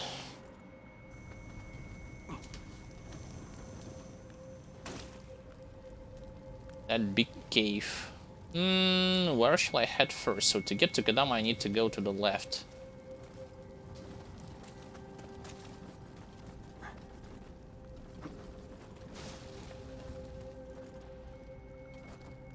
Oh, it's not to the left, it's all the way to the center.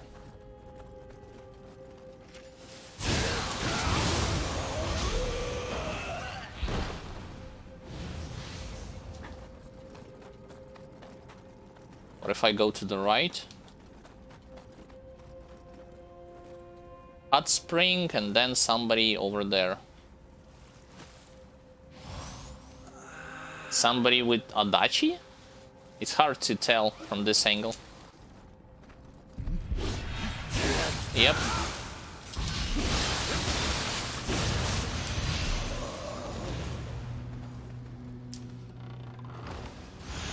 Yep, shame on me.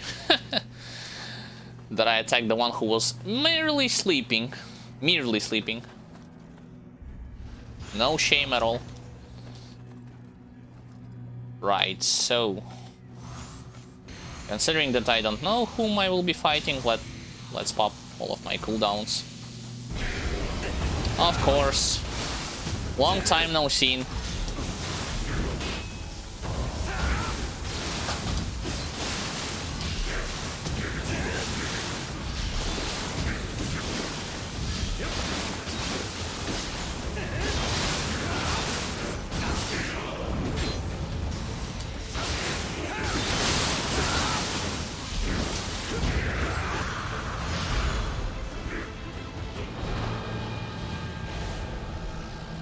Not a problem.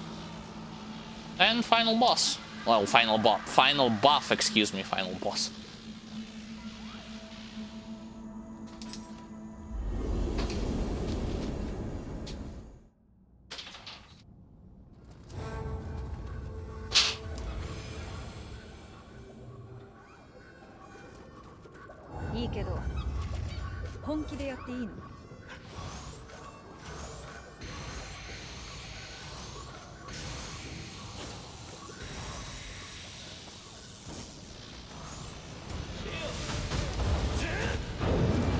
No. Denied.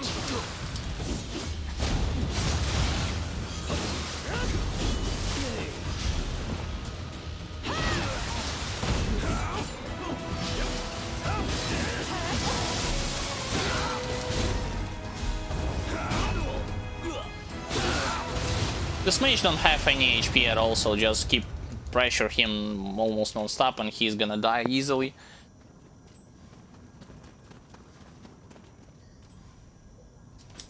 Third level completed. On to the fourth one.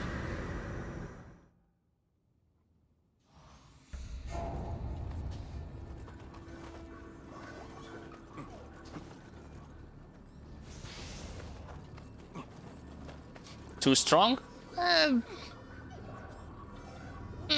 don't consider myself to be as strong in terms of me not fully completed my build yet. There's still some missing things, like I don't have Scroll of the Damned, a good one. I don't have Ethereal Gyuki Soul Core. I only have Divine up until this point. This should not be permitted.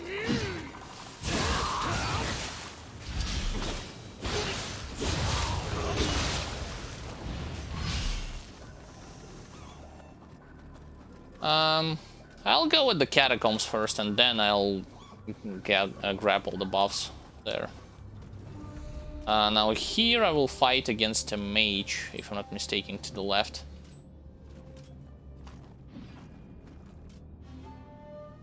No?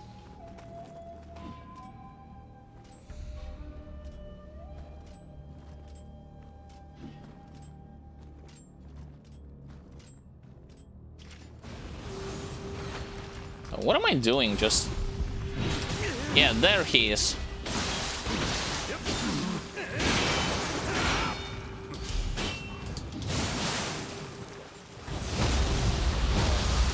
Invulnerability frames can't do anything with me. Spending so much time only to fight a boss for 30 seconds? Yeah, but that's just how I play it. Play through the game.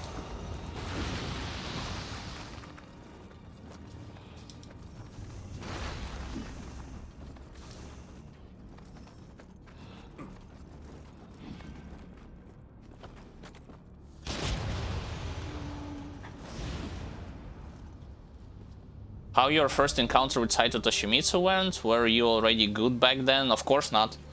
On the first difficulty I played with an axe and not with dual swords, and Saito Toshimitsu... well, I struggled with him way more than usual.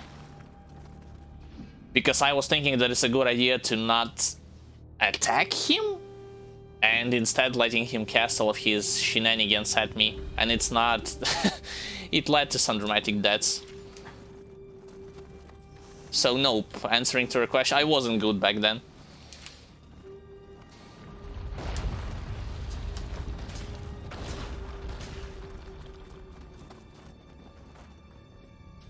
Scampus to my right, and then there's the ladder.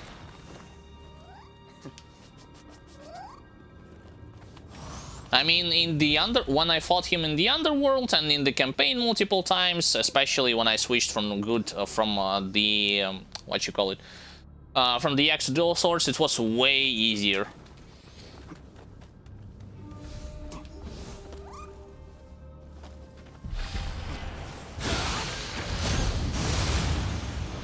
One goes down, the second one soon will follow.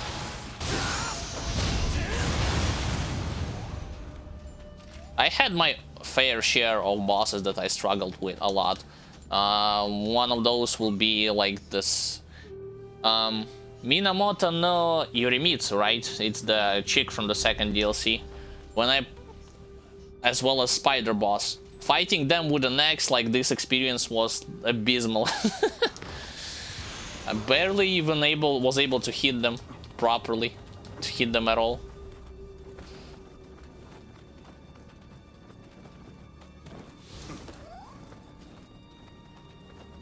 No, not the Gyuki. Spider that moves fast. Tsuchigumi, I think it's called. Gyuki was easy. Tsuchigumi was very difficult. The one that you fought on the second main mission in Capital in the Darkness DLC.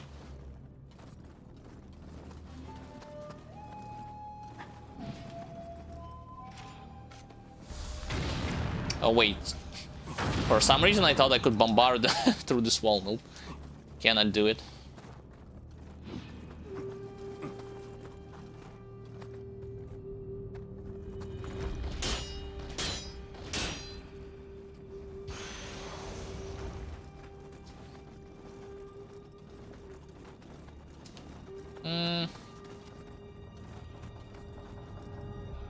Dweller over there, and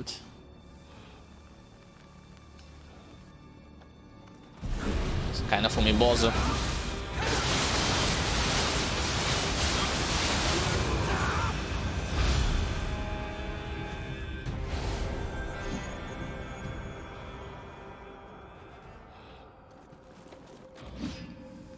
And another cursed enemy. Sure.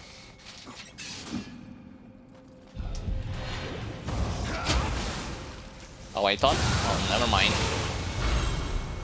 Thought I will be able to one-shot him with the Ipondatra. Nope.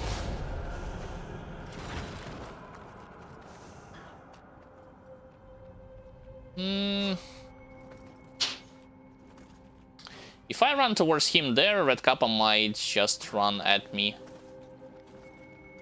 And... Oh wait, he's not here, right? Yeah, he's in a different spot.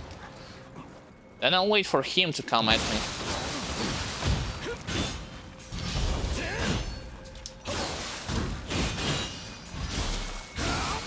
Let's remove his buffs and then finish him off. I don't know why they're not using slot against me. First thing they tend to do is to use slot against me whenever they see. I disabled this option because for me it's worthless to pick them up at this stage. They are not worth gold-wise, material-wise, so I disabled this option from the option menu. Oh, so he was here.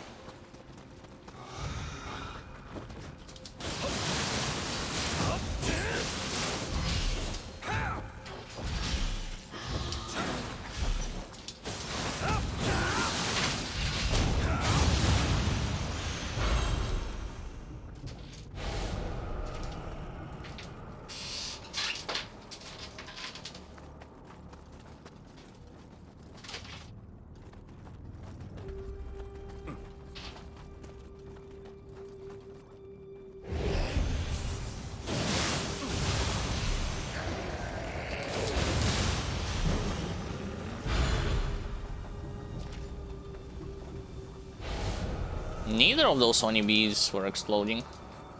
Interesting.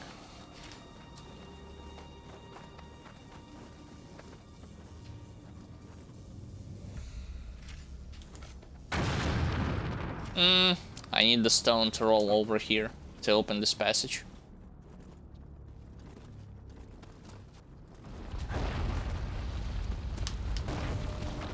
Ah, damn it. Now I have to run back there myself.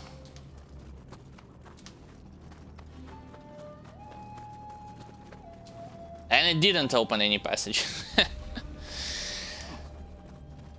Starts to confusing myself with this catacombs, with those catacombs.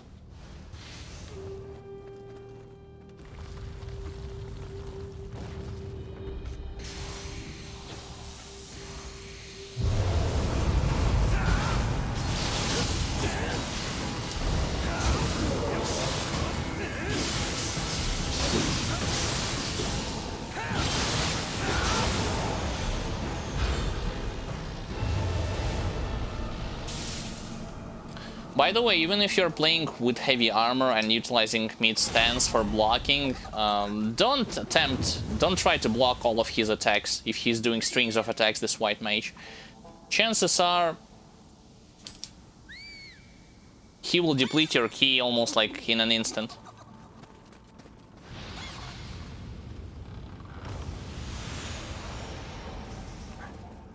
I'd say it's better to block some attacks and then dodge if the situation allows you to do so. Right, now I need to get out from those catacombs.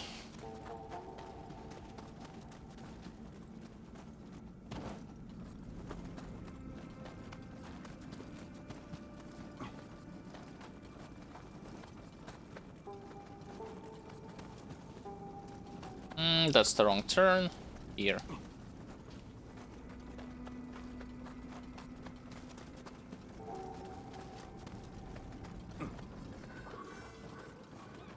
Same two ninjas? Yep. One and the second who's patrolling. Oh, it's not a ninja anymore, it's a different dude. It's actually... what do you call him? Forgot his exact name.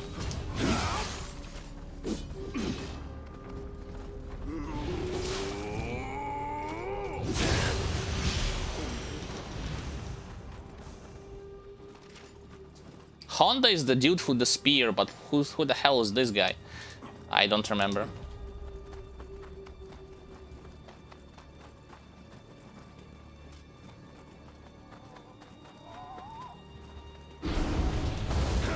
Here everything stayed the same.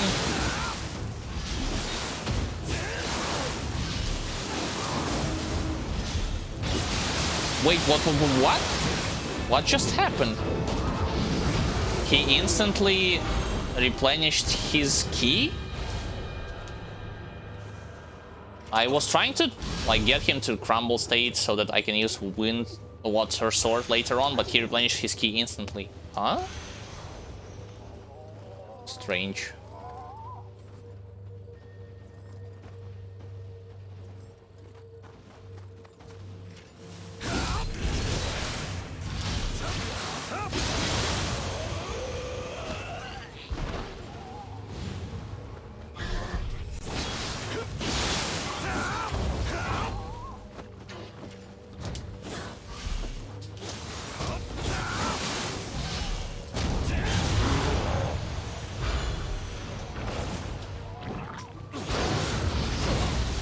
Nope, still too slow.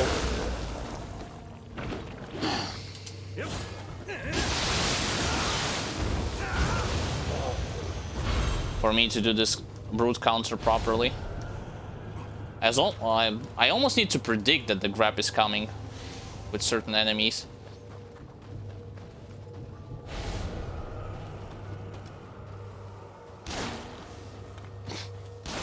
Come on, stop stacking in a... Really?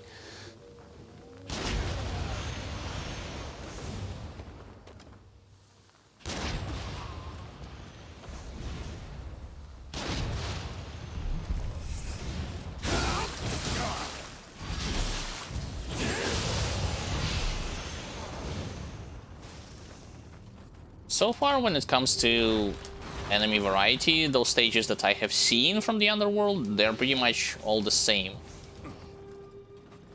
Except for the previous one. The previous one I enjoyed more than the others.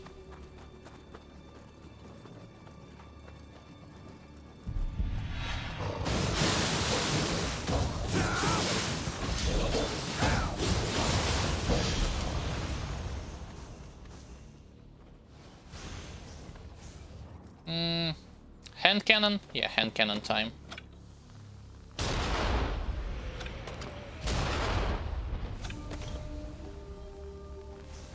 Chances are I will hit this pillar, so I'll adjust my position a bit.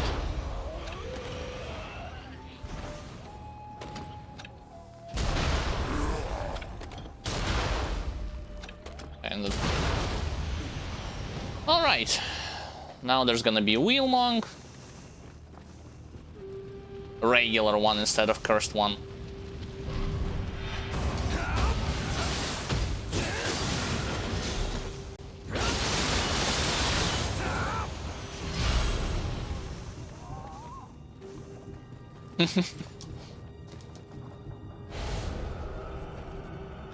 Final Fantasy 14, you're talking about MMO Final Fantasy, or...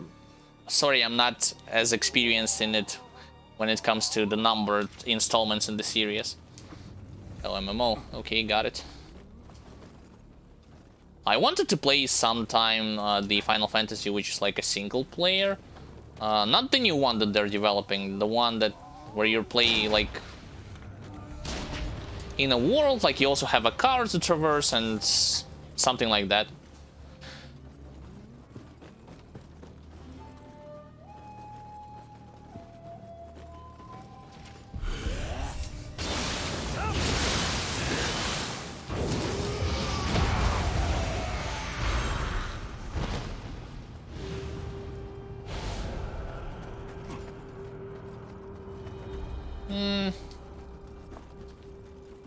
I'll still drop on this rooftop.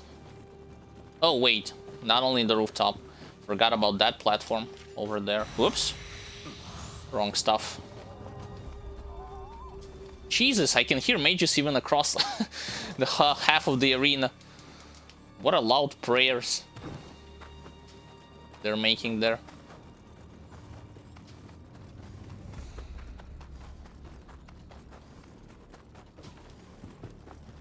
I've seen the trailer for the new Final Fantasy that they're developing. I'm talking about Square Enix, not the... Sorry, but I'm not excited about the amalgamation that Team Ninja is developing called like Final Fantasy something like Origin, or how is it called? Like Chaos Edition, basically. I'm talking about the other stuff.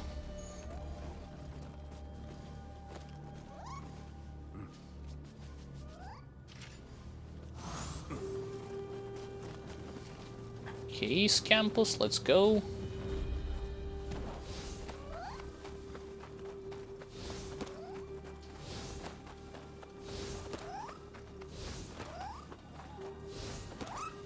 Should have sniped. I guess it doesn't really matter at this point.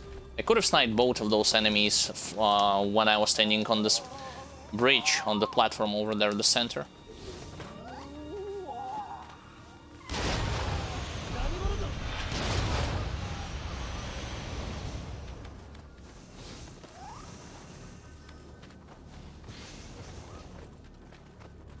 There's gonna be second campus here.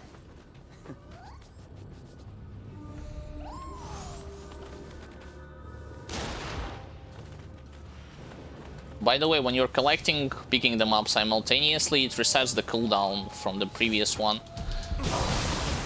So this allows them to stay longer with you.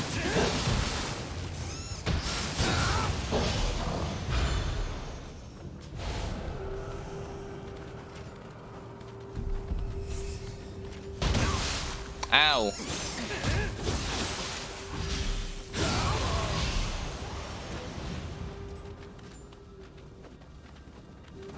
Okay. On the rooftop, looting this corpse. I guess I'll go in this building to grab myself another buff.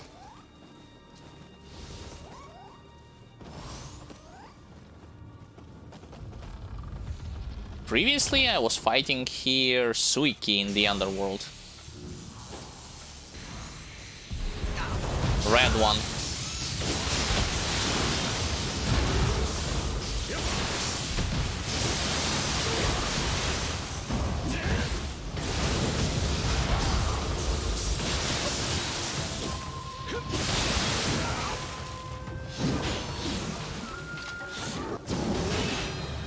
And then the final attack, yep.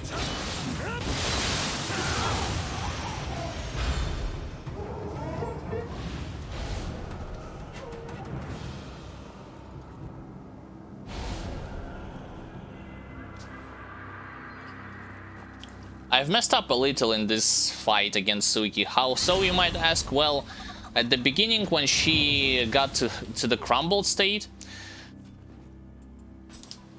instead of keep attacking with my water sword, I for some reason decided to do one light attack from high stance, which knocks her on the floor. But the thing is, she has a wake-up attack of her own, and I talked about the fact I talked about it before. When you're using water sword, you want to not use it as often against those enemies that have a quick or relatively quick wake-up attack.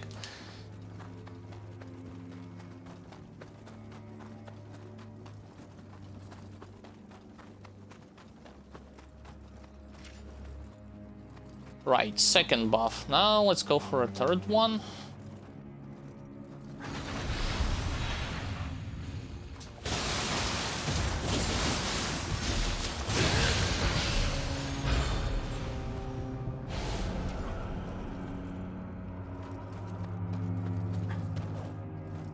Armor, I'm using heavy armor. Master Swordsman Plus set, that's like the heavy version of it. Because I'm aware that there's also a light version of it.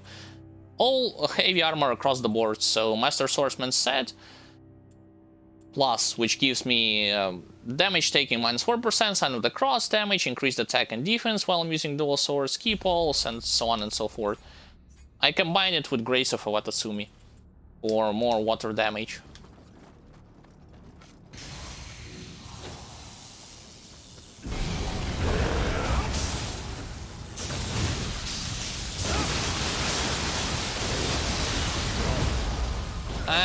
Almost.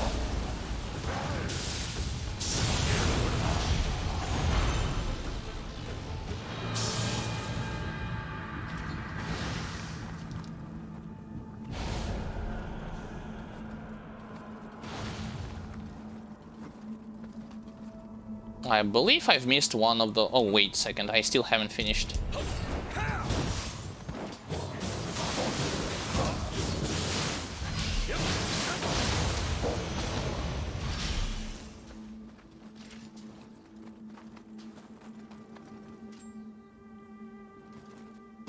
I've missed one of those buffs, possibly in Catacombs. I'm not gonna return for it. Just let's go already for the boss battle. I'll fight it without AI partner. I'll fight this boss and then I'll fight also the next one just to, like on the 5th stage, just to activate the checkpoint. At least I understood this is how it works. Like you complete 5 stages, each 5 stages you'll get a checkpoint. So that on the next stream I will be able to start on the stage number 6 and not from the stage number 1.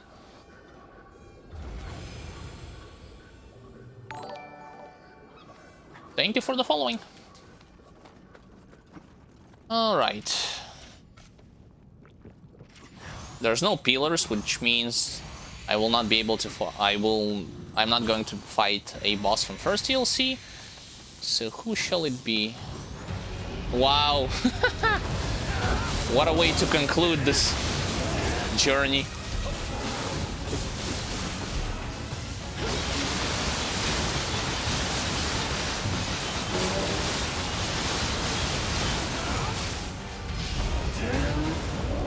Almost dead from one water sword. Flawless victory.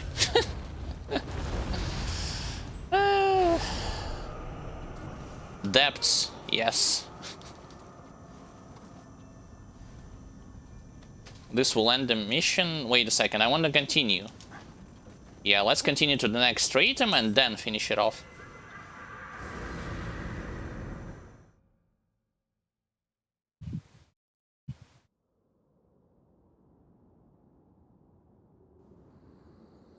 Now what? Now, why does it take so long to load some of those stages? Weird. Hold on a second.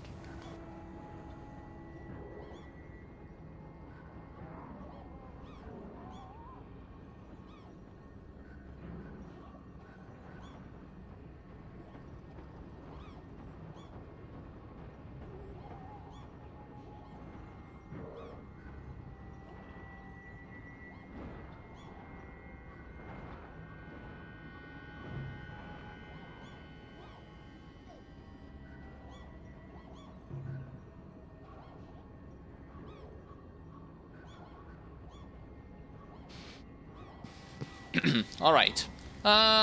What was I promised? Oh yeah, let's go to the boss battle. Stage number 5, boss.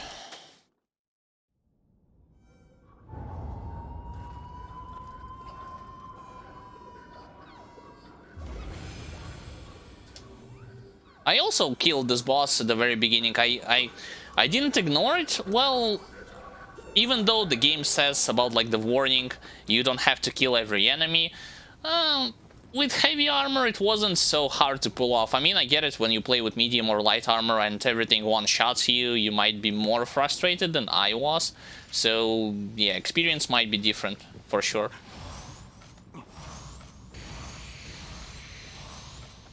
Whoops.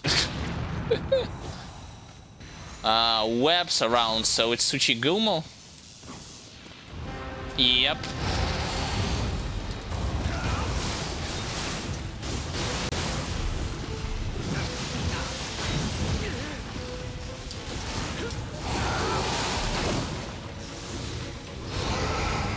Nope.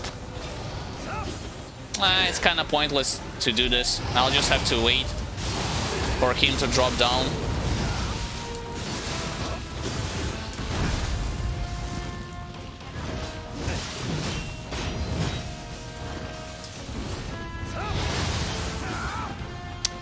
Come on, like, stop running away.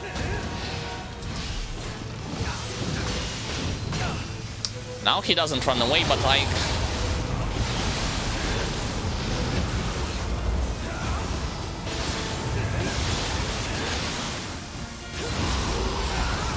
got him. What the hell is this? Formidable enemy victory bonus, 0 deaths, ethereal x2. when you don't die in the depths, you'll get like a multiplier. That's something that they haven't talked about. Yeah, the harder thing for me when fighting Tsuchigumo, that spider, it's not necessarily taking hits or getting rid of his key meter, it's actually keeping up the pace with him, because while dual swords, I feel like while dual swords give you good amounts of opportunity to dish out decent key damage and health damage, maneuverability with them, it's not their strongest thing. There's always some kind of a delay when you're doing each of those moves. For instance, spinning dragon, right? It can propel your characters towards the enemy or the boss like this, and then you cancel into this, right? But it's not gonna become like this is not a very quick thing to do, and especially if you're fighting like an enemy who maneuvers a lot throughout the arena, you may simply not catch him like I was doing it.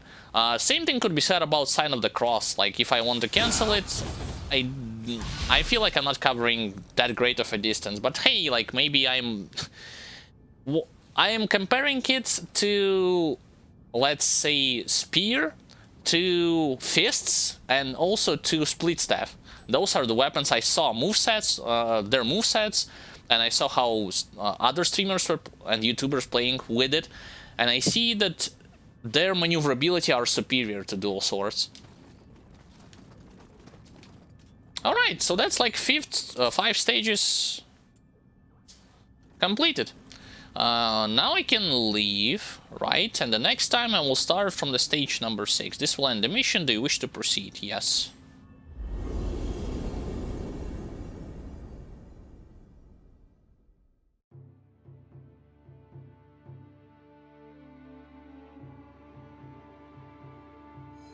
Highest floor completed 5. Yeah, that's correct. Got the Soul Core. Got the Smithing Tax. Also, there were some kind of a title that I was able to get by defeating the spider. Scrolls. What do I get? Extended Curse, and Nenra, Red Sohaya. Oh yeah, there's another aspect of the mechanic that I didn't talk about when it comes to Scrolls of the Damned. On some of it, you can have those special rules that will allow you to have an increased chance to get the desired grace, like this one. A lucky drop, Amino Uzumi's grace. Maybe if I get it like scroll with Owatatsumi grace, it's a good idea for me to farm it instead of going through those missions, and eventually I'll get the accessory. I will finally be able to get the accessory with -1 set requirement with grace that I have. Yeah, I know, I agree with you, like some missions do require dual source mastery, so yeah, like it's nice to level them.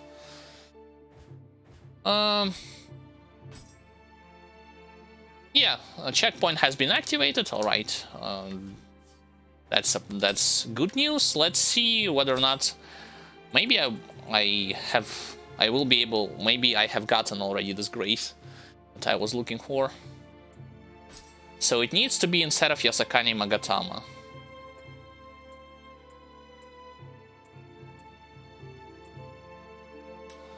That's the grace, but it doesn't have -1 set requirement.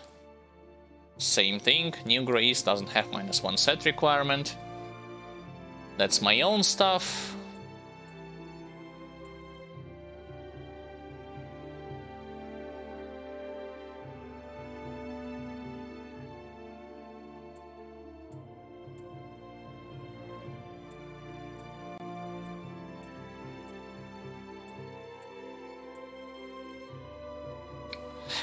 This has -1 set requirement, but it's not from my grace.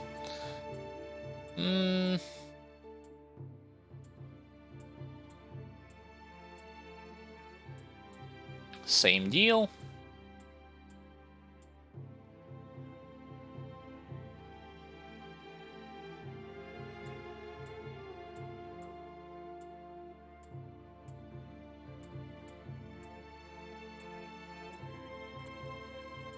Don't see it. Nope. Not today, I guess. Oh well. Right. It's time to wrap this up. So, ladies and gentlemen, this is going to be the end of today's stream of my playthrough to the Underworld and the beginning of the Depths. I would want to thank everyone who was watching it. Whether you watched it at the beginning, middle, or the end doesn't really matter, as long as you had some fun during this stream, you've managed to learn something, or you managed to enjoy the gameplay, it's all that is matter for me. If you want to rewatch some parts of today's stream as the video on demand format, you can do so here on this Twitch page channel. You can also do so on our YouTube channel, on a link to which you will find in the description, where you will find not only my playthrough but my brother's playthrough. He played with light armor and Kusarigama, so you can compare those two play styles. He heavily focused on ninjutsu. If you're interested on this, you can watch it also. And there's also highlights that I'm uploading weekly, focusing on boss battles, certain mechanics, and so on and so forth, that you can enjoy before the next stream is going to be happen. Speaking of those videos on our YouTube channel, you will find also other games there, playthroughs, guides, funny compilation, and so on and so forth. The channel is filled with interesting content. Additionally, if you wish to stay up to date with everything related to the news we would like to share with all of you, as well as watch exclusive content, I recommend you to follow us on social pages like Twitter or Facebook. Links again in the separate tab below the Twitch player. And finally, if you wish to show any support or appreciation, you can do so by following a few simple steps. It would be to become a follower on Twitch, subscribe on YouTube channel, leave a like, share the videos. Also consider subscribing on Twitch or becoming a Patreon. We are going to be extremely grateful for your support and continue to work as hard as possible to provide you with the best content that we could possibly offer. Anyway, my name was Alexander, also known as Xandrevets. Next, I wish you all the best. Take care of yourselves, take care of your health, take care of the health of your relatives. The next stream is going to be happening from me on the next weekend, Nioh 2 related. Until then, my brother's going to be streaming on Wednesday and Friday with some retro gaming. And there's gonna be occasionally some videos, new videos that you can watch later down the line on our YouTube channel. Oops, the wind blowing too strong because of the rain. Alright. With that said, we shall see each other next time. Bye, guys.